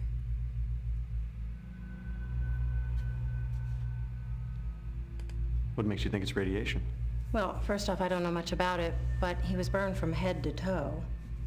Literally. Fire damage never does that. Secondly, I cut his clothes off him. They were pretty much undamaged. You see this? That's the imprint of the logo from his shirt. That's caused by thermic rays. Similar effects were observed at Hiroshima. Kimono patterns were burned into the skin of the wearer. Inverse shadows of objects were permanently etched into walls.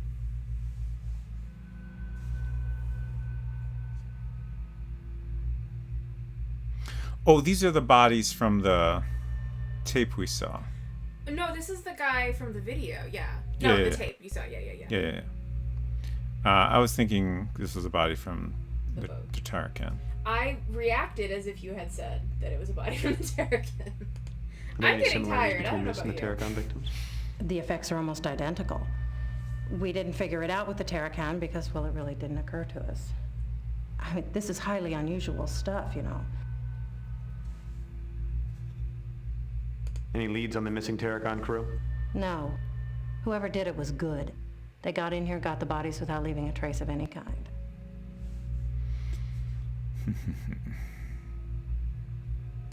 Could mishandling radioactive materials cause burns like this? Again, I don't think so, but I don't know much about it. Mishandling radioactive materials might account for Mr. Wong's tumors, but a burn like this would have to be a blast of some sort.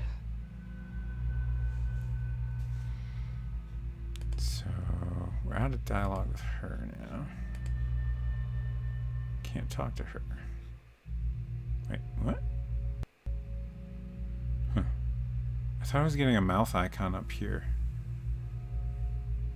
Maybe it's just the eye. Okay, can we examine this? Ew, gross.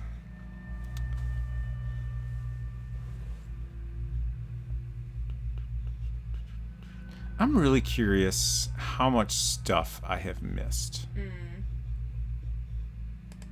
Or even like how much stuff you can miss.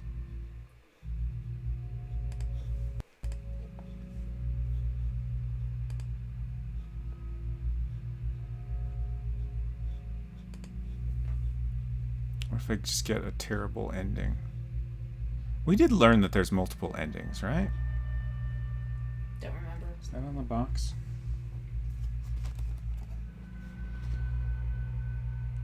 Virtual cinema provides branching multiple plot lines that change in response to your actions, behavior, and attitudes towards others. Okay. That doesn't necessarily mean multiple endings, but...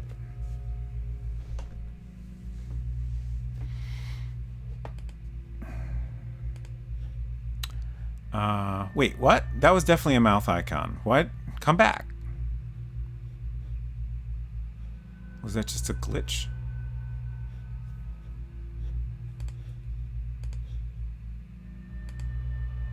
Huh. Yeah. That's weird.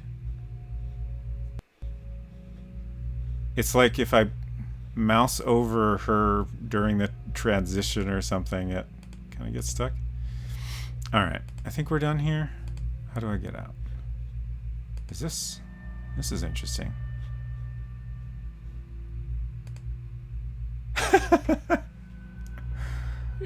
That's great.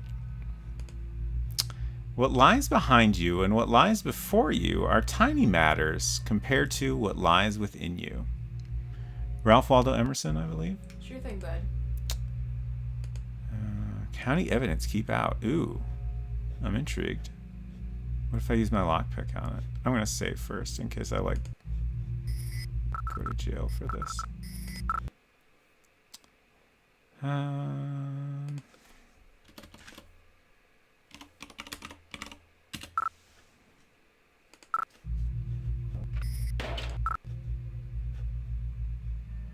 I doubt this is going to do anything, but I have to try. Okay. Cookies. Aw, I want a cookie. Can we ask if we're allowed to have a cookie?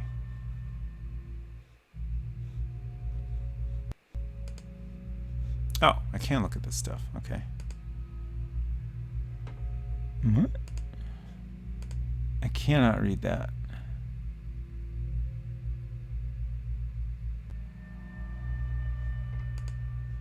I'm sure it's not important.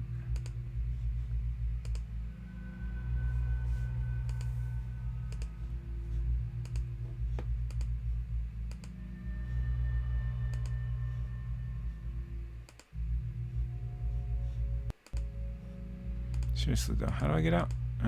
There we go.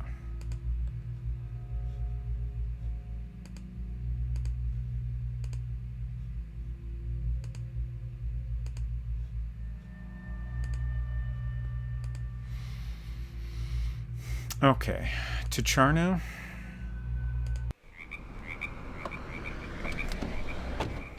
Wow, this is real early, huh? Or is it Well, they're obviously not nighttime very now? security-minded. I know, with all this nice stuff around, too. It's the same truck from the warehouse. We're obviously in the right place. So it was noon when she came over to your apartment. Yeah, it's got to be nighttime now. And then you were at the coroner's office for 6 to 8 hours? Apparently. That makes me a little nervous, like, did I miss something somehow? Or did they just decide that this part takes place at night and don't worry about it? Like, I think generally when we've had like a daytime segment and then followed by a nighttime segment, like you can't even get to the nighttime segment until you've done all the stuff you need to during the day. So it's probably fine. Why are we pausing here?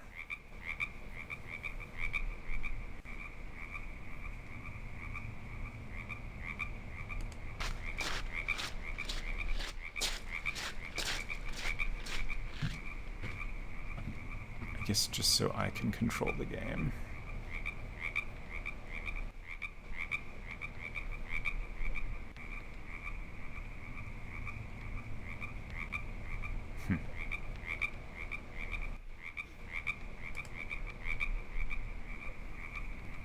I can't tell what, like, I think this is interacting with the door.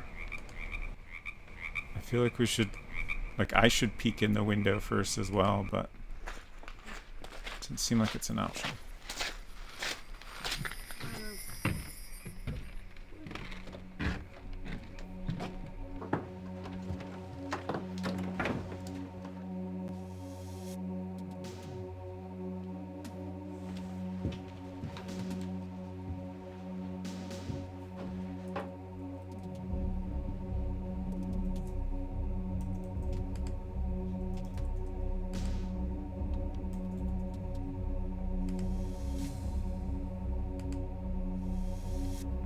Got some pliers, nice. Got a shovel.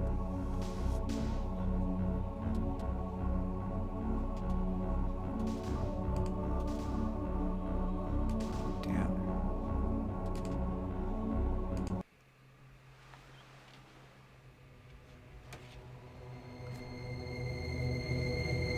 Oh!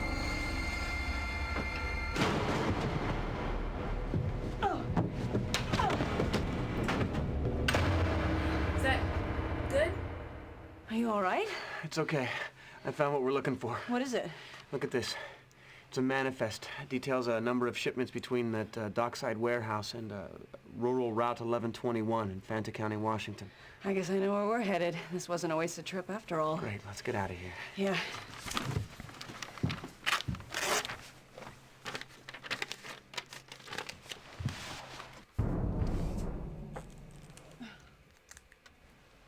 We're locked in. Rural Route 1121 is the number that was on that somebody's barbecue bag, yeah. And there was a number 82434. I don't know what that number is.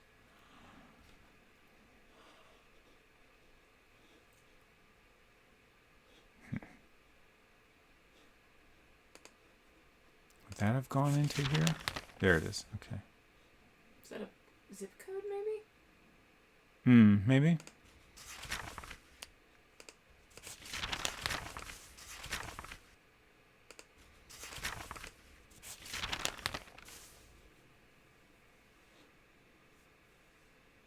Does that say Seattle Studs Baseball? Maybe. Don't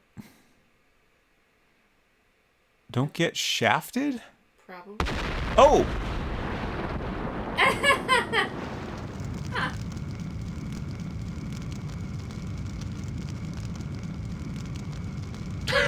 Well then.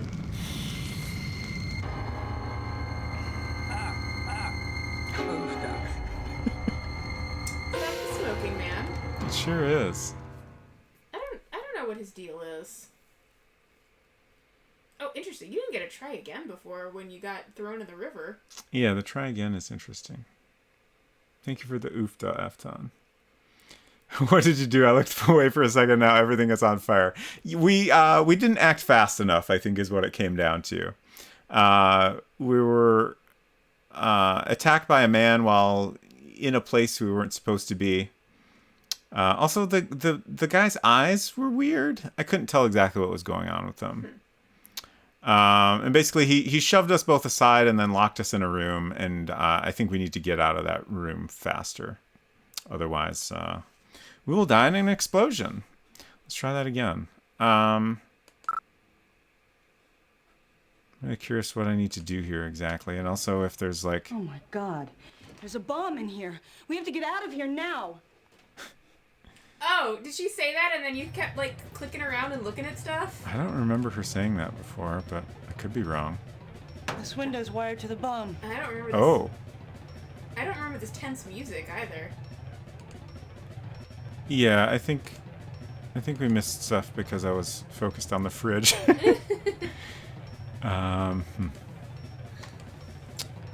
Is this window wired to the bomb? I feel like I'm gonna blow up again. I hope I get a little bit of time to look around. What if we get in the fridge? And we'll be safe from the bomb in there. I'm not sure it's that kind of bomb. Oh, here's a vent? Shit. Really? Like, this is clearly a... It's clearly a vent that goes out of the room. But I could not interact with it at all. But like, I don't think it was big enough for an adult man to climb out of. He could do it. You have animal crackers. That sounds great. I wish I had animal crackers. We have graham crackers. Yeah, like, it's not quite the same, though. He could get out there. What am I supposed to...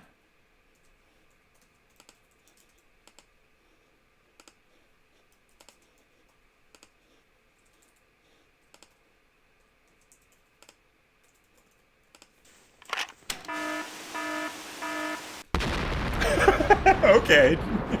It seemed worth trying.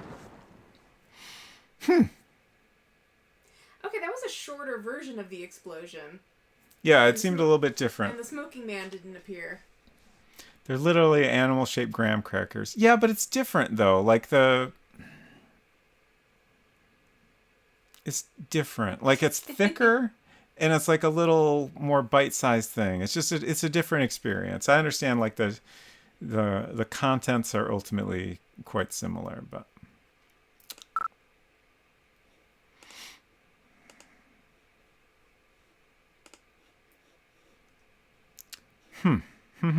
Oh my God.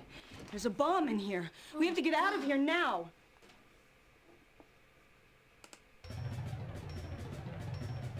Oh, look at this. Okay, can we disarm the bomb?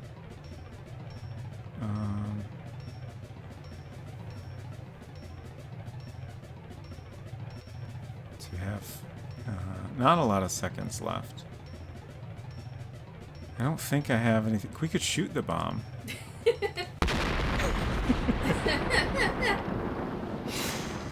Got him. Oh. Who's that? Huh. That was interesting.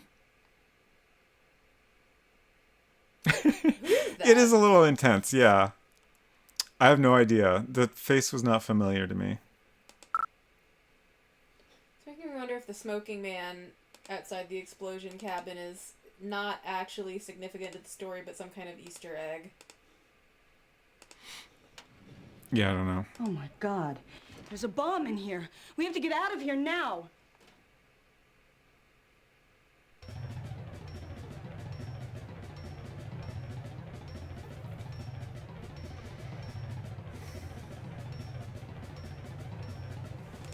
I guess I clicked away and came back, and then she commented on the window. This window's wired to the bomb. What if I keep going back and forth? Will we keep getting information? It's wired to the bomb, so let me shake it as much as possible.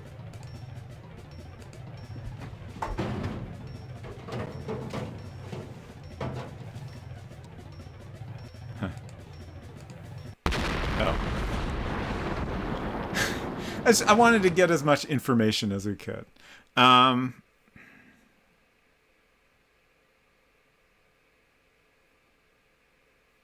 Yeah, I don't know what I'm supposed to do here. I can't think of anything we could do with the bomb. Like, this shot especially has me puzzled, because why can I look down? And then I can't interact with any of this. And we get this close-up that I can't interact with. Like, the fact that I can look down... Oh, I forgot I had fucking tools. Jesus. Oh, they're wire cutters. Okay, so maybe we do need to disarm the bomb. God. I wonder what the shovel is. There's a bomb in here. We have to get out of here now. I thought they were pliers initially. So... well... So now the question is, was that the right idea or wrong wire? There's a bomb in the lasagna. Oh no. It's a little bit much, but I think it's kind of hilarious that we keep exploding over and over. I'm enjoying it, honestly. There's a bomb in here.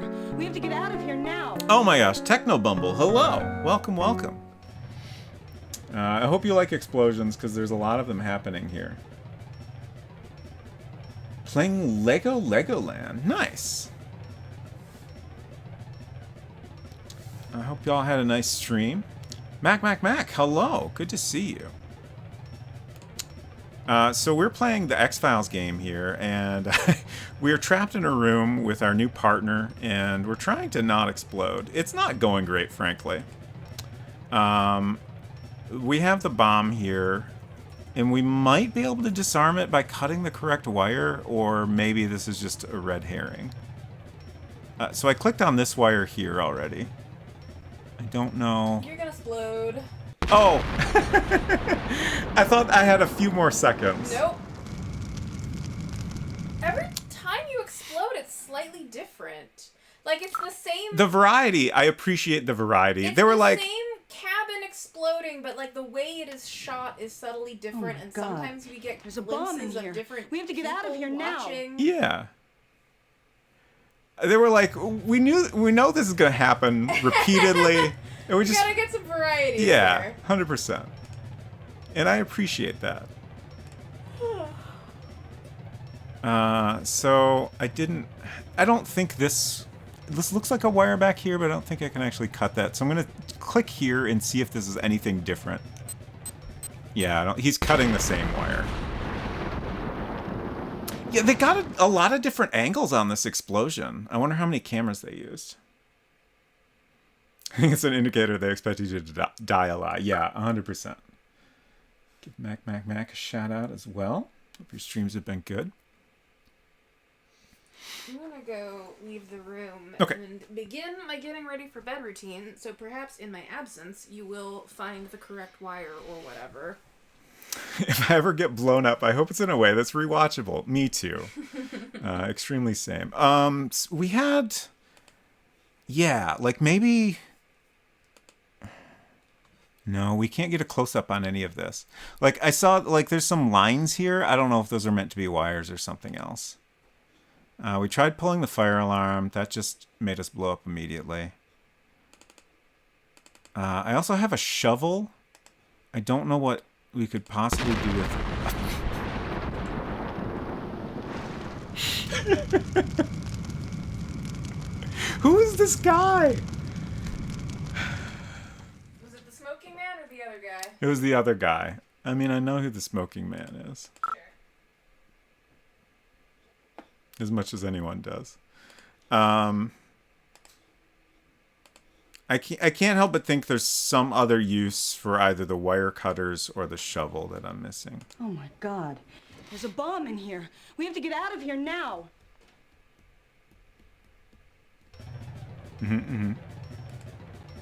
I agree completely. I feel... Oh!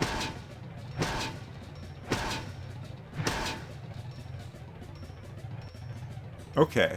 I appreciate that they gave us a little scene there. Should I try again? Yeah, I don't think this is making any progress. I can't use the wire cutters. Like, I guess it would take a while to cut through this, but maybe it's too thick.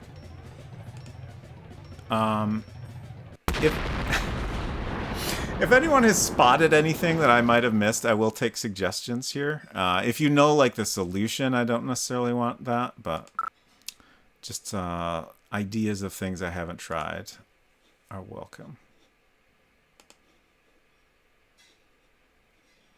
I do wish we had just a little bit more time on each attempt, but I feel like I haven't missed anything here. Oh my God. There's a bomb in here. We have to get out of here now.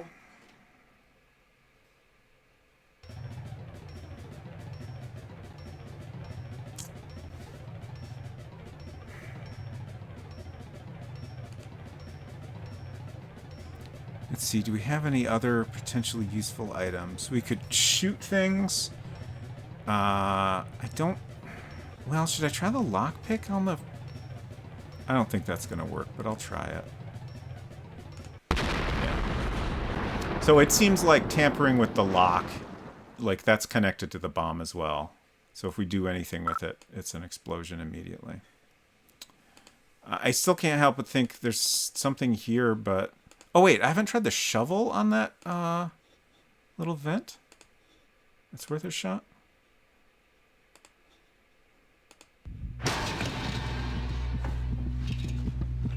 I told you he could fit through there.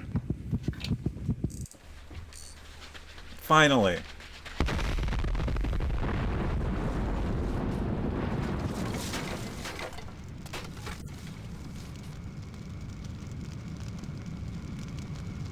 Honestly, my favorite part of the game so far. That was great.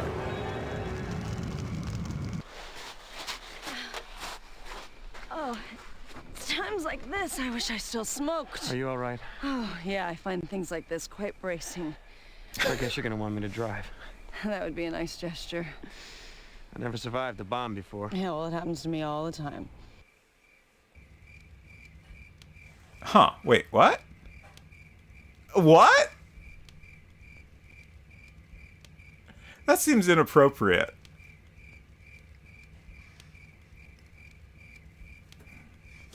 Should I try it just to see what happens? I'm a little curious. Don't do it. Yeah.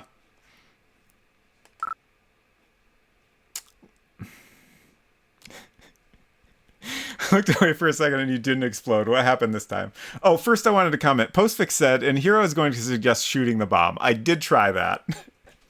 And that just explodes immediately. What happened that was inappropriate? So I finally got out by using the shovel on that vent. Uh-huh. And I was able to knock the vent out, and we both very easily got through the opening. And now we have escaped the bomb. And I have the option to kiss her? Oh. Which is clearly inappropriate. I feel like they've done like the bare minimum of setting up some kind of Yeah, sexual tension like between them. there's been some flirting, but still Yeah. completely inappropriate. But I am a little curious how it will play out if I click the button. So I'm saving, and I think I'm going to try it just to satisfy my curiosity. Didn't get very far in my getting ready for bed. Oh no, routine. did I don't wait wanna too miss long? this.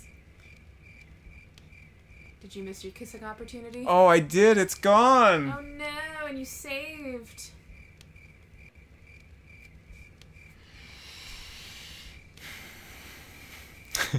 What if you click on there with the lips now? I mean, click the lips on her lips. Smooch. Yeah, that's just conversation topics. Oh, what a shame. We'll never know. No do-overs with kissing. Yeah.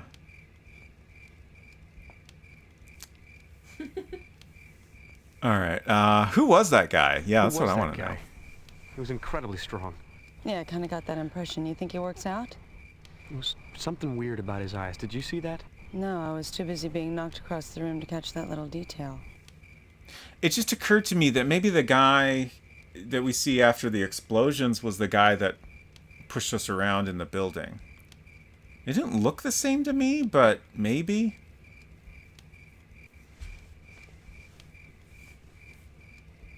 Like, he at least looked kind of similar-ish, I guess. He seemed... There was something wrong with him. Almost like he was being controlled by something. You probably shouldn't do that.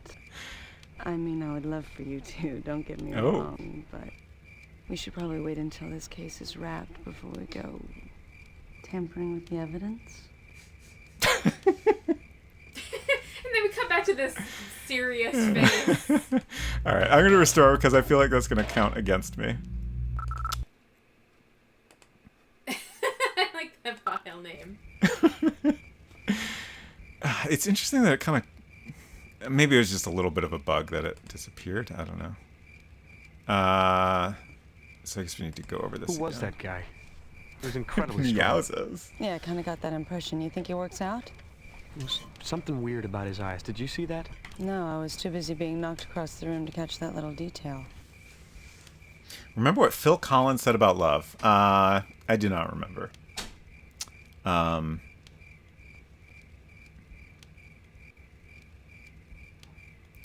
Seemed like there was something wrong with him. He was just dead on. Oh my gosh, Taco Adventure. Hello, hello. It was like he was being controlled by something. I hope y'all are doing great.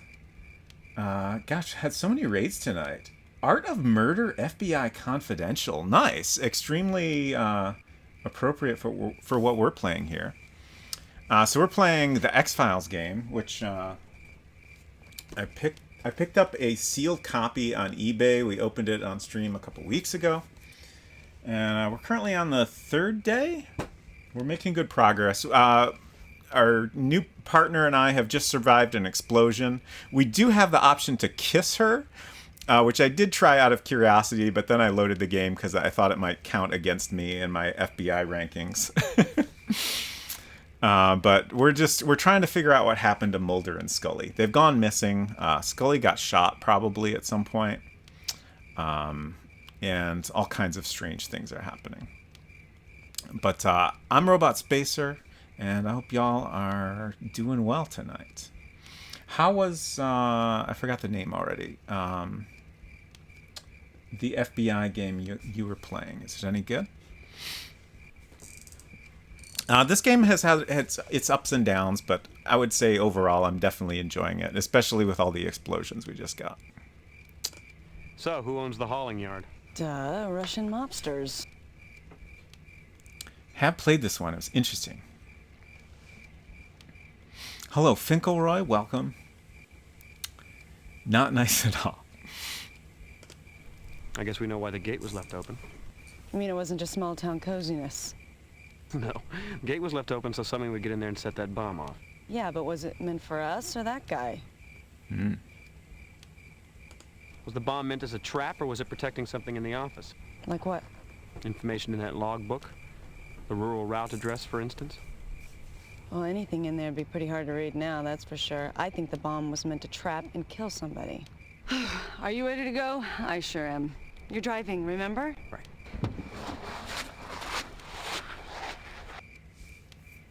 Hello, Brave Star. Welcome. Where are we going exactly? Are we going back to the field office?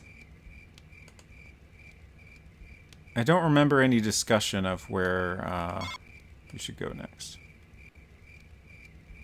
I can't think of anywhere that would make sense. Not going to spoil it, so I'll just call it interesting. Thank you.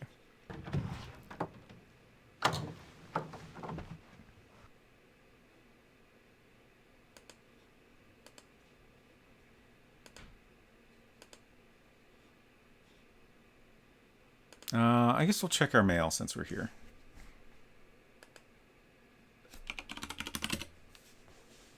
No new mail. I can't think of anything else to do on the computer.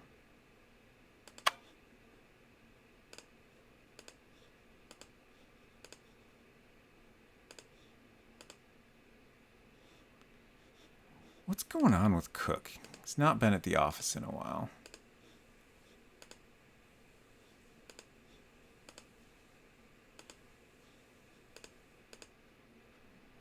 I guess it's at night, so it makes sense that there's no one here. Why did Shanks leave all his lights on, though? Seems a little wasteful. Is it possible I'm just supposed to go home and go to bed? Like, it seems like this day has been too short for that, but maybe it's just a short day?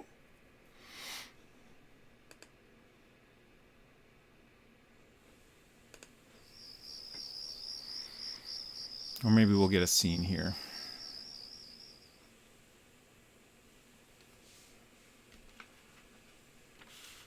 Short day where you nearly got blown up. Yeah, I suppose we did get blown up quite a few times, so all in all, a bit longer.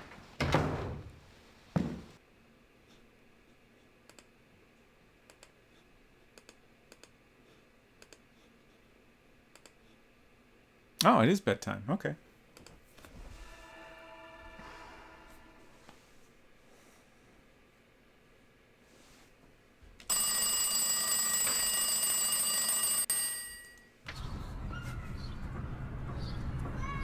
I didn't even have any notes for April 4th. I'm just going to write down, blown up a lot.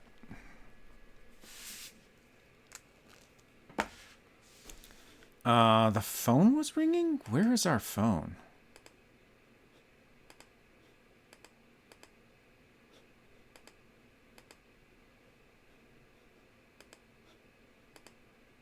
There's the phone.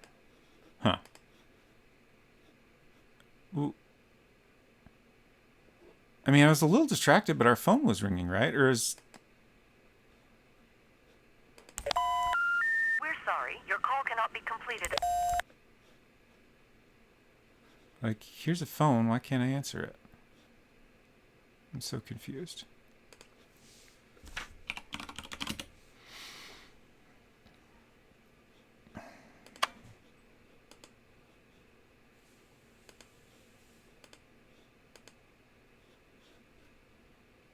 do a save here. This is April 5th.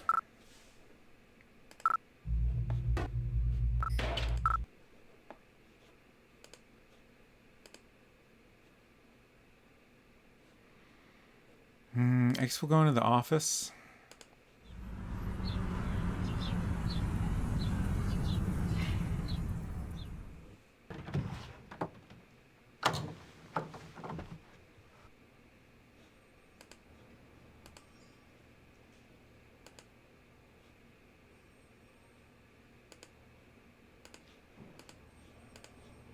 Now is anyone here? Cook's still not here.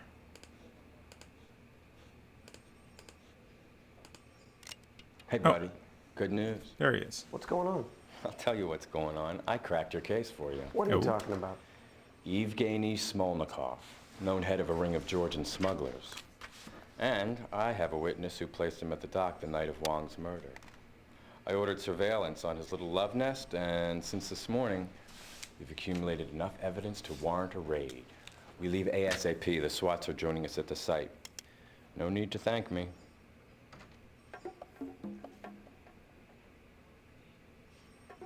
This guy's so suspicious, though.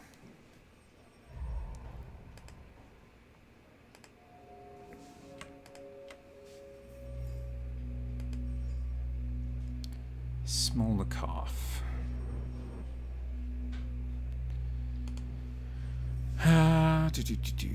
Tell Astadorian, why didn't you tell me about this? Yeah, this is like a little abrupt and weird. This is my investigation. I'm not going to let you do this. Do you have a warrant? Who's the witness? Why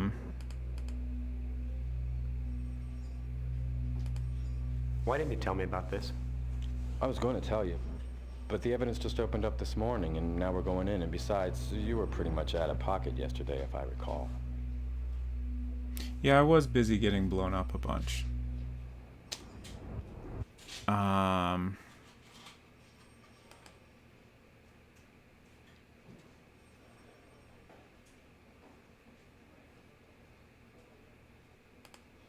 This is my investigation. Au contraire. This is our investigation. Hey, I'm just trying to catch the bad guys. You do remember that little thing we do, catching the bad guys? Sure.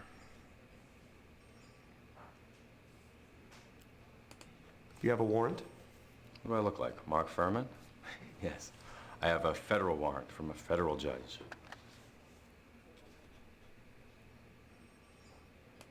Who's the witness? What witness? Identified Smolnikov? Oh, yeah. Fred Kohler, 56, indigent. Was sleeping under a tuna net not 50 yards away from the murder. Heard and saw everything. I'd like to question him. Sure. Whatever you want. After the raid, he's all yours. Now let's go. People Mystery says, why does everything everyone says sound so ironic all the time? What about Astadorian? You should call and tell her what you're doing. Done. Already left her a message. Oh. I'm the Martha Stewart of crime prevention. And if she gets her took us down here before we leave, she's welcome to play too. Lovely. I can't decide if I want to choose this option. Like, I'm a little like the other, you know, questioning his like authority and motivations options seemed somewhat appropriate, but I'm not going to let you do this is a little like, why? But I also kind of want to see how he responds. Like, again, I super don't trust this guy.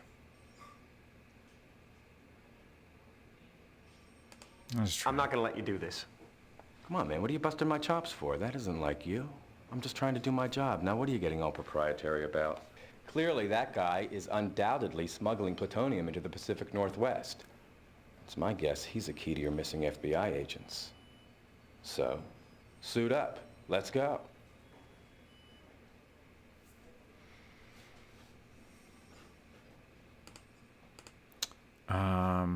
Suit up. I mean, I'm suited up all the time, aren't I?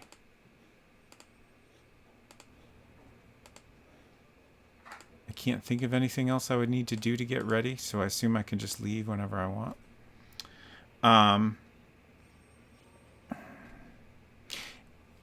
If anyone knows approximately how much is left of this game, like, I assume there's quite a bit left to go still. But if anyone could estimate, I would be curious about that. I'm going to take a quick bathroom break, and I'll be back in a minute or two.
Unsecret Crush asked, how many explosions did it take to finally succeed? I'm trying to kind of estimate. I feel like at least a dozen, maybe as many as 20. Dang. Probably less than 20. Let's see, 14. Now I'm very curious what the actual count was. It's impossible to count. Yeah, probably. I'm going to go to bed. Okay. I will encourage you. Yeah, I know. To not stream until 4 in the morning. Oh, I definitely wouldn't stream until 4 in the morning. 5. Oh, I wouldn't stream later than, like, yeah. I'm trying to roast you. I know. It's fine. Good night. Just 3:59. Exactly. Culinary gets it. In a walkthrough, the word bomb appears around 2/3 of the game. Interesting. So my thought was, like, we're on April 5th. I think we started on April 2nd. So, like, I'm guessing we're doing about a day per CD, is my assumption. And there are 7 CDs. So I feel like surely we have a couple more days/CDs to go still. But if the word bomb appears around 2/3 of the way through, that's very interesting. I was mostly wondering because, like, you know, we had that scene with the bomb. Like, things are getting more action-y, and now we're going on, like, a SWAT raid. Like, in just, like, general, like, adventure game escalation terms, like, this feels, like, very ending-y. But in terms of, like, story, this can't be that close to the end. I feel like there's got to be quite a bit more after this. Took me around 8 hours to finish. Oh, okay. Interesting. I don't know. Maybe we're closer than I was thinking. Heck. Probably have a couple CDs left, and don't call me Shirley. I apologize. Probably because the stream room chair is literally not fit to my body, but I physically cannot stream much over 3-ish hours. Yeah, I'm kind of surprised how able I am to stream for a long time. Like, my birthday stream was 8.5 hours, which is so long, but like, it was fine. I had fun. I probably could have gone longer, honestly. Okay, so here's where we're going. Smolnikov's warehouse. Did I save? I should definitely save if I didn't. April 5th. Okay, yeah, that's good. We'll save over that. Just to be certain.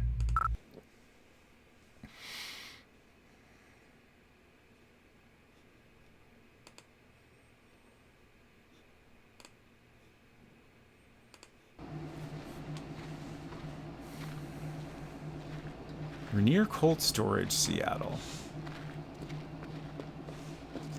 Bringing in the serious weapons. Where's the backup? I called Seattle PD SWAT boys. They're on the way. But we should wait. I say we get this over with. Surveillance reported that Smolnikov entered the building alone. You were saying? After you. Oh, this is intense. This is a very intense look, and the like subtle looping here is a lot. I just have a little gun. Am I going to be okay? Oh, what? What does this do? Am I going to take his gun? Cover me. Got it. Okay.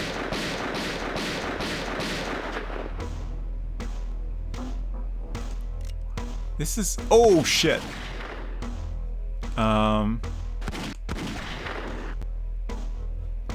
Are you for real? This is just a straight up shooting segment?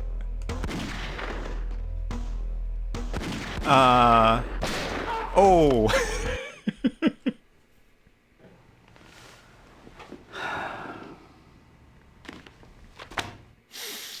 Federal agent shot to death. This is wild. This is very interesting. Like, a thing I kept thinking about there was, should I be shooting these guys in, like, the leg or something to incapacitate them? I'm going to check the manual real quick, because I feel like this gave us some guidance on this sort of thing. I know it was made very clear we shouldn't be just, like, shooting guys carelessly.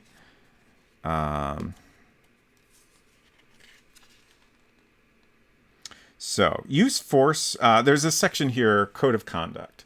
I'm not going to read all of them again, but the relevant ones. Use force only when strictly necessary and only to the extent required for the safe completion of duties. Okay. Use firearms assigned by the Bureau only as an extreme measure. Do not employ firearms except when a suspected offender offers armed resistance or otherwise jeopardizes the lives of citizens or law enforcement personnel. So clearly this is a scenario where it's fine to use our firearm.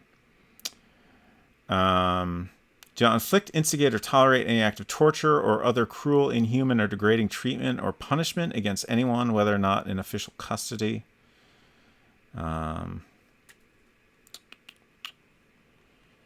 Okay. So yeah, this doesn't quite give the guidance I was hoping for. My feeling is, like, I don't want to, like, go for headshots or anything, but probably, you know, just if I shoot them in the shoulder or leg or whatever to incapacitate them, that's probably perfectly reasonable.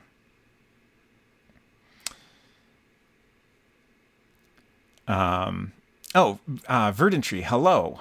Good to see you. Does this feature Mulder and Scully? So it did a tiny little bit, honestly.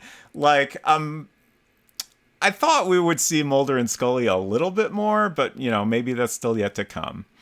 Their opening scene shows them going into a warehouse, and they get shot, and then they disappear. And for all the rest of the game, they've been absent so far. Kylan Era says, this is the closest to an action game I've ever seen you play. That's probably accurate. Maybe those Manhunter arcade sequences. Yeah, like that was definitely more action-y overall than this, I suppose. But a very different type of action. Eloquent Duck says, it seems like the perfect time to say goodnight. Good luck with this sudden arcade sequence. Thank you, and I hope you sleep well. Thanks for coming by. Yeah, I guess big name actors weren't really in the budget. Yeah, somewhere we came across some info that they were just, you know, super busy. I don't know that it was necessarily a budget issue. It seemed like it was more of a, you know, scheduling type of problem. But also they did spend an awful lot of money on this game and probably didn't want to spend even more. Do you really have to click the gun in between every shot? Probably not. Like, I was kind of caught off guard by the whole segment, so I was kind of just doing my best to make sense of the actions I needed to do. But here we go. Take two. Also, like, I can have him do cover fire, but only before I go in there. Like, I don't understand how I'm supposed to make use of that appropriately. And I also don't know if I should be, like, coming back out periodically, or if I should just try to take everyone out as quickly as possible. Cover me. You got it.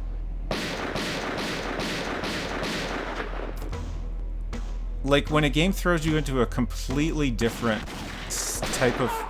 Okay. I don't know if that's just random. Because, like, the first time, the guy shot at me, but it missed.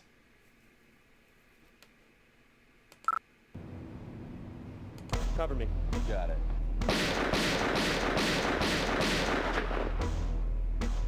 Oh, God. Oh, okay. What? This is hard.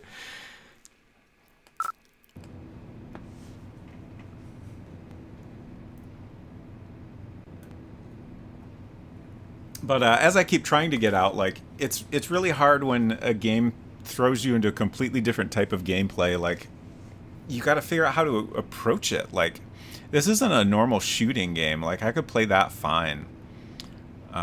This is different. Cover me. You got it.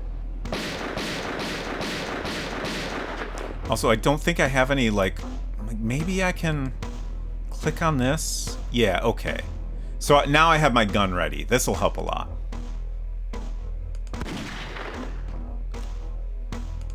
Okay, this is going much better. Nice. Oh God, now what? I've played some really bad FMV games. This, in my mind, is not one of them. I'm glad to hear that. Yeah, like, you know, I certainly have some criticisms of it, but overall, I've been enjoying it. And this segment included, like, you know, it took me a little bit to get the hang of it, but it was done well.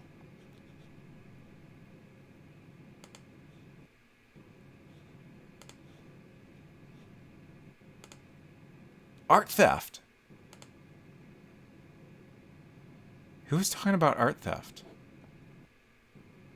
Oh, is our buddy at... Wait. I can't remember. Was it the crime lab guy? I think it was. Oh, and we have this symbol again. Do I need to investigate these bodies?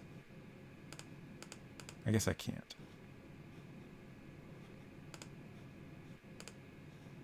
This is very tense now because, like, I don't know if somebody's going to jump out and shoot at me at any moment. Which is kind of fun.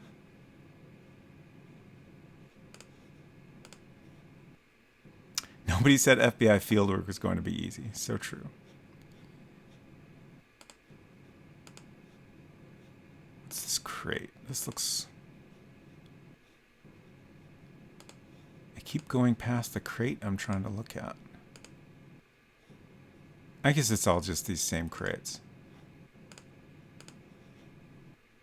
but this one here I was trying to get closer to.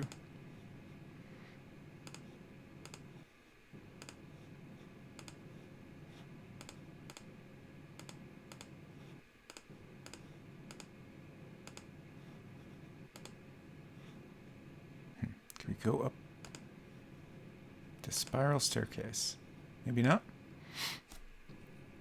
Oh, Verdant Tree said, on the topic of FMV games based on sci-fi franchises, have you played the Gundam FMV game? It's damn near unplayable. I have not. And in fact, I have not even heard of it, I don't think. I'm intrigued, but also terrified. Simply because you described it as near unplayable. Oh, oh, shit, oh, shit. What? I was shooting. Like, my reaction was a little bit delayed there, but...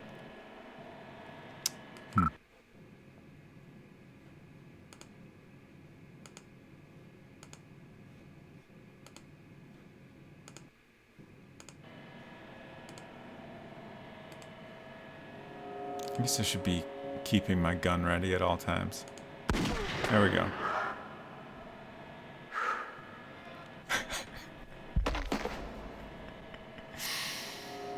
That was some interesting hand movements as he fell there. It's called Gundam 0079, The War for Earth. Interesting. Also had a PS1 port. You were firing blanks. Yeah, I guess so. Oh. That was unintentional. Hopefully nobody noticed that. Very careless of me.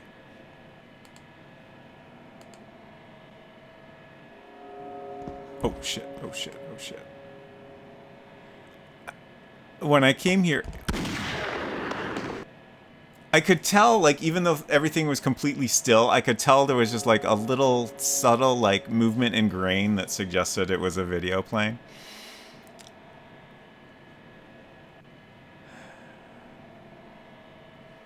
This is honestly very cool. Like, this is maybe the best shooting I've encountered in, like, an adventure game? I might be forgetting something, but it's kind of neat.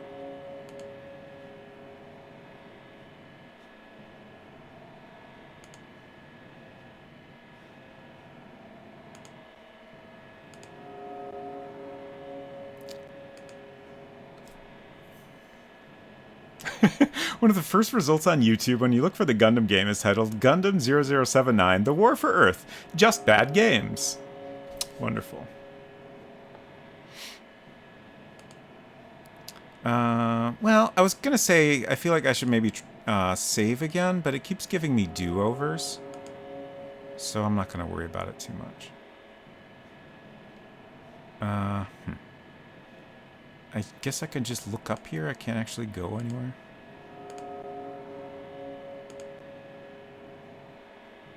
There's got to be some way up these stairs. Watch Verdant Tree try to play it. It was a good time for people not playing it. Yeah. Honestly, that's one of the best things about streaming is, like, getting a chance to watch someone play or try to play a thing you would never really want to play yourself.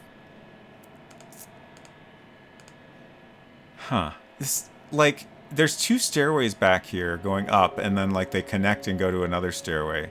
It seems like there's got to be some way... There's got to be some way to get up there, but it sure doesn't look that way. That tracks. It generally might be the worst game I've ever played. Wow. It is immensely obtuse, and it basically doesn't ever autosave or have checkpoints, so a death results in just starting over if you didn't save in the first 5 minutes. You can literally die getting into the Gundam.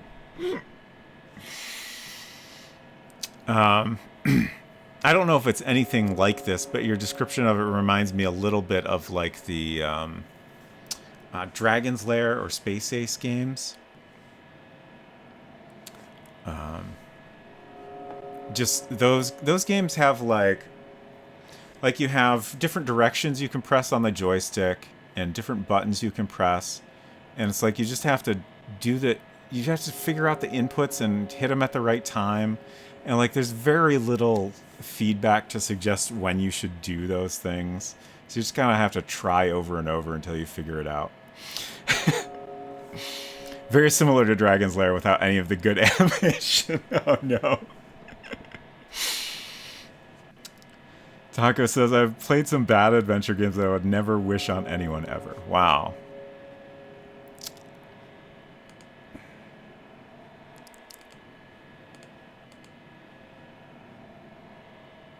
I wish the subliminal messages were just a little bit longer, because I almost always miss them.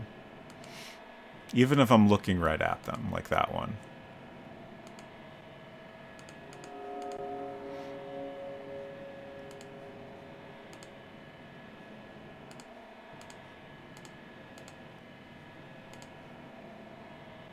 I feel like I'm just going in circles here,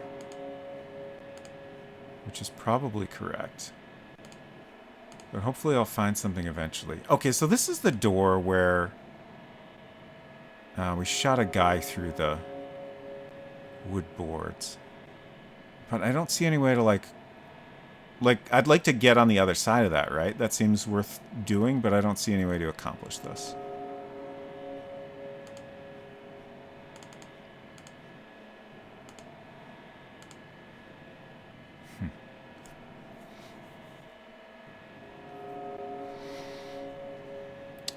I've contracted the Hinton Automod curse? Oh no, what happened? I don't see anything that got flagged. Oh, right. Hinton was getting frequent Automod replies that no one else could see. I'm so sorry to hear this. I imagine restarting the app or reloading the website, whichever is appropriate for you, would probably fix that. Is this new, or have we been here? I think this is not new. A thing I keep thinking is that maybe it would help if I tried to map this stuff out, but every area is so disorienting, I don't know that I could draw a map. Back here again. What the heck?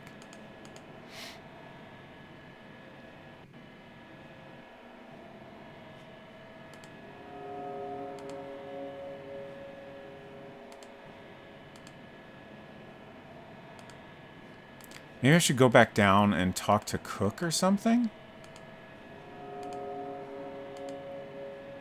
If I can figure out how to get back down.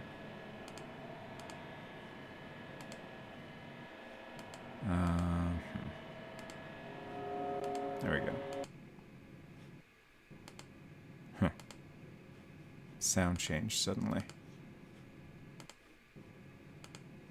Okay, here we go. Oh, huh, that's interesting. So we can't go talk to Cook.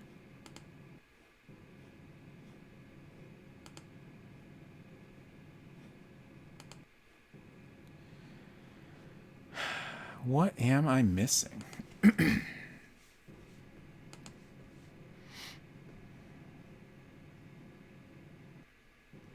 I really love that the eye cursor like looks around and blinks.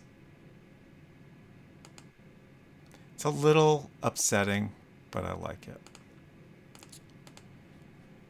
Am I missing anything in this close-up? Can I use my evidence kit? No. Let's consider our other options here. Should I photograph the stolen art? Why not? Should I shoot the stolen art?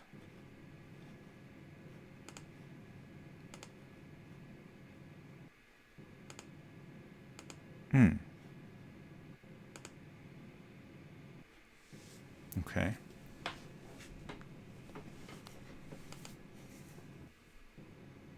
That's it, eh? Excuse me.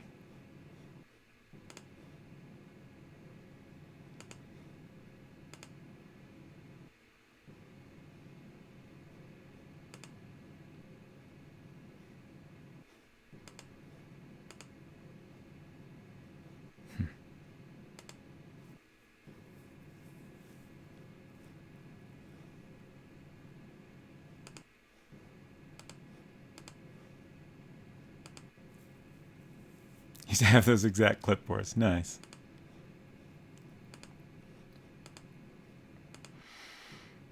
This is puzzling. There's got to be something upstairs, right?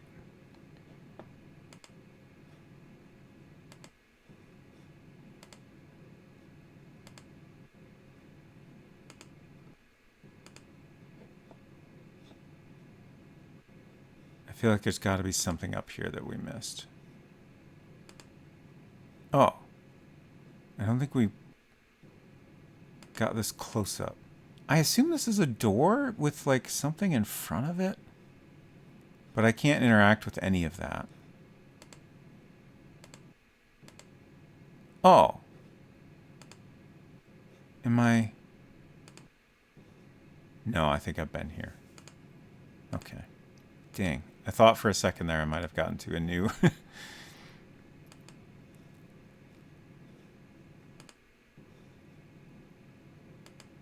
Yeah, I thought maybe I was finally getting up this staircase here, but no.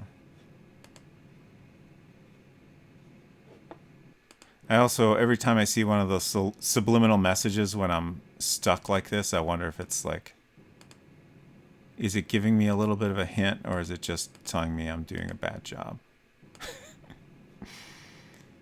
And this here is kind of puzzling.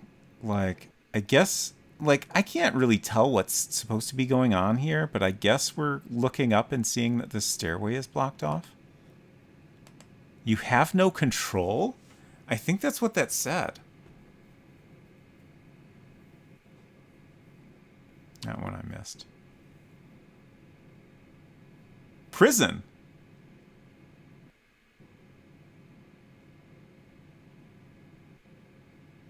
I'm going to stay here and enjoy the subliminal messages for a little bit, because it's a little easier to see them on this nice bright background.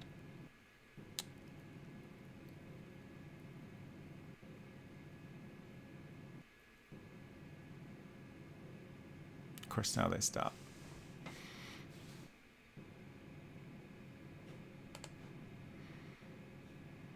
Should we shoot out the window?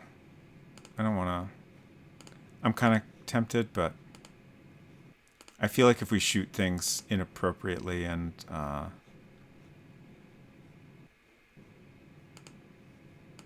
carelessly, that it'll count against us.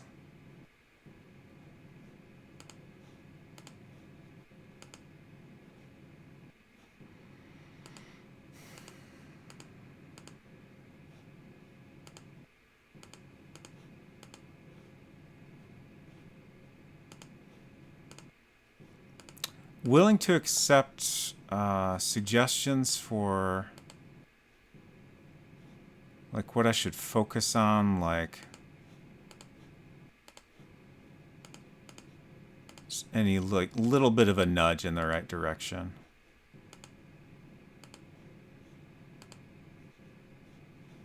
So I feel like I keep clicking around all the same stuff here.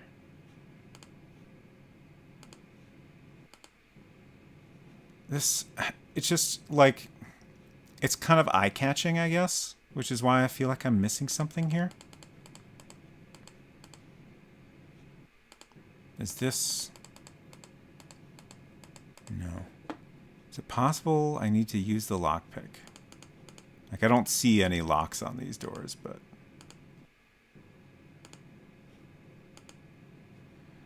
Oh, should I try shooting down these boards? I'm gonna save. And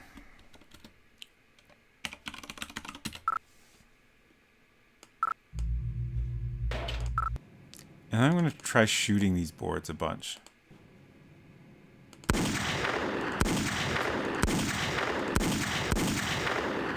It was worth a shot. And again, I'm gonna restore it just because I feel like that might count against me. You have a shovel. I don't think I do. Yeah, my shovel and wire cutters were lost after the explosion.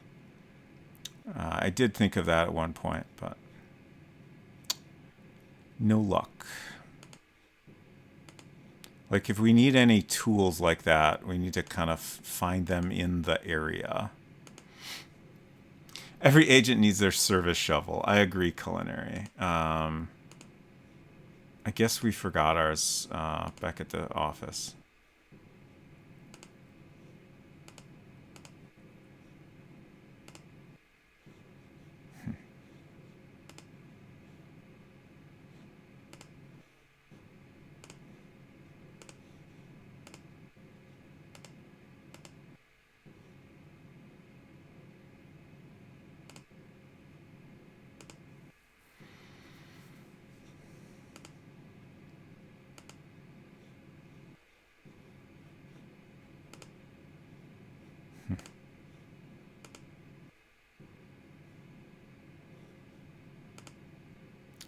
I mean, I guess... Is it possible we're just done here and I just need to leave? That seems so weird, but... I'm starting to wonder if it is possible. It's very bizarre to me that there's no way to find Cook at all. And, like... talk to him or even just like confirm he's still here.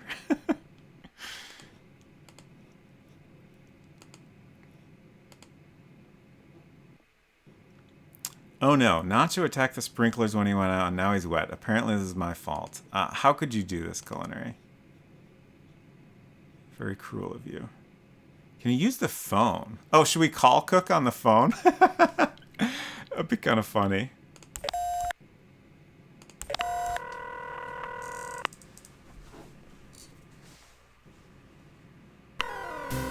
You have reached the automated messaging system of the Seattle FBI field office. Messages for Mark Cook cannot be taken at this time. Ms. Roy, thank you so much for that resub. 4 whole months. I this appreciate all your has support been very logged. much, and it's good to see Thank you. you. Hope your streams have been going well. Actually, have you been streaming? I feel like I haven't gotten a notification about you streaming in a bit. It's been a hot minute. Oh my gosh.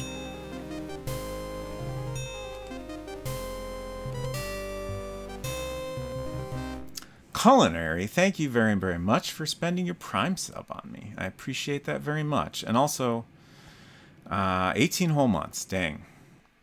Greatly appreciated. Work has been kind of kicking my ass this month. I'm sorry to hear that. Also, honestly, I can't help but feel like a lot of people are feeling that way right now. Which sucks. But I hope you're managing okay. All right, so we got Mark's voicemail. Let's try. Oh, everything looks disabled, so maybe we can't actually leave. Interesting. I guess that makes sense. Mousesmith says, "My work crazy too. What is going on?" Yeah, the Newton. I fucking love that you can use a Newton in this. Very, very large part of the reason I wanted to pick up a copy of it and play it. We have a variety of features here. We have, of course, the map. We have a nice little notepad.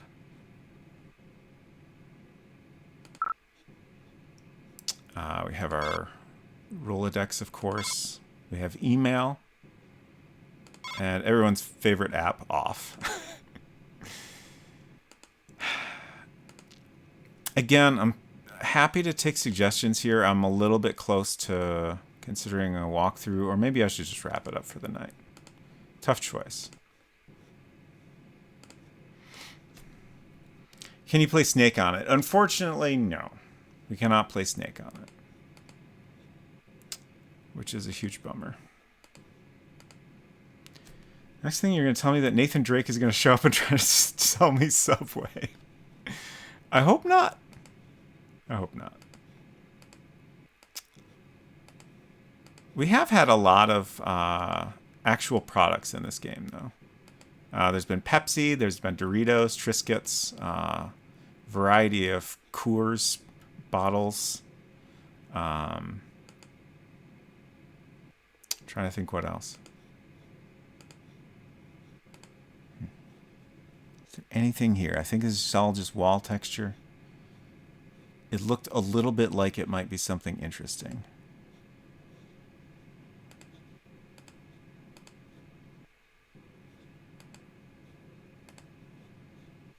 Okay. Oh, I can go through here? Oh! Ah. God, I thought I discovered something important, but there's nothing I can do here. Oh! Finally.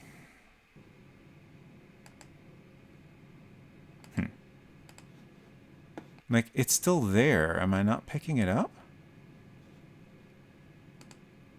Oh, am I maybe... Is this maybe just another copy of the same book we found previously? What the heck? Oh. Okay. We can open it. And it's definitely the same type of stuff.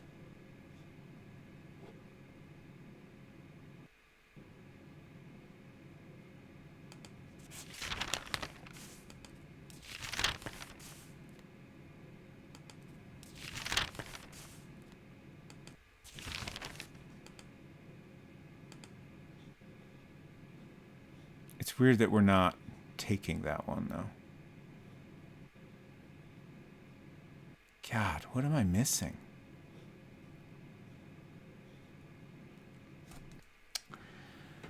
Out of interest, you stream from a CRT monitor? No, I do not. It's LCD.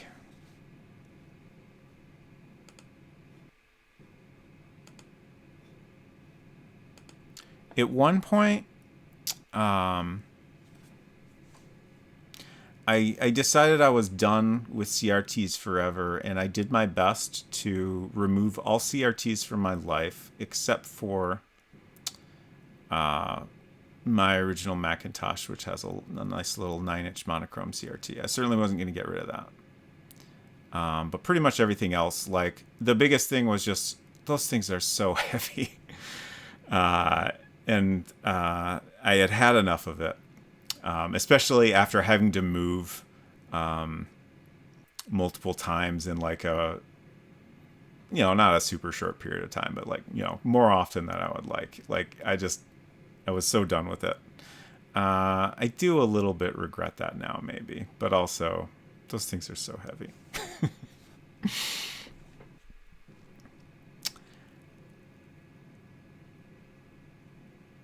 Ms. Roy says, just based on my 5 minutes of this game, I hope this was titled X-Files Shades of Beige. It's the name of the game is just the X-Files game, which somehow feels even more appropriate if you ask me.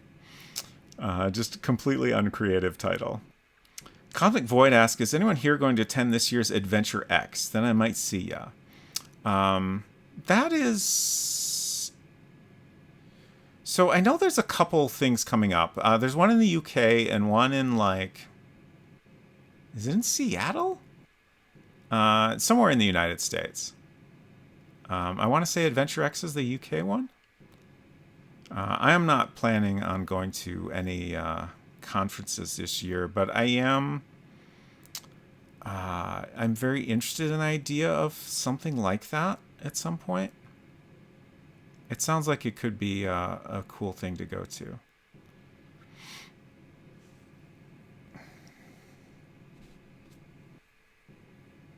Maple Mystery says, I think I'm planning on Adventure X. Nice. In London. Okay. Verdantry says, I keep acquiring them. Currently, I've had my main Trinitron TV in repair for months now, so I understand why you clear them out. Yeah, I now own a second classic Macintosh. I guess also, I think I still have a tiny, like at one point when I was doing a lot of, shoot, what specifically did I get that for? At one point I got a really tiny TV to use as like a monitor, along with my computer, like to sit on the desk.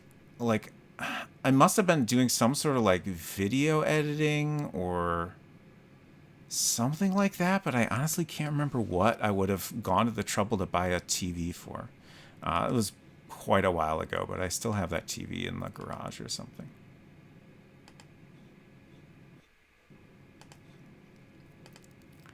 All right, I think I'm gonna call up the old UHS here.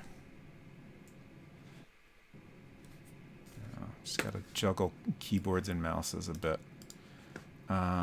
Let's use UHS together. We can enjoy the journey together. I'm gonna try to do my browser setup correctly this time.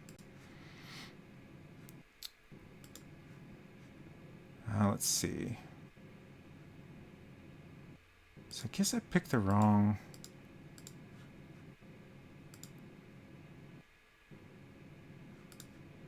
capture. Normally I have this set up so I can just select the app I want to capture and it's all perfect. Okay, I think this is better. I hope.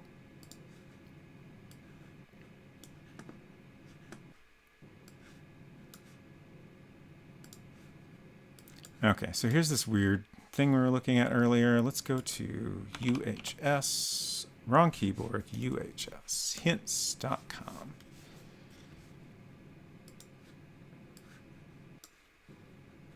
And we want X-Files.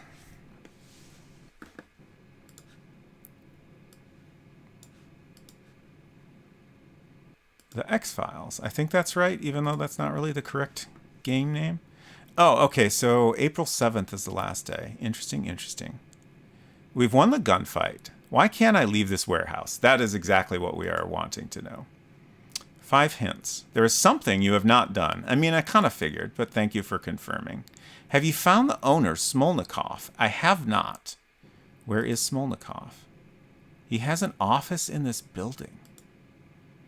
Go up all the stairs as far as you can go. Turn and look closely at a separate set of steps. Go down to the office? What? What?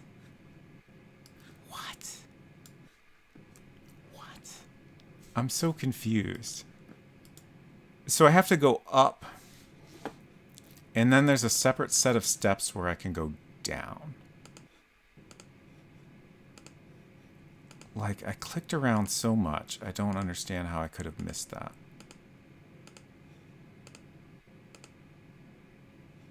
So this is where we just came up. Yeah, it didn't sound like the spiral stairs. Thank you for the flush. Just call him and schedule an appointment. Yeah, that makes sense. Unfortunately, I don't think we have his phone number. Okay, so we can continue going up here. Like, I think what was suggested is that we go up as far as we can, and then we need to find the separate set of stairs where we go down. I don't think it's those. That's where we came up, I think. Is this it here? I think this is it. Freeze! Federal agent! Okay. Don't move.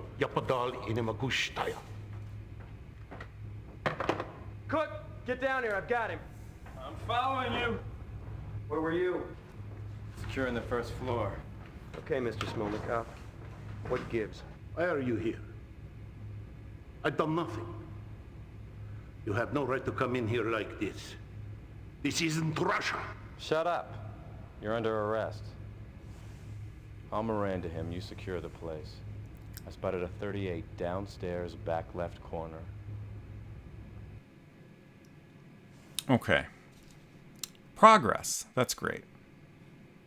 Oh, we can chat. Interesting. Where's the plutonium you've been smuggling? Great question. Where's the plutonium you were smuggling? What? I handle all sorts of things, but never that. You are talking crazy. This guy's gonna suddenly turn up dead, am I right? Yeah, like, it doesn't seem great for him. Why did you kill Wong? Because he talked to us? What are you trying to hide? I didn't kill Wong. I knew him. He maybe did some work for me, but I didn't kill him. I'm willing to believe that. Why did you kill the Terracon's crew? I didn't kill nobody. They were my men. Why would I kill them? There was a fire. Right. A fire you set afterwards to hide what you'd done. I may be a smuggler, so are lots of people, but I didn't kill anybody. So, my take on this, I believe this guy, Smolnikov. I think what Cook is trying to do, I still don't trust Cook at all. I think he's trying to pin everything on Smolnikov. Whereas, you know, Smolnikov has just been smuggling shit. He's not into the real weird shit that's happening here. We have payroll logs from the Terracon that show that Wong worked for you. We found documents that match downstairs. So? That proves nothing. What did you keep in that warehouse? What do you mean? You're in my warehouse.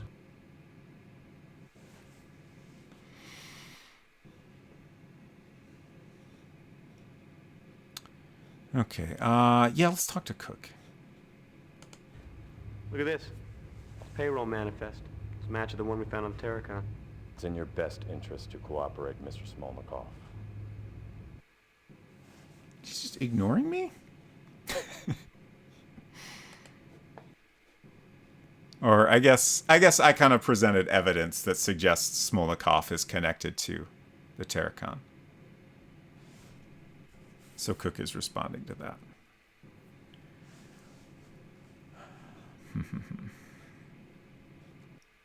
Oh, we finally ended up on the other side of this boarded up doorway. Okay.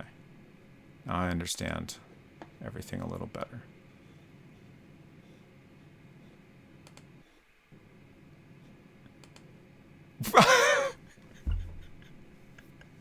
Did not expect that. I could tell it was a naked lady, but I didn't expect a close-up directly on the boobs. How do I get out of here?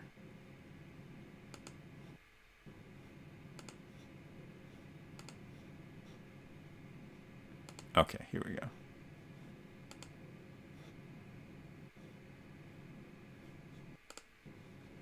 Reported, oh no. So we're gonna go up. Okay. We've done it. So it sounds like we need to find a 38 on the, I think he said on the ground floor. Like, honestly, like, we saw guns. I couldn't interact with them. But maybe it was because I wasn't doing it at the right time. He said in the far left corner, I think. Yeah, which is back where I found that payroll log, I think.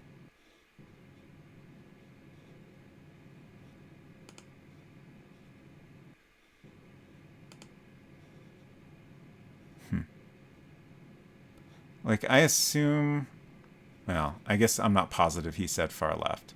But if we're coming in from the entrance, this would be far left.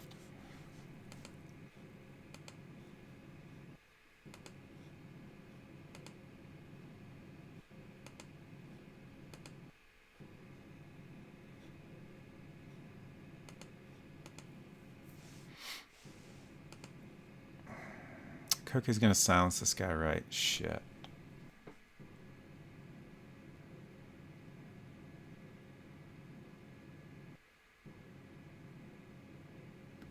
Like, that seems pretty likely. You know, just claim the guy was, like, trying to struggle or shoot him or something.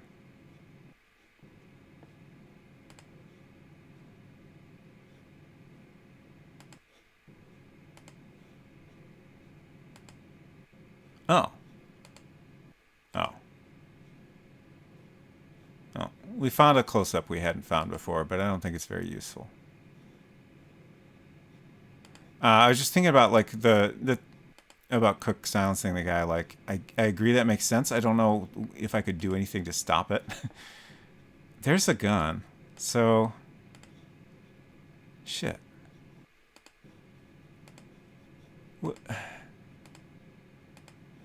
Like, it's so hard to, like, see something in the distance and figure out how to navigate to it.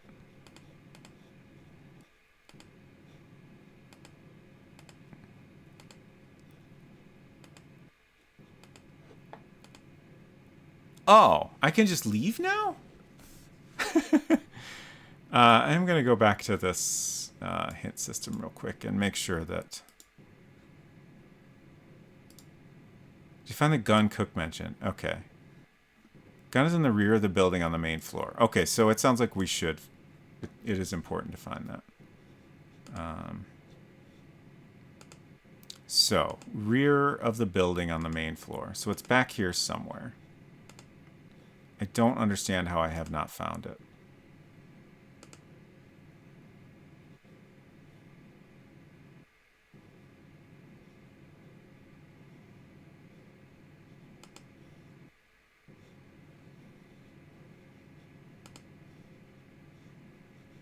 Like, I don't know if it's the... Like, it seems like it must be the one I've seen from a distance, right?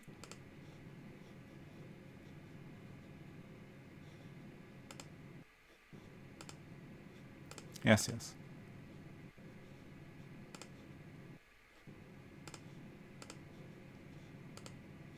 So let's back up to here. There. Like, this is a gun, right? That's got to be a gun. So, but I can't click on it from here. But if I go forward and then turn this way, like, I don't think that's the same body. Like, I think it's down at my feet. Is that it? I don't think that's it either.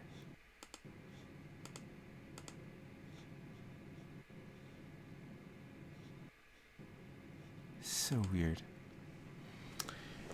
Can you go in the middle of the room and spit around to get a sense of your surroundings? You know, like an FBI agent.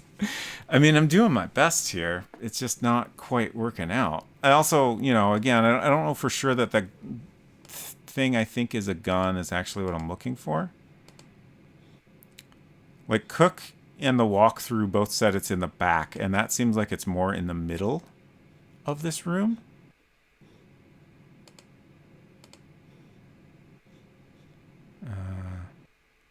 Wait, is that the front door? Oh, it is. Okay. So let's go. Now we're facing straight in the back. Let's go as far back as we can. Down. Ah. Ah. I just missed that down.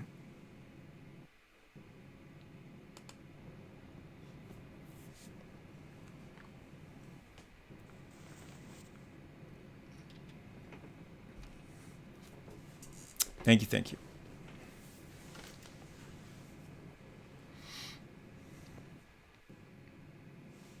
Okay. I think we're done here now.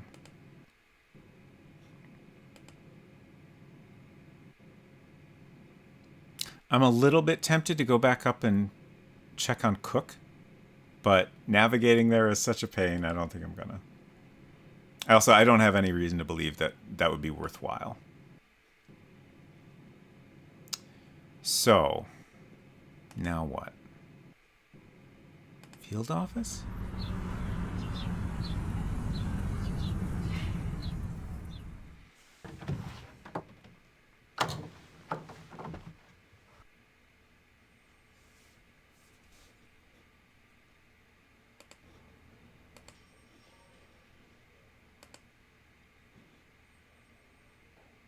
What did that say? Let's check our email. Oh. Tried to type my password on the screensaver. Yes. You've got mail. Weird every time. Okay, from Otto D. Forwarded fingerprints. Agent Wilmore, Emmy Truitt asked me to forward you the attached fingerprint file to you. They belong to the John Doe she discussed with you. M.E. Truitt. Is that the... Yeah, John Doe. So that must be the coroner lady. Okay, so let's search all the databases here. No data in the citizen database.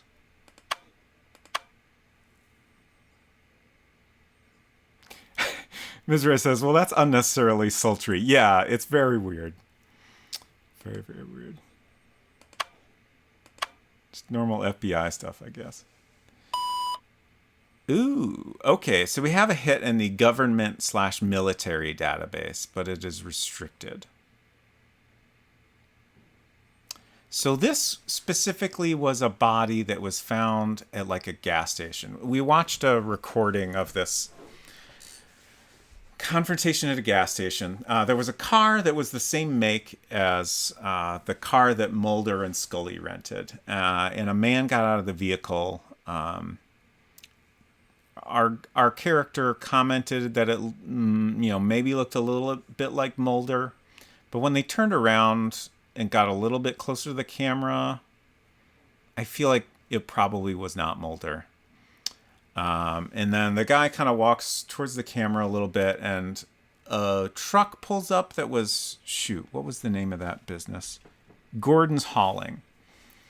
And a guy got out of that truck and like quickly moved towards the guy that had gotten out of the car. And then there was this bright flash that I think seemed like it was coming more from the guy that was in the car. And then the thing I'm not entirely clear on is whose body we found. But based on this, I'm kind of thinking it must have been the guy that was in the car. But I guess we can't explore that further. And then we also had, I think it was this plate.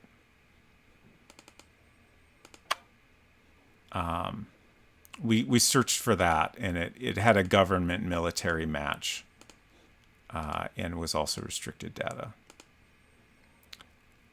I don't know that these photos are useful or interesting. Let's delete the worst ones. We'll keep a couple of them. This is from one of the times we went to the warehouse at night. We saw some guys moving crates around.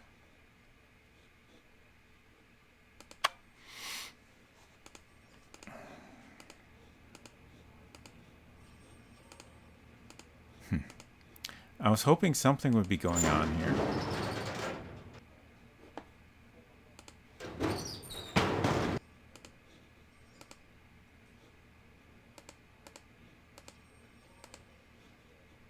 Let's check in on Shanks. Hey, Jim Wilmore. I hope you enjoyed your little raid this morning. Yeah, it was great. Thanks for asking. I could use some help with this case. Okay, let me review your notes. I feel like he's going to tell me everything looks great. You need something to tie Smolnikov to the other crimes. Keep searching at his warehouse. Really? And, you need to take your evidence to the crime lab for processing. Rest of it looks pretty good. Okay.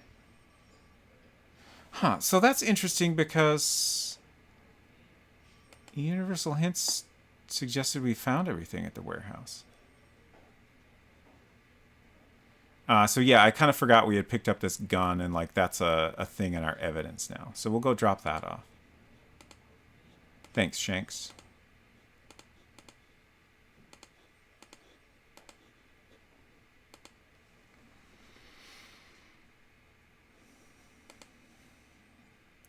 Who are you going to trust? No one, Efton. We've been over this.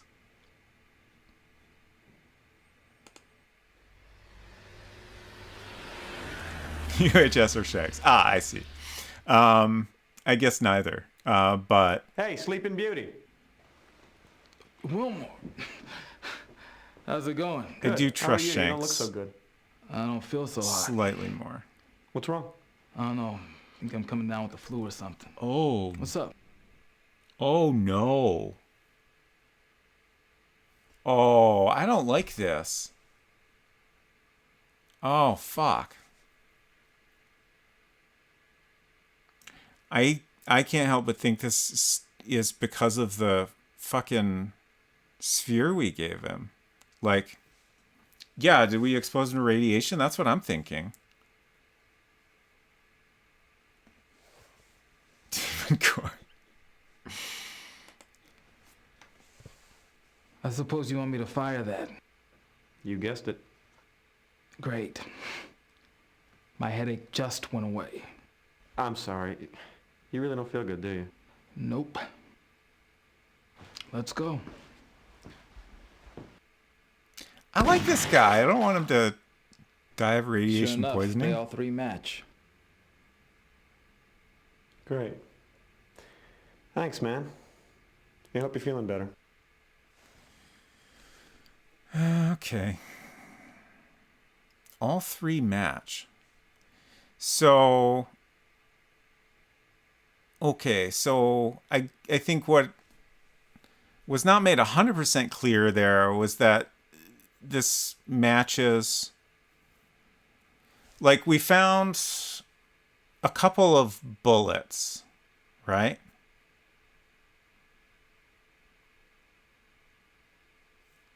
Where was the second bullet? I remember having a second bullet at some point, but I can't remember where it came from.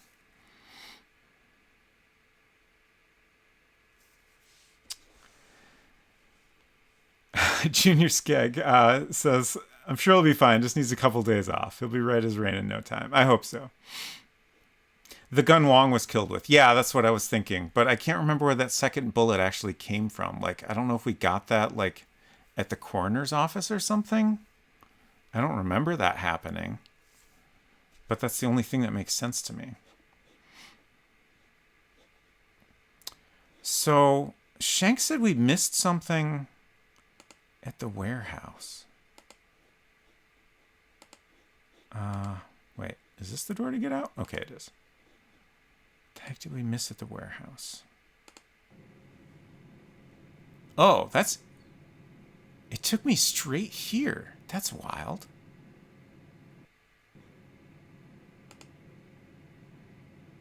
Ah.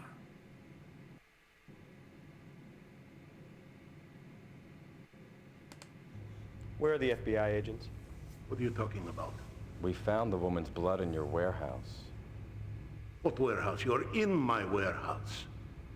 Your gun shot her. We have a forensics match. I kill no FBI agents. Okay.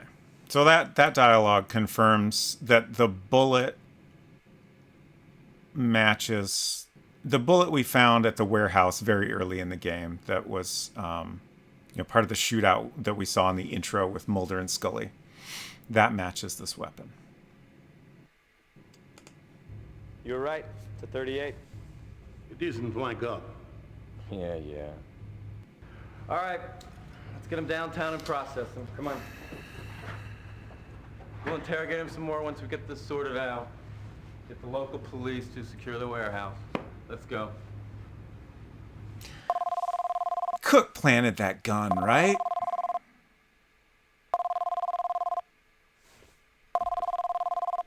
I guess I should answer my phone.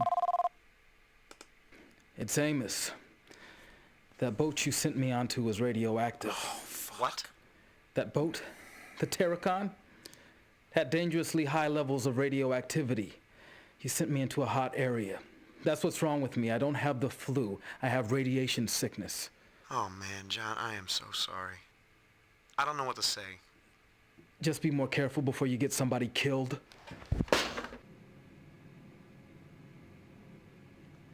Yeah, like, it certainly seems like we should have talked about the things we saw there. But also, I'm a little confused why, like, I guess it's suggested he spent more time there than I and the other lady did. I keep forgetting her name.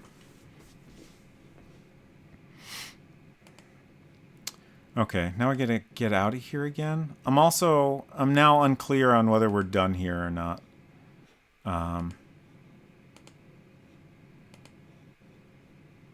Shanks suggested we missed something, but we did, have additional conversation. So maybe that's all we need.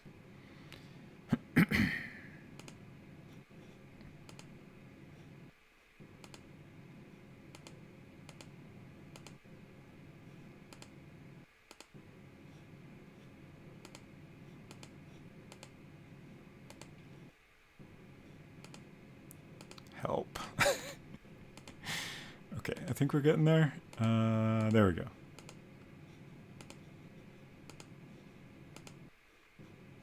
Okay, I just want to check back here again.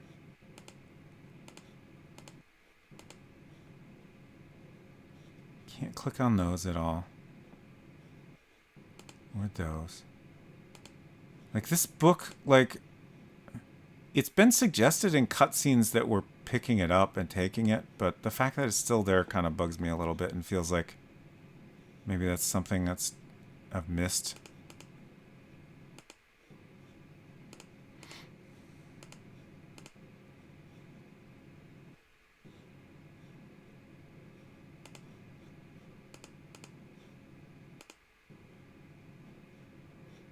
Like I said, I can't look down here anymore. Interesting.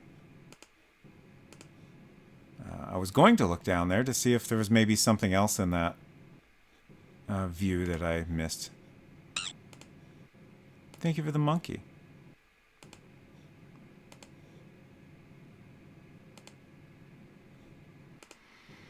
Alright, I think I'm going to leave here.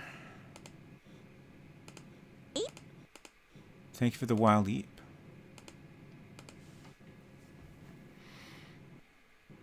And let's try the field office again.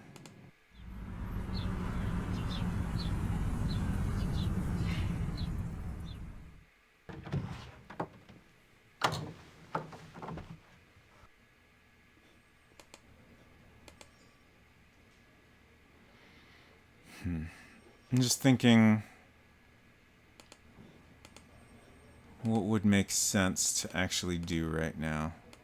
I guess since we're here, we'll talk to Shanks again and see if he still says we're missing something at the warehouse. It would be good to know. I could use some help with this case. Okay. And since nothing is like happening, I can't help but think. This looks pretty complete to me, son. Okay.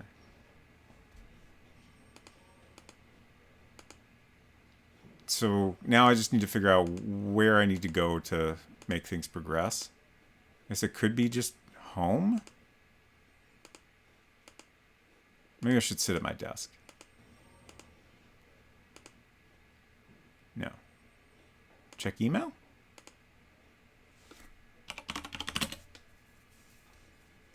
No mail. Is there anything we could search for?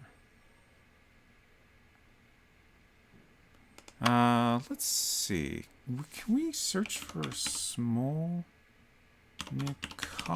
I think I spelled that right.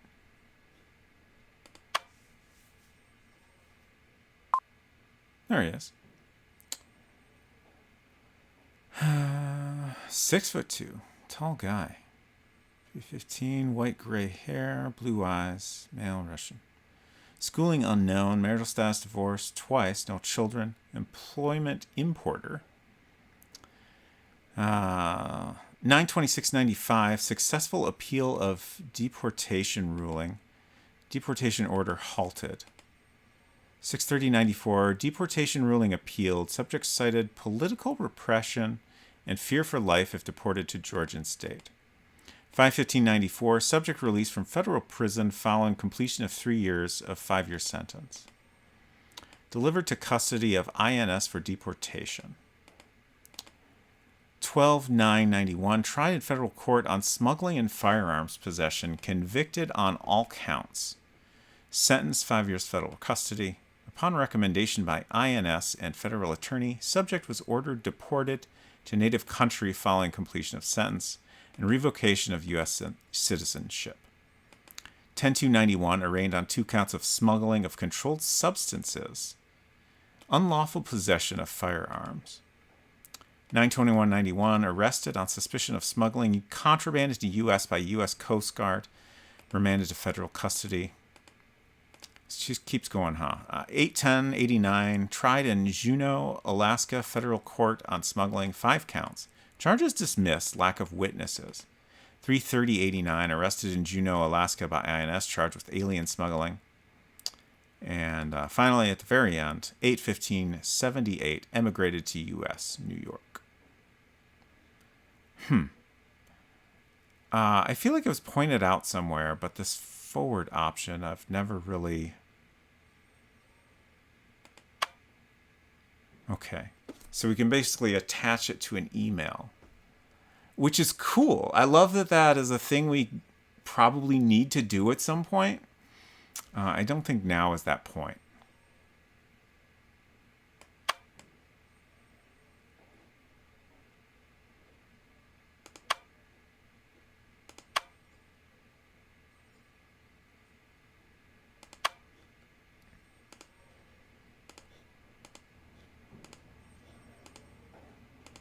I guess I'll try going home. It seems weird that we haven't talked to Cook again. I was trying to think of where he would be taking Smolnikov exactly. I don't think that's anywhere we could go.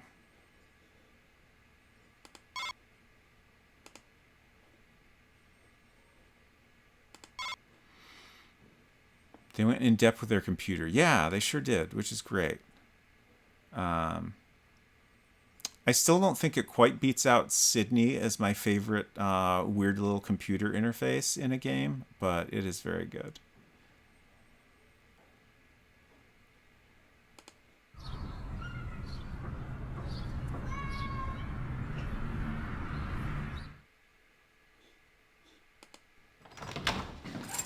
I just remembered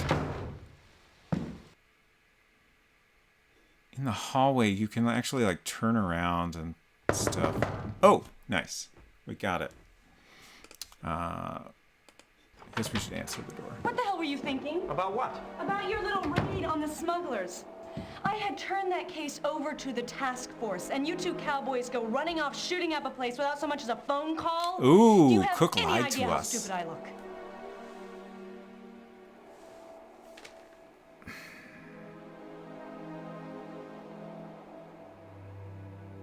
I'm just wondering, was this situation unavoidable? Like, I don't think I ever was given her phone number.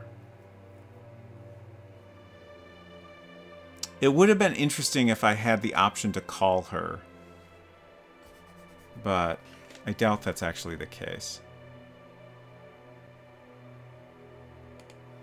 Cook called you. He did not. He did. He said he asked for SWAT backup, though they never did show up and we could have used the support. Do you need to get that? But no, the machine will pick up. I guess I just had you all wrong. Agent Wilmore, we must meet right away. Your actions are endangering the lives of Mulder and Scully. They are alive, but they won't be for much longer unless you act quickly. This has nothing to do with Russian smugglers. Sandpoint, Hangar 4, dawn. Come alone, or I won't show up. I don't know what kind of ridiculous Twilight Zone BS that you're involved with. And you know what? I don't care. I only came over here to tell you one thing. Smolnikov was just released for lack of evidence. Well, yeah. Shit. Did I do that bad? I wonder if I should have chosen a different dialogue choice. Shit. We're definitely not getting that kiss now. Yeah, I mean, that's fine, but I do feel like I might have fucked up in some way. And I don't have a recent save, I don't think. Like, it had been a little bit there. Ugh, yeah. Damn. I think this is our least recent save. I should really be numbering these, but I guess it's too late now. Heck. Looks like going to the crime lab advanced the plot.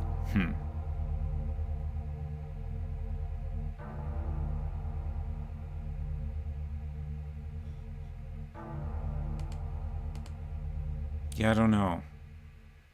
It also seems entirely possible that this situation is unavoidable. Okay, the support check is late again. That's 3 months in a row. Look, you promised you'd get it together. I'm sick of this. Just do it, okay? Yeah, this guy sucks. Craig, get it together, buddy. Agent Wilmore, we must meet right away. Your actions are endangering the lives of Mulder and Scully.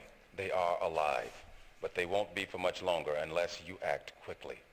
This has nothing to do with Russian smugglers. Sandpoint, Hangar 4, dawn. Come alone, or I won't show up.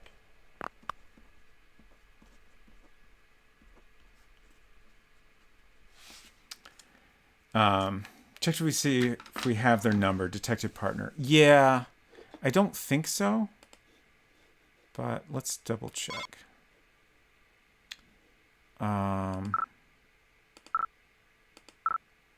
Cannot remember her name, but I'm confident I'll recognize it if I see it.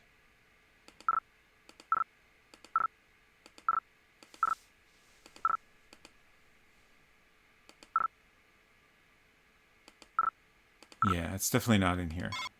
I'm going to check the phone as well, but...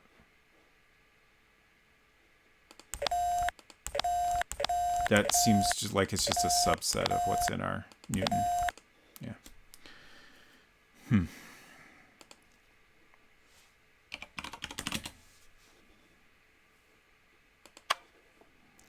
So, the guy's voice that left us a message...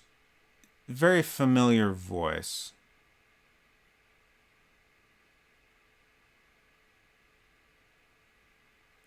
But I can't think of the character's name. You just have that exact same Nokia phone. Nice. You know, I might have two. Or at least something pretty similar. I'm just trying to think of what, like, I guess we'll see if it's possible to go to bed. It is. Okay.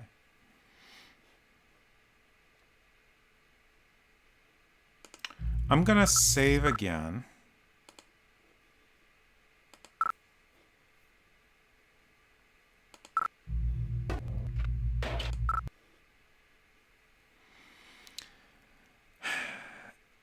So what I'm going to do here, I want to see what happens when we go to bed and get up the next day, but then I think we'll wrap up stream. I'm also thinking about, like, if I might actually want to back up. I think what I'll maybe do is try to look online if I screwed up anything major. And if it seems like I might have, then we may back up. Next week, of course.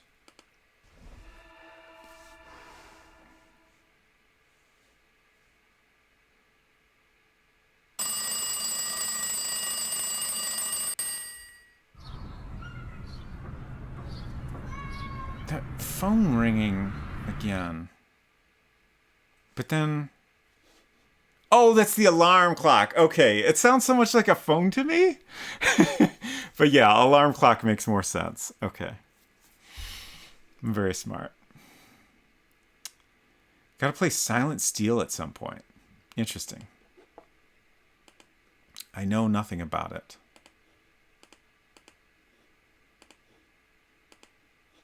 I should make a note of that. Also, I really want to look up that Gundam game. Silent Steel. And then Gundam... shoot, was it 0079?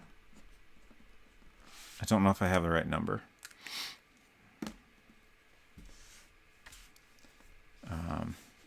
I'm kind of hoping... yeah, I'll probably just watch a little bit of a playthrough of that one. It doesn't sound like something I want to play myself. We'll check our email real quick. I know I said I was going to finish up and...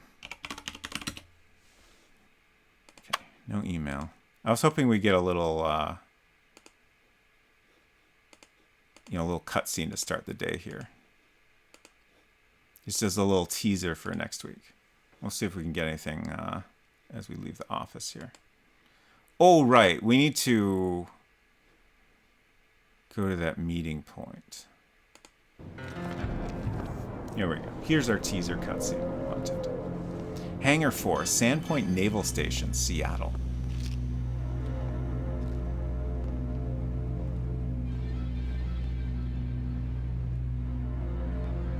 music.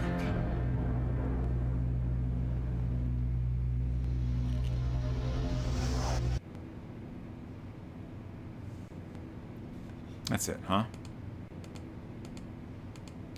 All right.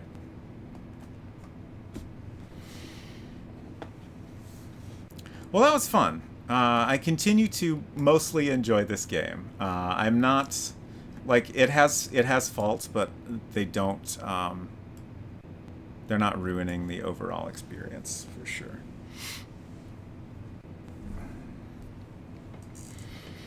Especially, you know, it's nice that we have the option of looking up some hints. And also, like, you know, the game has its own built-in hint system, which is very, very cool.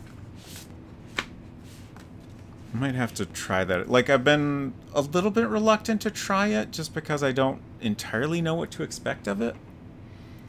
But if I don't try it by the time I finish the game, I might have to go back and check it out.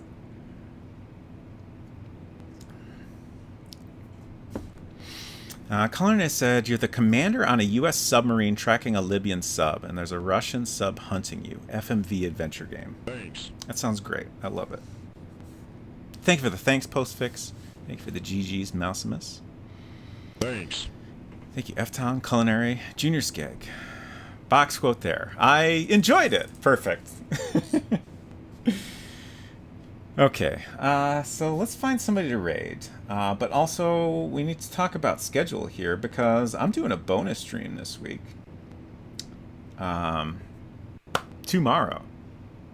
I'm going to play The Secret of Donkey Island. And so I was playtester on the game. So unfortunately that means I can't do my usual, like, you know, fresh first playthrough or, you know, first playthrough in 20 years or, you know, the kind of thing I usually do. But we will start out with a normal-ish playthrough of the game. And then after that, I am going to do my best to speedrun it. Just act surprised. Yeah, I mean, I'll do my best. Like, Sonneveld often does a thing where he'll, like, you know, kind of do his best to, you know, go through the choices one might make if they were playing a game for the first time, you know, even if he is already familiar with the solutions and stuff.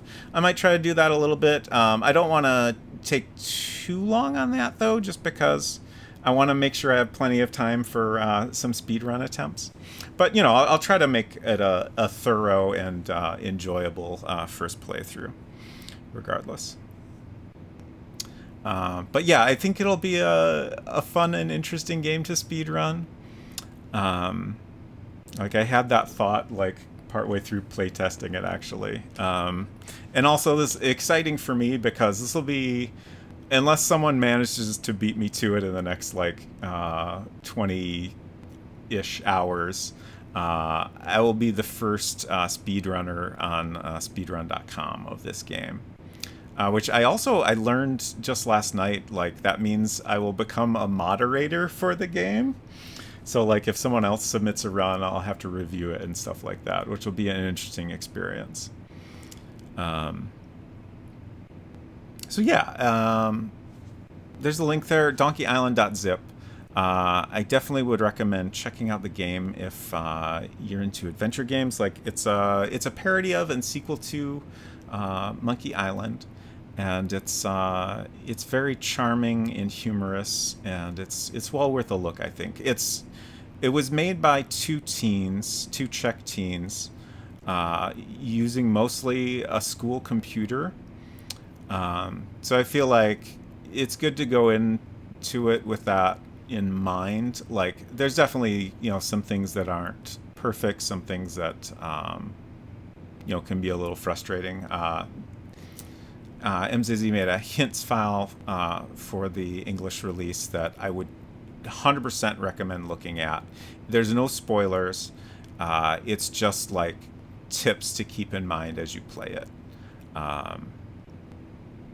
And I think they're pretty important tips. Like, there's definitely stuff you could easily get stuck on, just kind of wasting time for, like, multiple hours. I definitely did that. I definitely at one point wasted 2 hours or more, just trying to, be stubborn and not get hints and figure things out on my own. But it's worth looking at the hints file.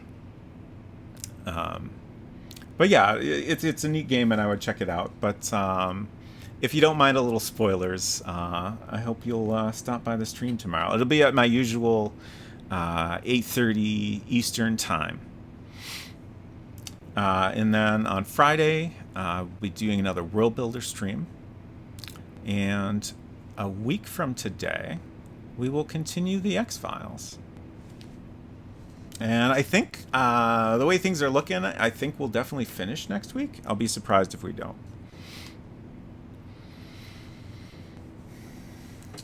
All right. Let's find somebody cool to raid. Shoot. I feel like this happened last time, where I assume Sonneveld is streaming tonight, but we're just a little bit early.